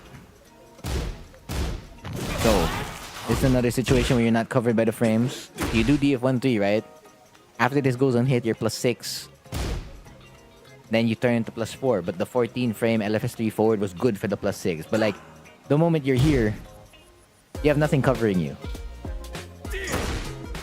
So it's just like, okay, I gotta do something else after doing LFS3 forward right away because I don't want to remain. Again, you don't want to remain in a stance where you can potentially hit in.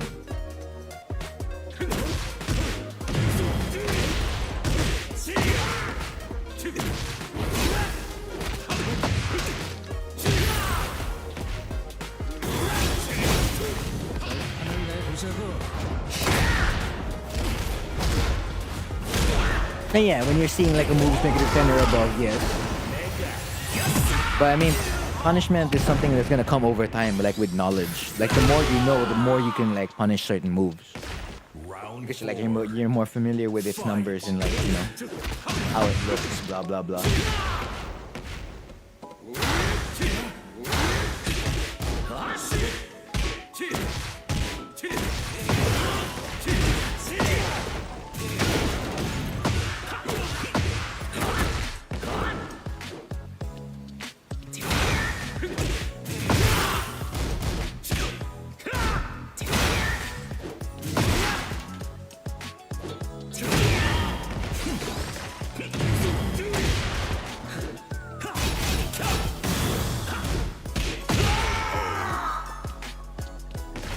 Final round.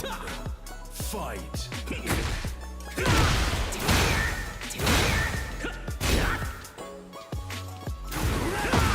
See, like, so if you're like aiming for whiff punishes, like what kind of situations do you set up? If you're looking for mix-ups or like 50-50s, what kind of situations do you set up?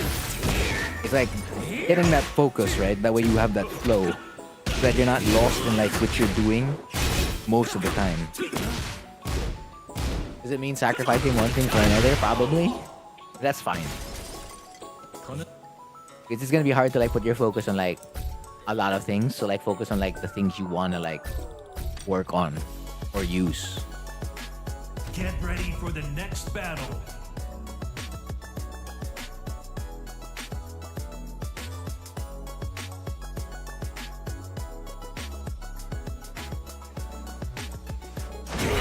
Round one.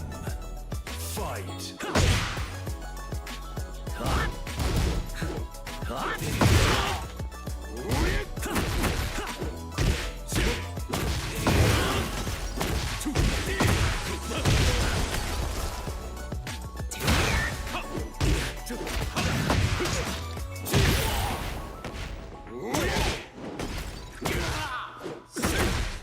Hello, Juju.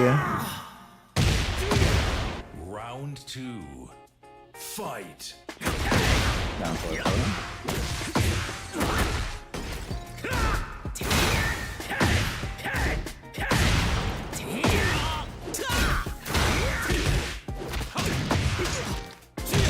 No, I'm tired. I'm not exactly sick, I'm just tired. Round three. Fight. Break. Good whiff punish.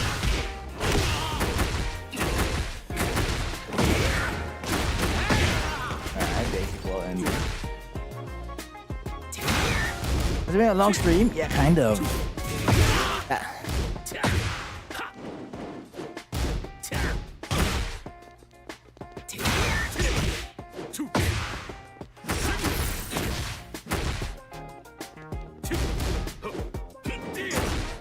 Wow, that missed? Okay, interesting. For Monster Hunter, I'm not gonna play it.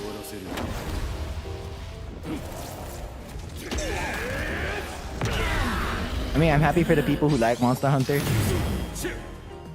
But I know I'm just not... I don't click with like just sitting there for the grind and all the items and stuff like that.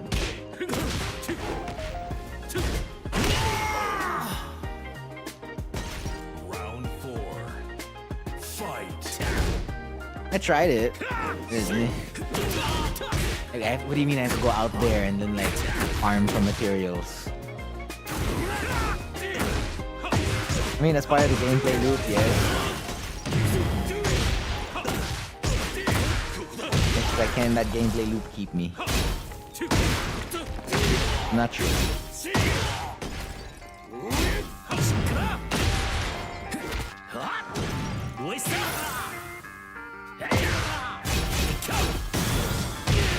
Nice.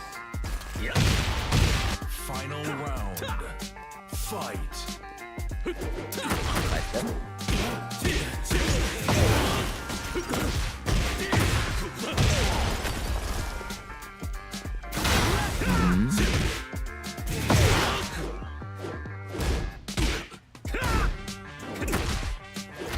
You're fighting out, trying to fight out of the space.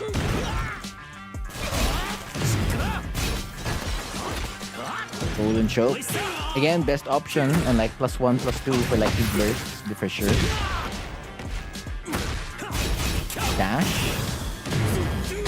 Ooh, that's because it's running free. Okay. I feel like if it's like another roll and choke, that could have helped.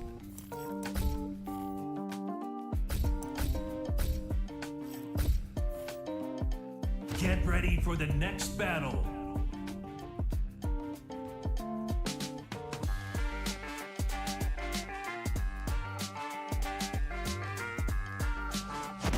Round one. Fight. 4-3. They hop kick right away, huh?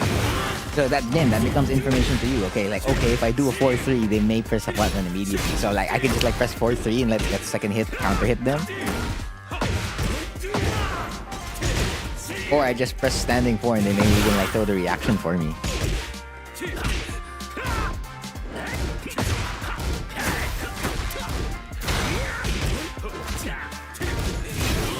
Finish stuff.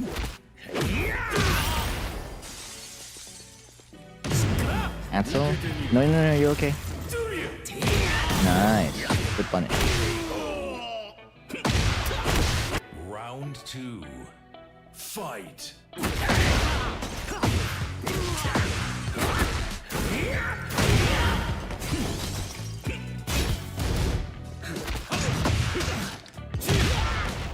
Two break.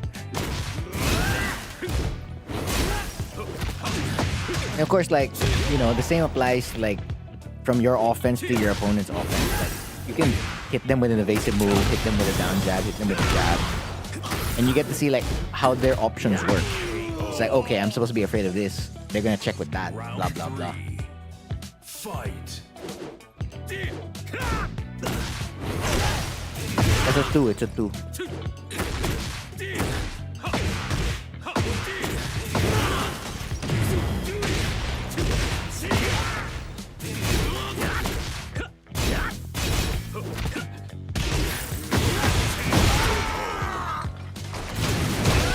Round four.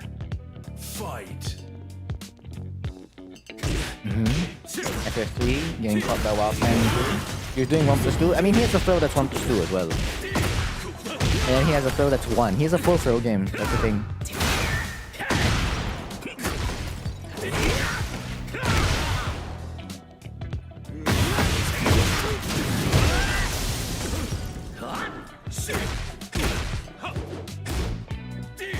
Act 3. Almost there. A forward 1+2.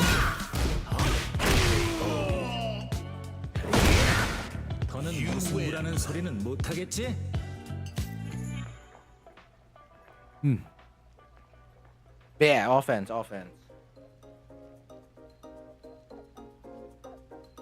The hop kicks. Yes. Hop kicks is like, nope, no, deny mix up. No mix up for you. Yeah, but just generally like knowing where you are in your offense. And like what's your best, safest options. And how the mix up usually would turn out. Like what's the counterplay for your best option. Like for as long as a lot of that gets sorted out, like you can actually pressure an opponent a lot.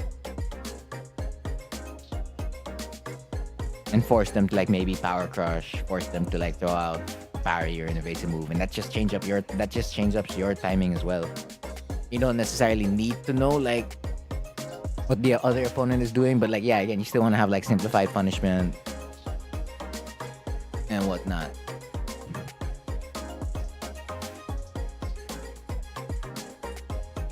Hopefully season 2 isn't okay. I mean, yeah, that's the hope. But yeah, I don't think I reviewed that set well enough, 6 Edge. But I am running low on energy. But I mean, if you have another question about it, yeah, feel free to like let me know.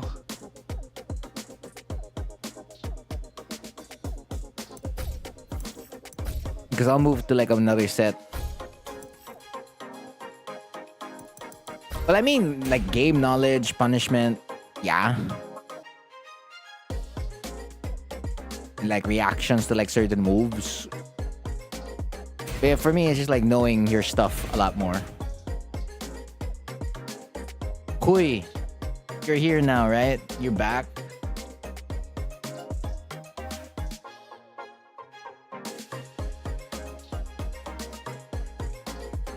Edging the one and only. Oh my god, do Hui.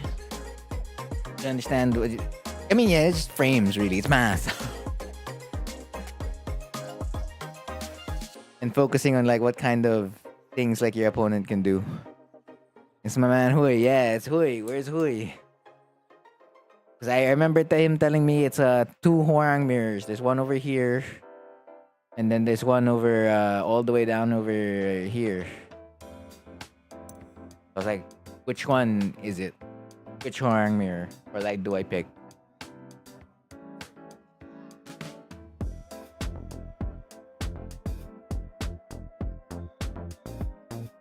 Before my eyes close on me, man.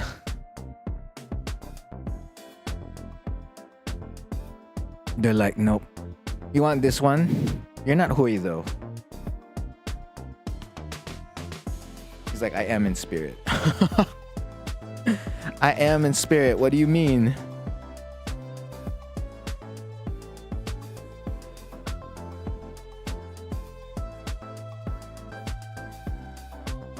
Hui? We are one. We are cheese. Yes, you're cheese.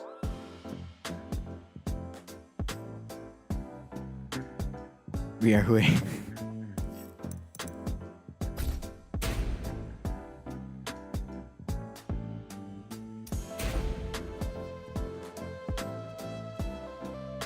I'll just move to you then.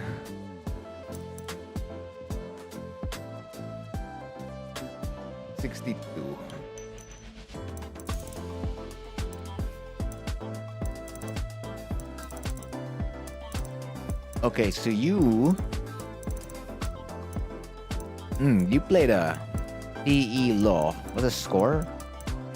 1-1, 1-2, 1-3, 1-4, 1-5, 1-6, 1-7, 1-8, 1-9, 1-10, 2-10, 2-11, 2-12, 2-13, 2-14. Doesn't look that bad.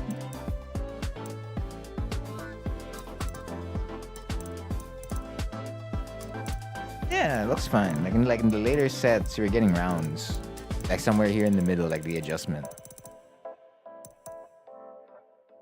He's an evil law.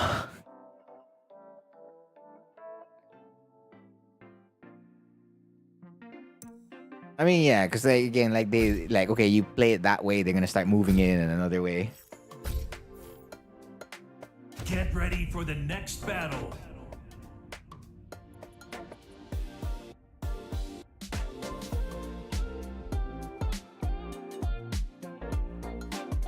I mean, yeah. Round 1. You get to see it for sure. Fight. Jab, down 4. We're waiting. That, if this was dead or alive, that's a punish.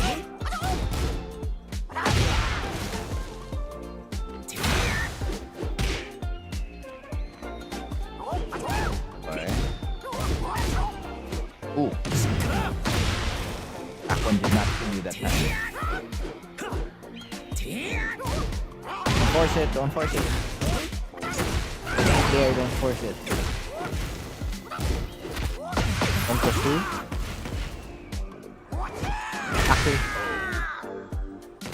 Back three when he hits the floor, not back three as he's still in the air. I mean, I guess it could work.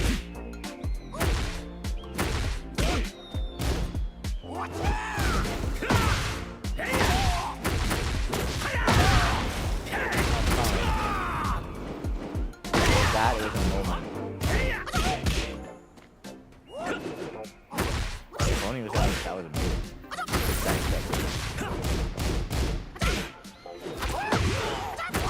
Okay. Azzy, who was it from? Was it from Law or was it from Warren?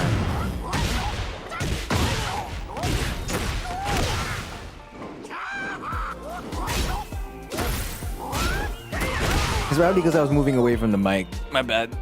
Round 3. Fight. The Law move? Round 2. Fight. The one that killed him.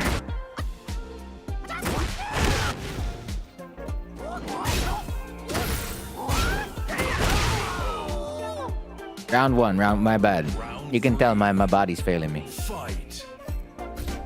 Round 1. Fight. Round 1.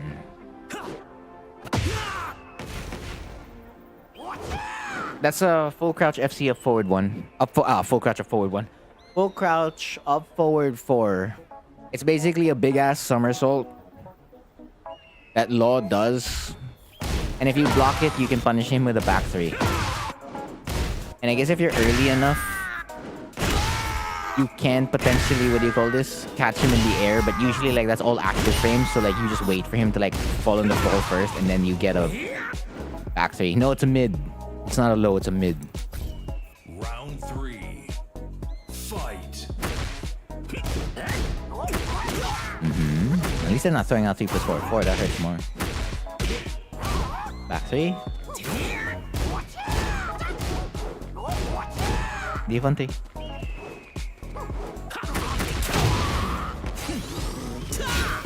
Yeah, definitely trying to go around your timing, that's for sure.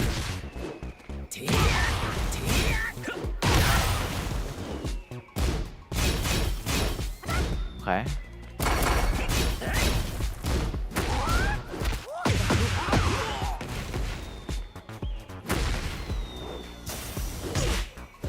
One plus two.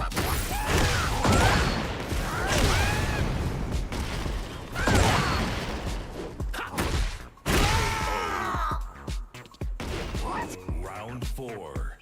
Round 4.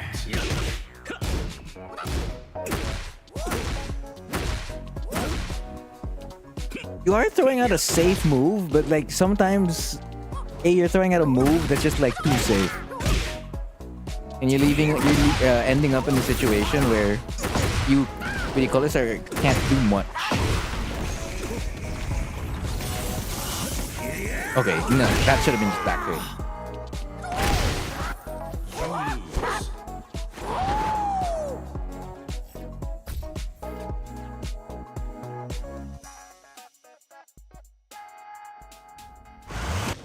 Round 1.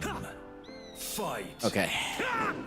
So back 3. Because there's a part where you throw out LFS back 4. And that's just LFS back 4 by itself, not LFS back 4-3. That's the potentially catch. They punish you. It's about sending message. I see. Then late back 3. That's fine.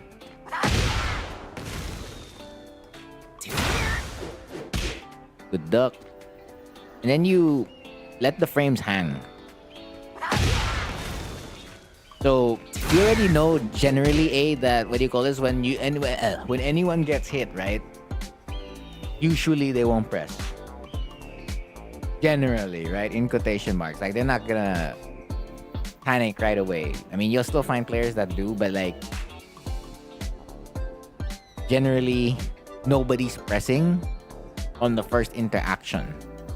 Like right after the down jab hits, or like right after the jab hits, the situation belongs to you.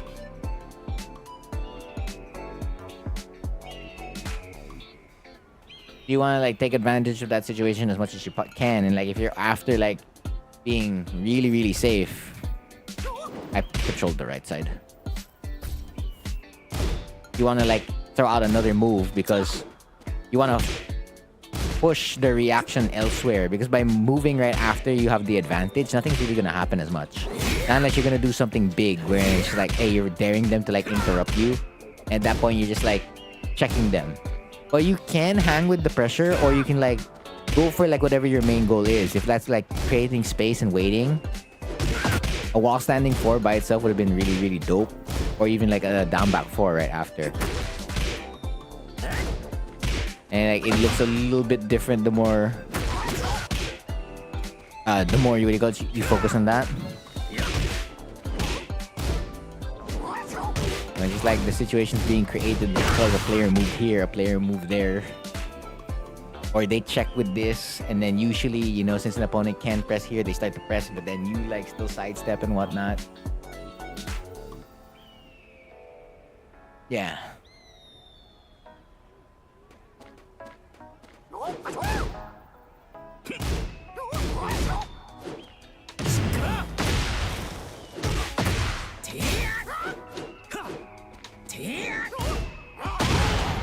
Fine.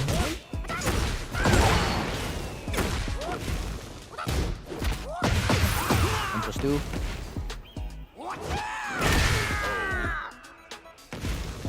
Round 2. Fight. Yeah, I'm not sure about like throwing out LFS back 4 by itself. Like it's better to just throw out. If you're gonna throw out LFS back 4, might as well throw out LFS back 4 3.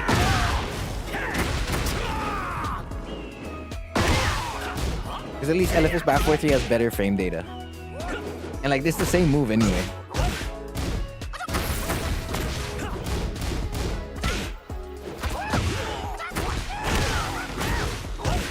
Over adjusted?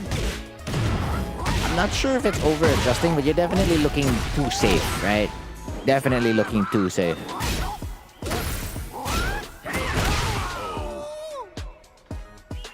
Round 3. Fight. 4.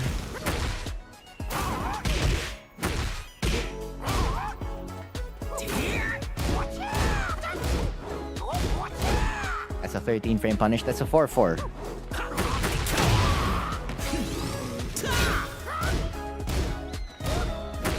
Punish.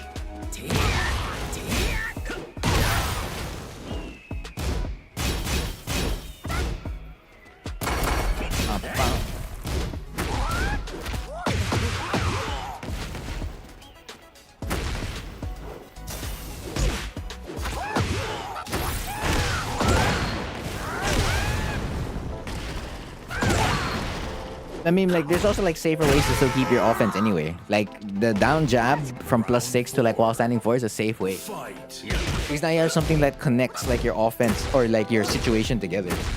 Like it's solidified. Like anytime you get a down jab, you check with while standing 4. Your opponent's like forced to like respect it, because they can't do anything to it. And of course, yeah, most people aren't really moving in the first interaction. Like you're looking for the second or third interaction. And it's just like transforming that that +6 into something.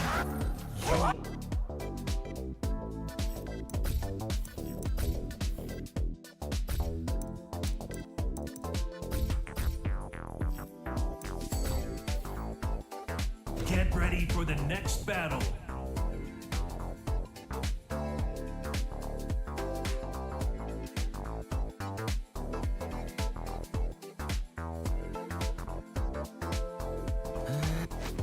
Round 1. Fight.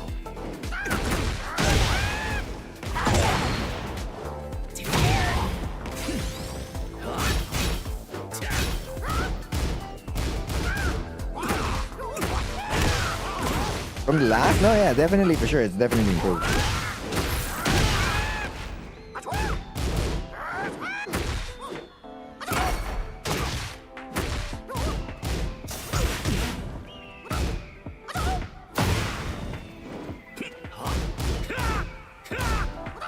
Take it. They didn't punish it. This is a chance. Okay, never mind.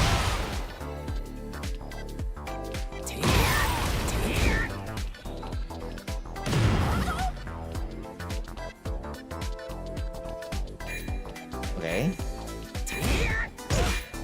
Life's on your lead. Oh. That's what we're talking about. Round 2. Fight. 1+3. Into air raid. FF3. FF3. FF3. Yes. Back 3.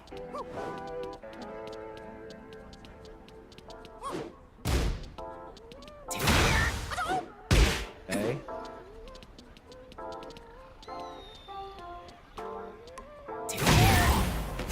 Peacekeeper. Hunting hawk. To keep them in place. RF back corner. Go downstairs.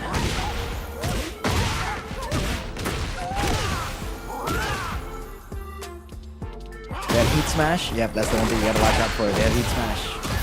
It's flat. Well, come on, man.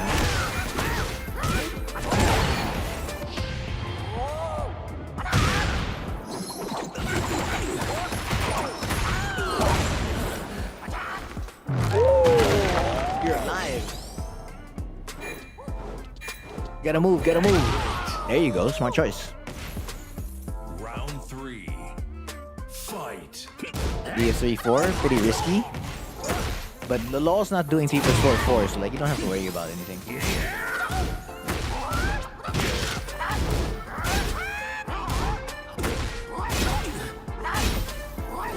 Yeah, you gotta press one of those. I was looking for you, yes.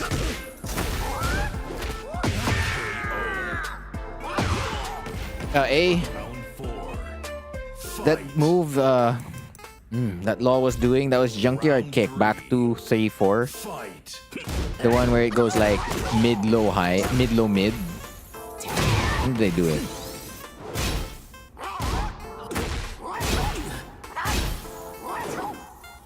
They do it here, right?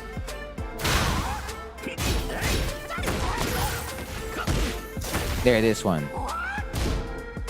This is, I mean, generally you can parry the second hit, but then there's also a mid and a high. Well, generally you're looking for the mid because the mid messes up your timing. But if you block it, right, you just kind of like want to step. That's all you want to do.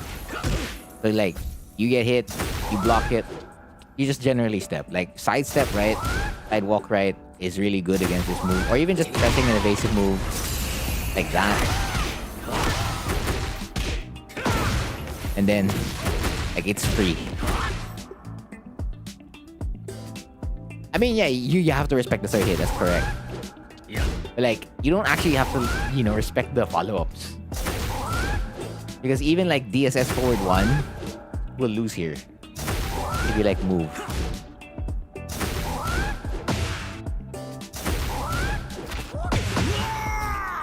You actually could step like towards the left as well, but like since there's a side wall, you can't step right at wall. But step.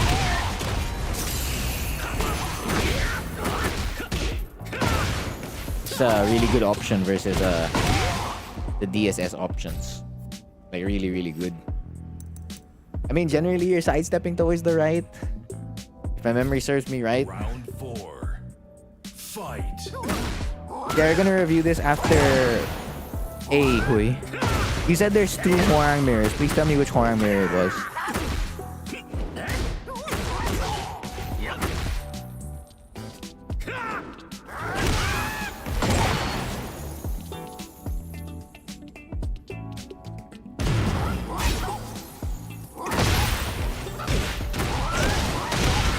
Close my eyes for 1 second and like so much stuff already happened. 4-4-4. DF3-4, 3-4. Oh no, well I mean it's really difficult to hit confirm the DF3-4s to begin with. Unless you got the zoom in, then yes.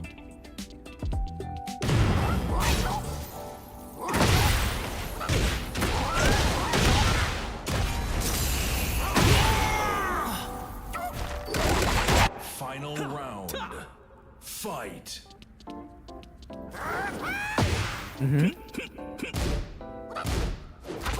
1+2.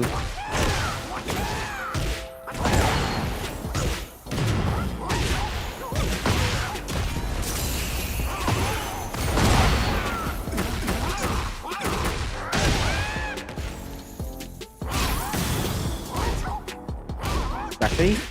I'll take it. Yeah, that's the check if they were like pressing because they kept ducking your speech. Speech. Ah, I'm mixing up the, what do you call that? There. Ah, yeah, I'm mixing it up already in my head. The brain power is not there. I was thinking of the speeches for a basketball player because their jersey got retired, and like during halftime during one of the games they retired the jersey. No, but they were trying to avoid a move. Yes, that's what I meant to say. Damn it! Shake my head. I just have to be awake for like one more set. That's it.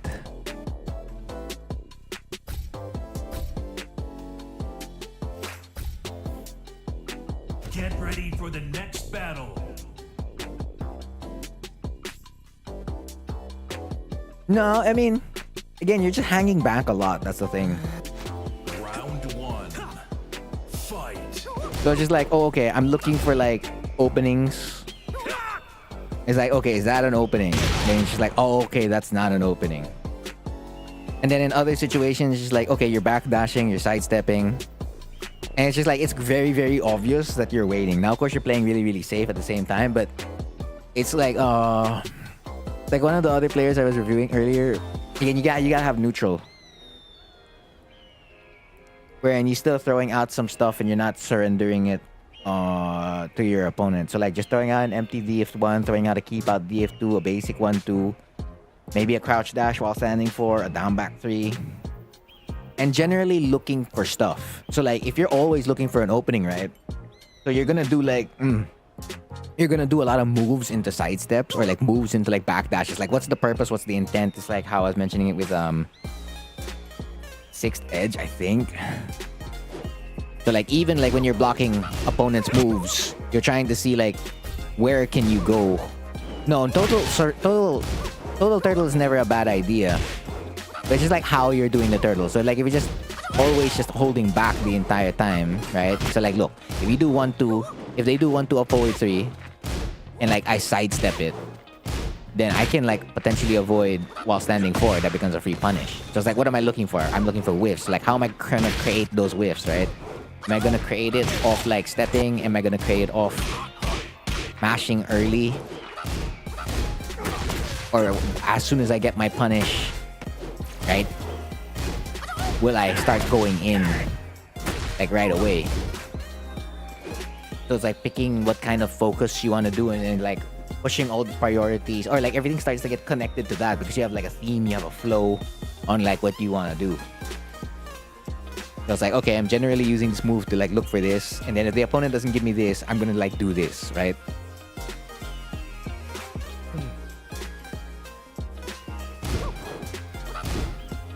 There's not enough to win. Fair enough, fair enough.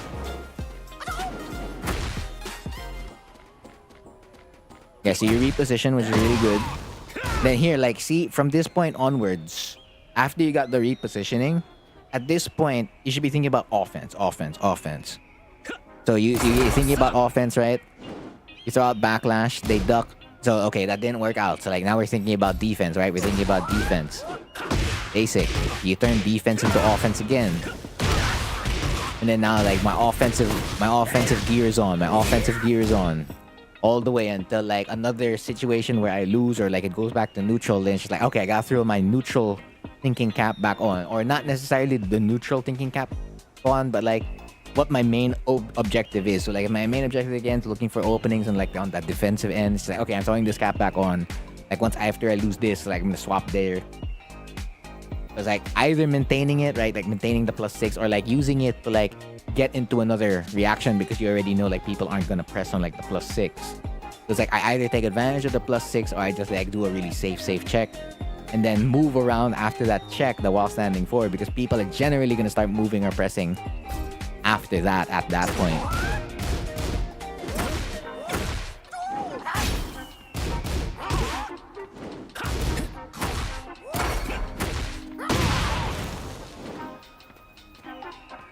Yeah, you succeed on a turtle, right? So you succeed in a turtle situation like this one. Wherein like, okay, they slid. I can punish that. Like really early for as long as like I catch it. And then now I can turn this defense into offense right away. And it's just like, oh, I get stopped, I get kip up. Like they hit me with a spring kick. All right, I'm going back to like my defense and like what I want to do.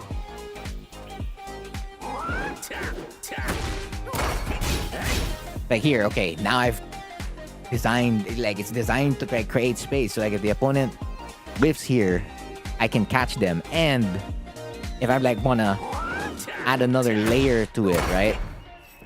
Just so that they don't walk in. You see, like they're running in. Your opponent's running in. Like this DF2 could do wonders. And then that's a pick up to salvage the combo. We go downstairs. I activate Heat Burst. Up back 3. You know the rest. He's going to go to the other side. I'm going to stand switch into RFF DF3. I can lock him in with a dash, Heat Dash, RFF forward 3. RFF DF3, right?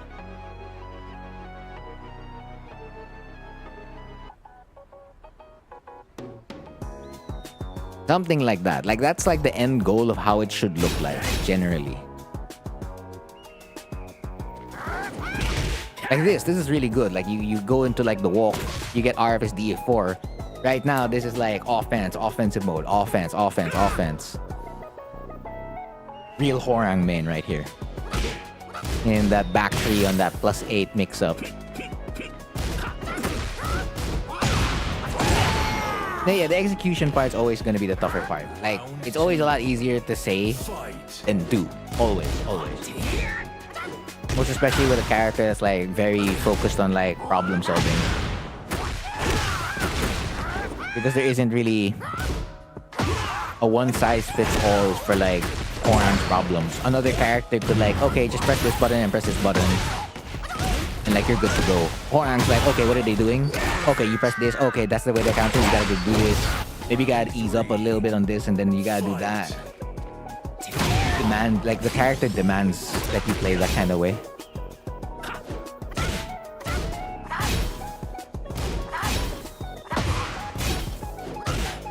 But yeah, again, generally you're stepping towards the right versus law. So like a lot of these times when he was doing anything into like DSS, like the amount of stuff I'm taking away by like actively sidestepping, right? So like even after he like locks me with his like +1, right? I easily move away from poison arrow. For as long as I do it right. Yeah. And that's free. By actively moving around. And then if not even there, I step right here, and then like they parry and like react with a small one, and I can like go for a check, or I can go straight into like offense. So like by going for a check, do I go for like neutral and like looking for another one, see if they like press a button, or when I take that, I go into like straight offense, right?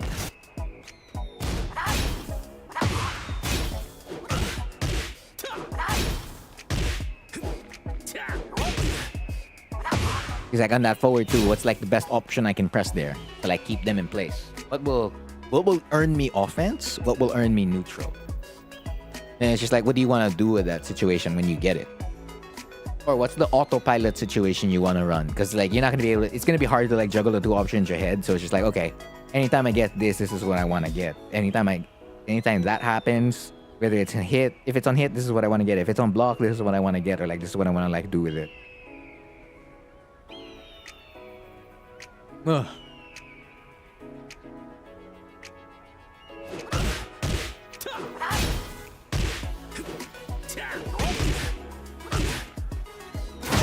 Because even your opponent, if you notice it, like they're trying to do something, right? They're trying to add a lot more options to like make you think. So like they throw. Do you want to learn martial arts? Like there's a specific sequence they're doing. You're noticing that sequence. You're trying to move around that, or maybe even play around it, or like it's not doing much for them, right? Because you just keep blocking it. But like, what did they do? What did they do next? It's like, okay, you keep blocking it. Like they start hitting you with lows, and it's just like, okay, now you're forced to like look downwards. And like the more you respect it, right? Without like interrupting them from time to time, the more like it'll feel like they have like more of an advantage. And of course, like changing up the timing, showing up different animations. Of course, eventually, like over time, a lot of these stuff will become like more familiar.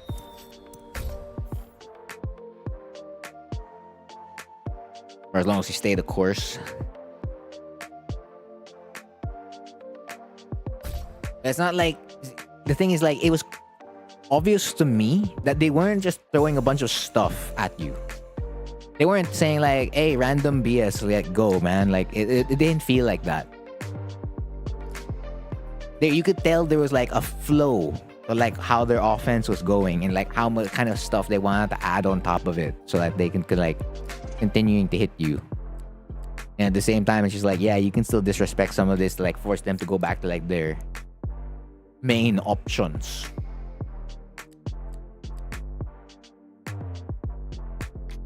Yeah, I don't think I did a damn good job. I know. I feel like after a certain point, I ran out of energy. For sure.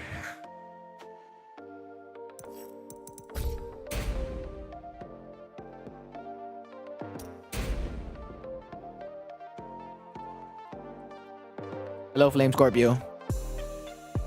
You think they respected you enough? I mean, you mean like to not throw out knowledge check after knowledge check? Probably.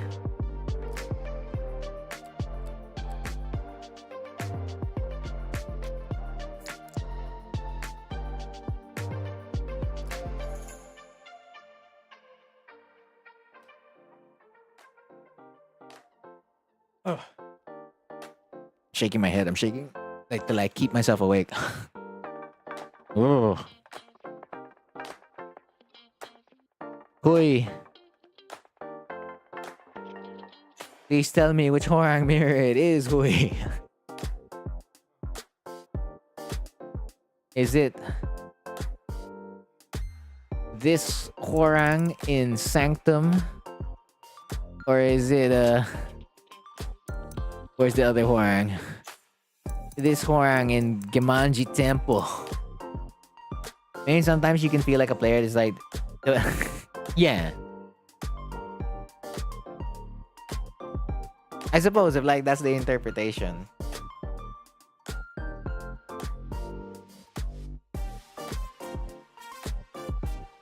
No? No to what? Which one?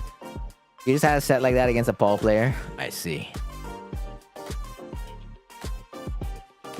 And something Taekwondo? Okay.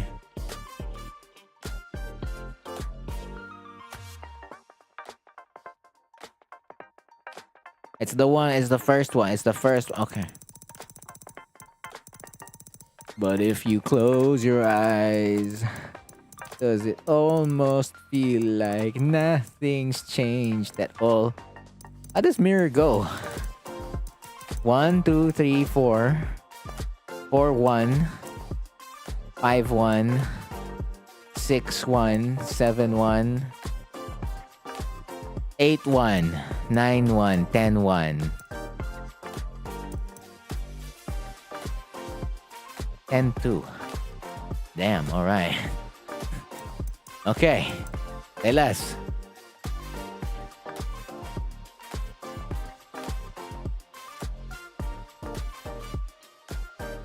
A down jab and back one. Yeah.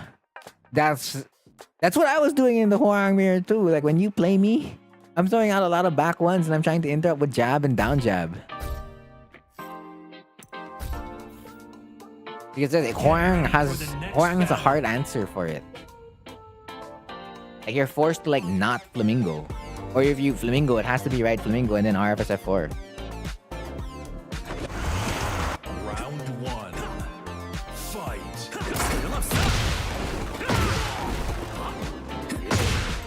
Back 3. Okay. And Hui, it's sidestep left. Like generally you can step Horang to either side, but like he's weaker towards the left, not the right. Whoa, okay, they're throwing out buttons.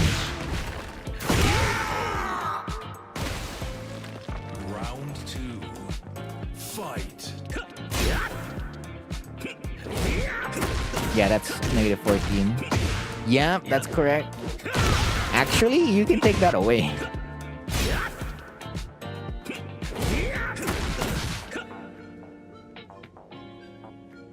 They went SS4 after 4-3 on hit. And then you straight up DF1 for... Wow, okay. Yeah, there you go. That's the most you can do. You can't do that.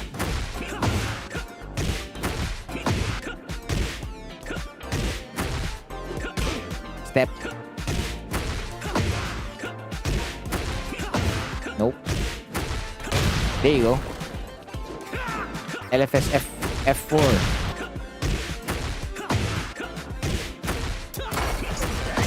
Yeah, the power crush works.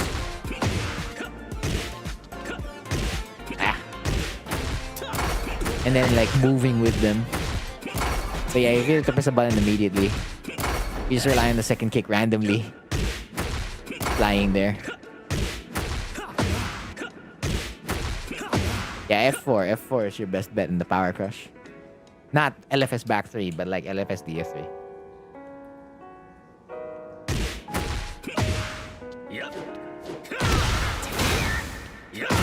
Whoa, sidestep right into back 3. Real Horang player. Back 3. Yeah, jab to like take away the pressure. Ooh, almost. That's a lot of buttons. Yeah. Round 3.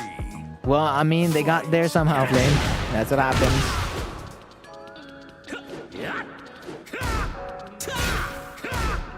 Surface R. You're getting caught in the step. Ah, you caught your sidestep DF2. Peacekeeper.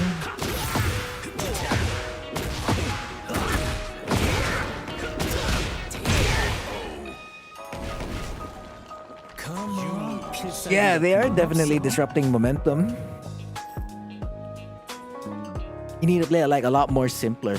Like the moment they throw out a lot of back one and a lot of jabs, you actually need to play frame tight against this kind of anti-Horang. You need to play really, really frame tight. Is there room for? No, I'm clearly out of it already. Like my eyes are closing. Sometimes I can't. Like how many? I think the last 4 or maybe even 5 replay reviews, I feel like I didn't do well. I definitely felt like I could have done better. No, that's all good. Don't worry about it, man.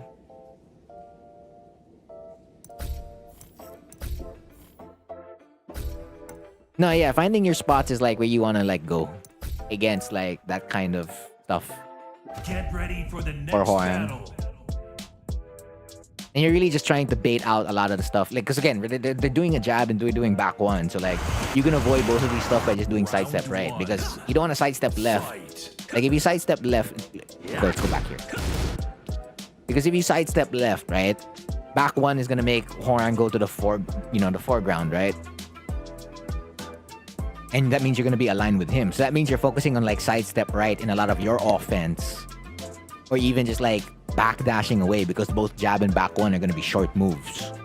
Like say you do something like RFF 2-1, then you sidestep right, and then like let's say they down jab, they do a basic jab, or they do back one, or you put yourself in a situation where that kind of invites that, wherein you do like 1-2 into like RFS F4. That way you can like shut them down from like doing back one a lot, and then you really just make them guess whether you're entering Flamingo or not, and you can do something like 1-2 or like 1-2 forward 3, and then a random 1-2-4 into like RFS F4 again.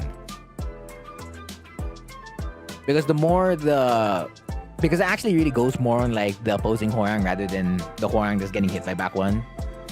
I do say it usually depends on like how the other Horang is able to adjust the back one, but like if you can really play simple and like keep your stuff to like really basic things, and like always remain in LFF and RFF,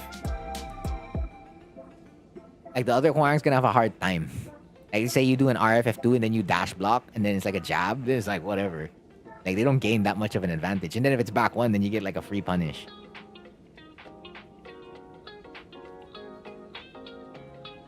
Yeah, Azzy has a love-hate relationship with the game. That's just what it is. Same. So do I. You don't think I made a Tekken game before? It's a whole month. And like you're already sitting in what? Bushin, right? You're like right beside it. It's doable.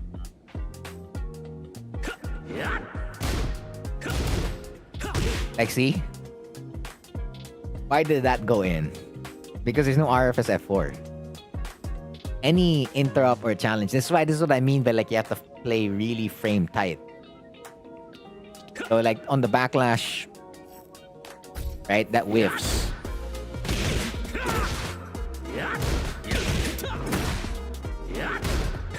The RFS F4, you let them know. You need to win situations here. Oh. It doesn't even have to be like a full RFS F4. You just need one RFS F4, right? And then like you can go do all the other basic stuff.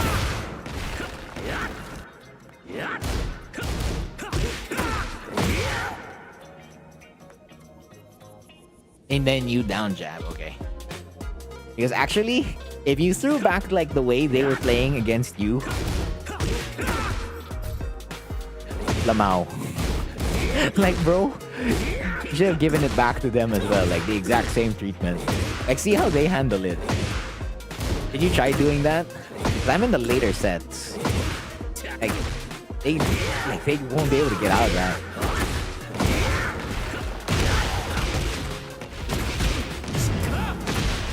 Pom, pom, pom.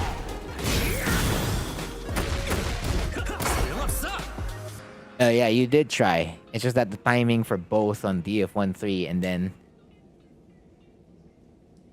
backlash kills you. Round 2. Fight. Down jab while standing forward. Yeah, you create that space. Ah, but that's unfortunate. Okay. FF3. You need a dash block, sidestep block there.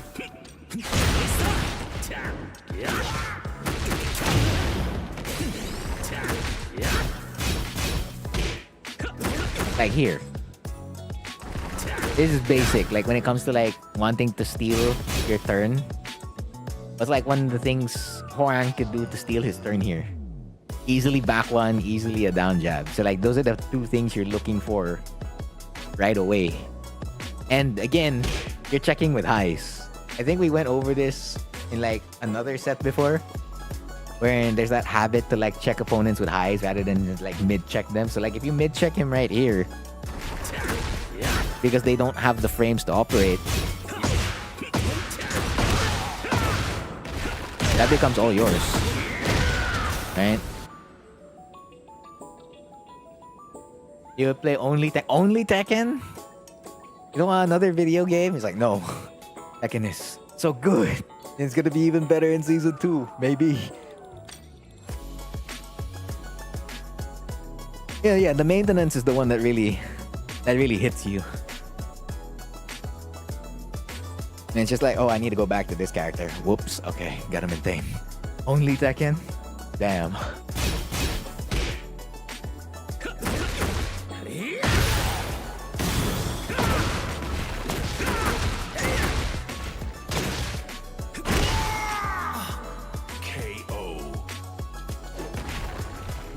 I'm Tekken loyalist, yes. Fight.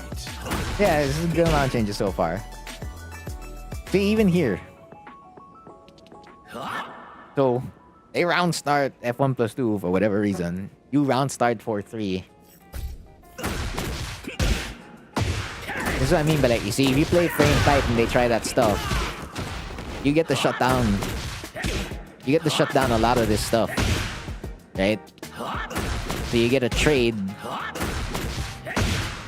that allows you to do a running 3, or you get a trade wherein you win Or if you know they're gonna interrupt you, and we already talked about it, like you sidestep right to like avoid both of it, right? Or even backdash because they're both short. This becomes free. You can use their own, what do you call this? Anti-Hwarang measures against them. And then put them in really uncomfortable situations where like down jabbing is like always a bad idea.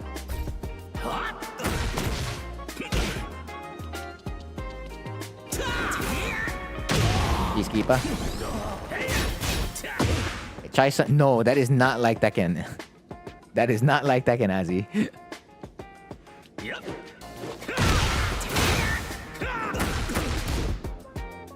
I mean, how many things do you gotta be great at though? Are you not allowed to like be good at just many things?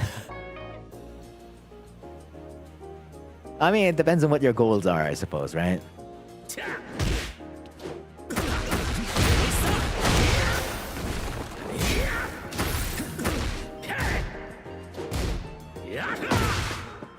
May backdash. Yeah.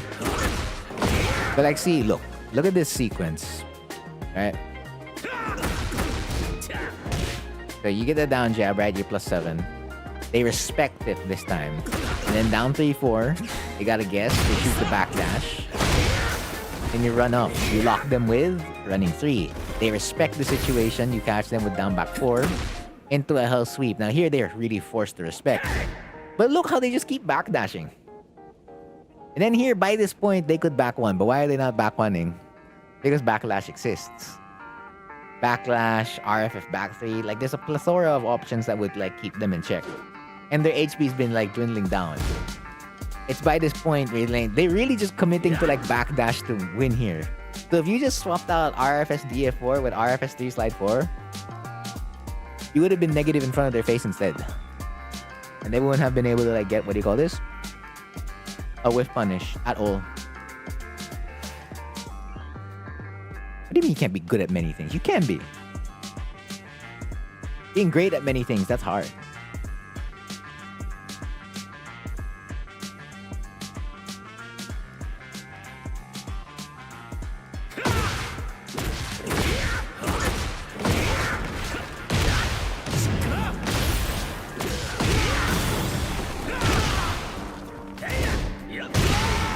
Stealing the turn.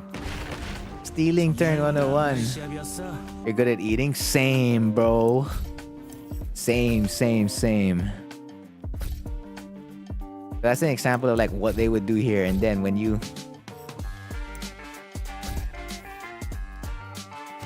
Well, I agree with not being able to be great at many things. I'm just talking about being good. Good and great are two different levels. It's like being a hobbyist and being a pro. Like, just being a hobbyist, like, that's fine. Oh, the turnaround. There you go.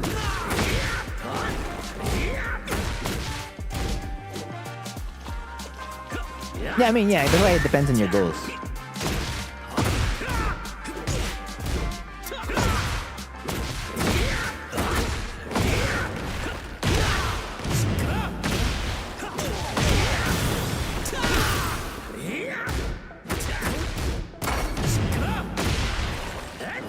Beautiful. See, you got it.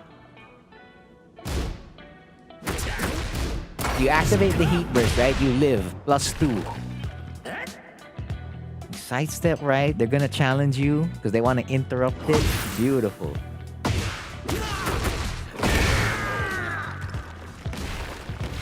Round 2. Fight.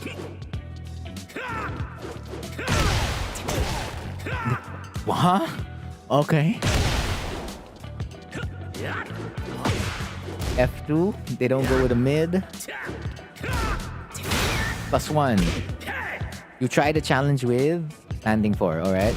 RFF back 2, there you go. Down jab challenge into while standing 4-4.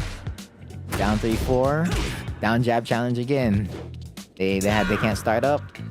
They're moving away. FF3 into. Okay.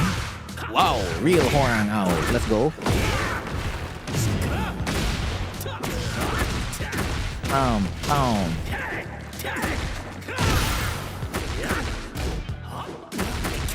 What a step.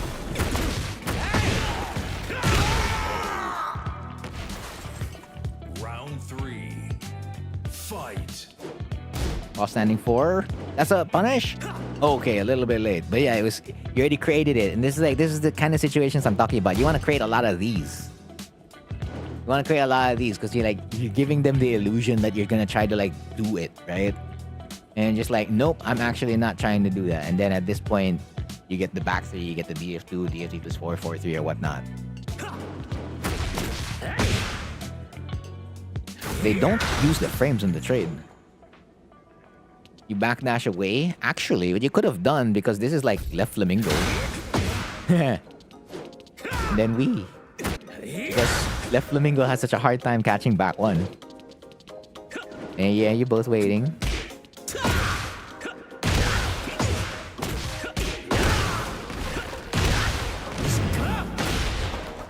Same brain cells. FF3.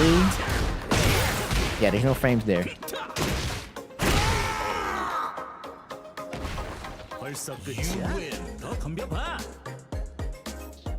Yeah, so again, it's what do you call it? You gotta be frame tight. Hella frame tight. Practice. Get ready for the next battle.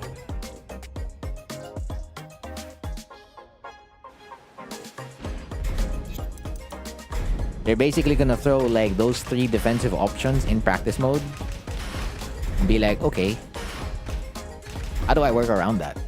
Get ready for the next battle. All the time. If I'm over here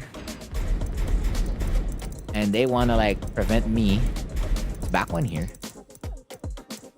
It's the best defensive option and it's not here.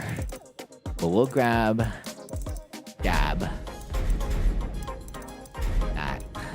And then we'll record back 1. Yeah, again, that's why right flamingo is the best for this kind of counterplay. But that means sticking to right flamingo a lot. Rather than throwing out, what do you call this? Rather than throwing out left flamingo. RFF21. Right? So if those are the 2 things. Putting yourself in this kind of situation where you may potentially pressure. And they're gonna throw it out to prevent it. That takes it out with SSR, and then if we throw out jab as well, we try to do the same thing again. There you go. Basic. Throw out the down jab. And even down jab does the job also for all 3. So if I bring it back 1, basic. Throw it back to the jab. RFF2. Got him. That's a punish. And then down jab, right? Yeah.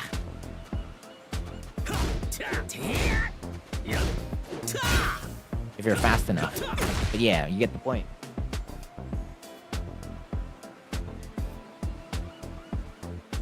No, yeah, no, you're really forced to play around that kind of gameplay. That's why the simpler you are, the better you are. And throwing out stuff like this, or even just throwing out 1-2 into empty stuff, or 1-2 into a dash block, will be completely fine because your rhythm isn't interrupted. You're really just looking for this kind of stuff, and then by the time you do something, you're always gonna throw it out into the stronger stance to catch those 3 options. And it's not even including power crush yet. You include power crush, then you're okay, now that's the other stuff I gotta do to work around that. And Hwoarang has a harder time also with power crushes in 8 compared to 7. Your cat's here, meow. A bow. Leaving after say plus something plus 1. You go around it. So it always has to be simple. And then always put yourself in really, really basic stuff. So you do down 3-4, you end it. Or you do, what do you call this? Right? After they get hit by down 3-4, everything cannot be avoided, basically, right? Yeah. So this one, stance switch into LFS1 is really good, and even just doing stance switch again, and then doing RFS DF4 at the end is fine. For as long as you have more frames to move around again, the back 1, the jab, and the down jab. And of course, again, playing frame tight wherein like nothing else works. Like DF1 will like prevent any funny ideas. Let's confirm that if it can prevent back one funny ideas. Yeah, it can prevent back one funny ideas. Actually, if you want to even like make it worse for them, bam.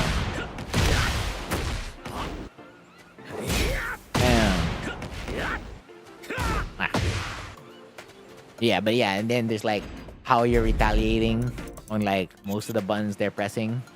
So they press that, you're pressing highs. Again, don't forget your mid check.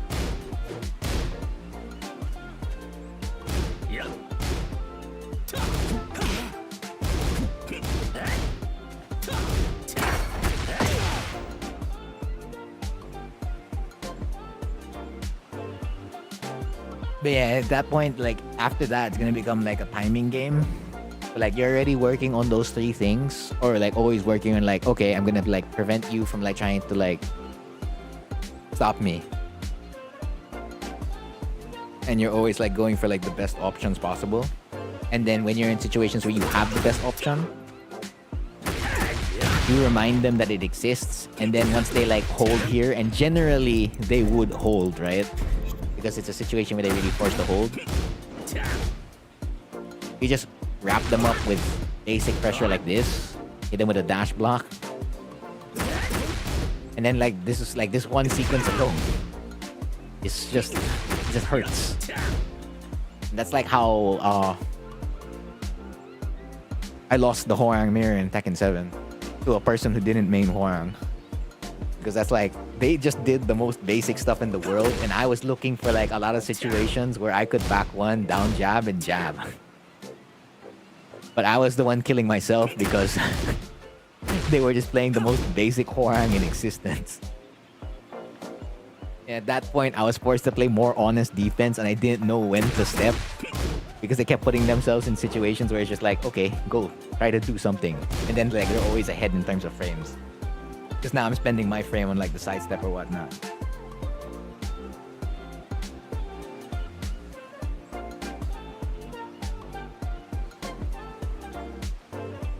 Okay, yeah, that's all I got.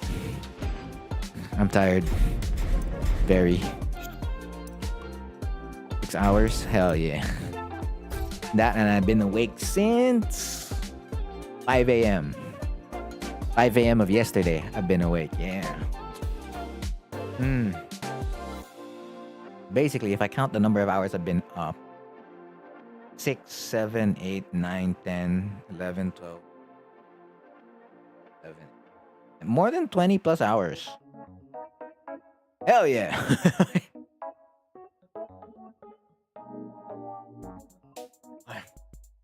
And what's that? What's later? What's tonight? Queso Dojang? Hell yeah. Okay. Gaming. I need to get my fight pass. My fight pass. It's up to level 30. I'm at level 18. I'm getting there. I mean, I'm only playing Tekken once a week, so it's alright. Tekken streams twice a week.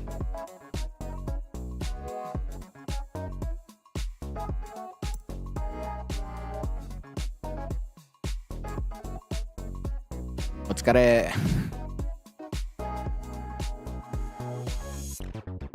Oh yeah, let's just call it a day. Oh yeah, much thanks to all those who dropped by and or stayed the whole way for the 16th edition of Cheese Takeover. Tomorrow or tonight, I guess tomorrow/tonight is gonna be Cheese Dojang. See you around if you're around. And again, I've been Frontier, and thank you for watching.